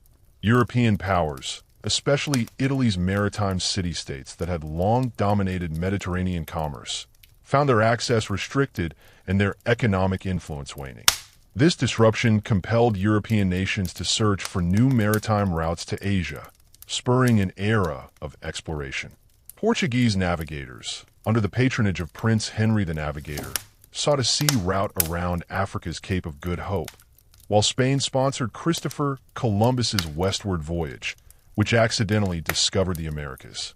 These voyages opened new avenues for trade, colonization, and wealth accumulation, marking the beginning of European global dominance. Thus, the fall of Constantinople indirectly catalyzed the Age of Discovery, profoundly reshaping global economic and political landscapes. The Ottoman control of key trading hubs forced Europe to look outward, initiating a new chapter in world history driven by exploration, conquest, and colonization. The conquest of Constantinople also had important cultural and intellectual ramifications. Many Byzantine scholars, facing the collapse of their homeland, fled westward to Italy and other parts of Europe. They carried with them precious manuscripts, classical texts, and knowledge of ancient Greek philosophy and science, works that had been preserved and developed in Byzantine libraries. These scholars found patronage in Italian city-states such as Florence and Venice, where their knowledge helped ignite the Renaissance, a revival of art, literature, and science that profoundly influenced Western civilization. The influx of Byzantine intellectuals reintroduced Europeans to the works of Plato, Aristotle, and other classical thinkers, sparking a renewed interest in humanism and scientific inquiry. Meanwhile, within the Ottoman Empire, the fusion of Byzantine and Islamic traditions created a unique cultural milieu. Ottoman architecture flourished, blending Byzantine domes and mosaics with Islamic minarets and calligraphy. The empire became a vibrant center for literature, philosophy, and the arts, where Persian, Arab, Turkic, and Byzantine influences mingled. This period of cultural exchange enriched both East and West, demonstrating how conquest and migration, despite their violence, often resulted in unexpected intellectual and artistic cross-pollination. Historians often mark the fall of Constantinople as a major milestone, signaling the end of the Middle Ages and the beginning of the early modern period. The event symbolized the decline of the medieval Byzantine world and the rise of the Ottoman Empire as a dominant force in Eurasia.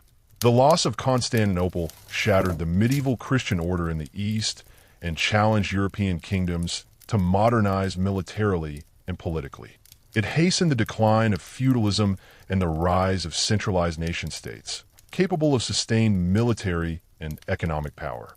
The military technologies and tactics used by the Ottomans, including massive cannon artillery, influenced European warfare.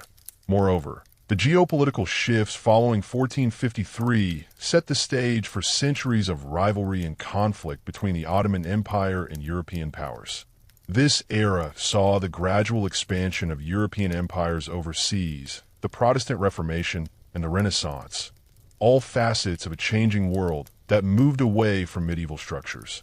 Thus, the fall of Constantinople stands as a watershed moment, marking not only the end of a great empire, but also the birth of a new world shaped by exploration, cultural exchange, and emerging global powers.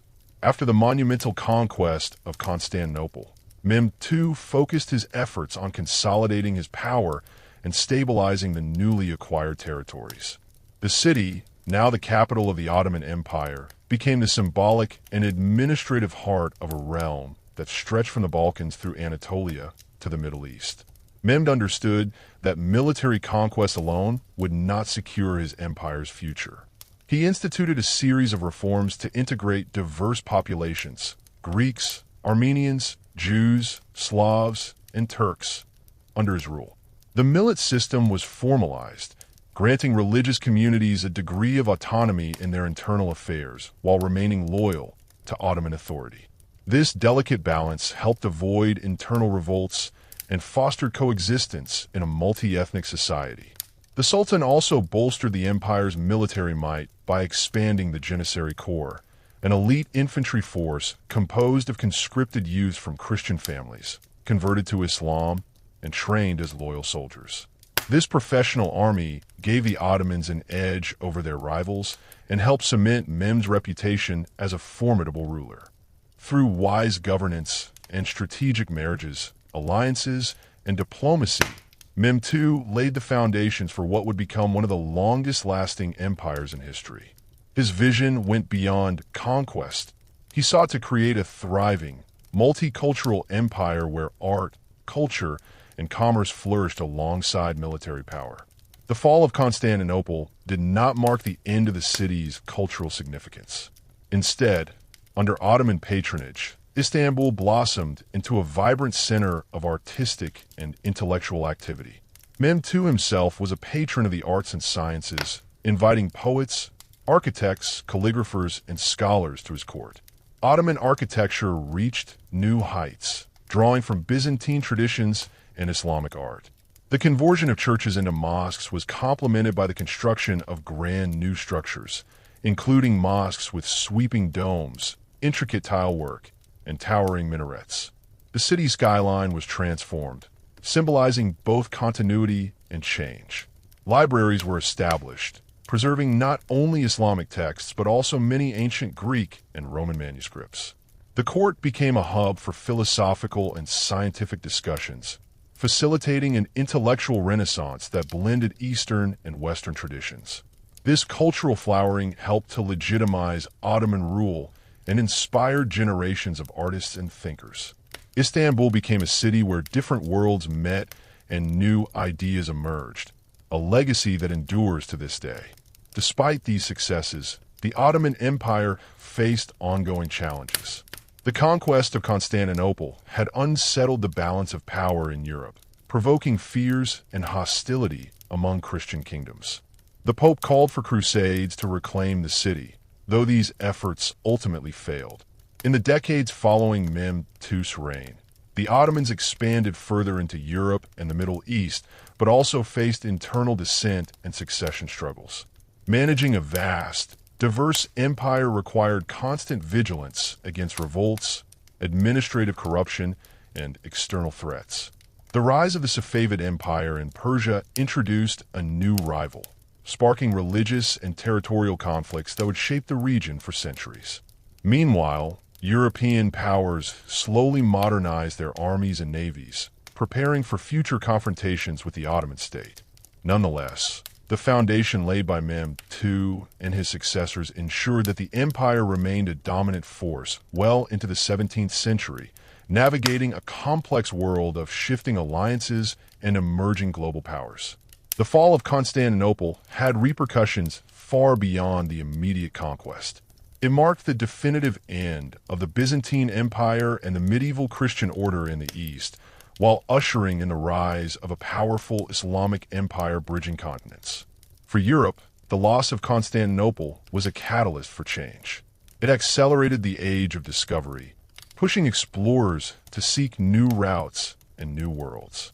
It also prompted the political and military modernization of European states, sowing seeds for the Renaissance and Reformation.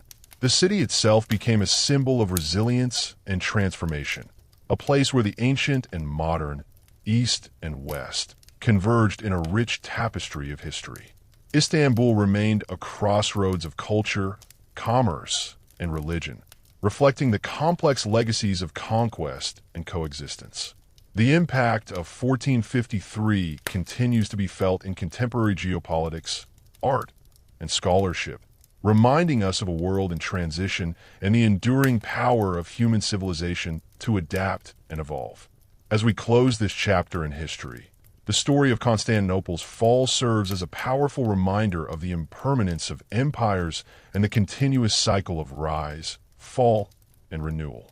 The city's walls, once breached by cannon fire, now stand as monuments to human ambition, ingenuity, and resilience. Mehmed II's vision transformed a city and an empire, shaping the course of history for centuries.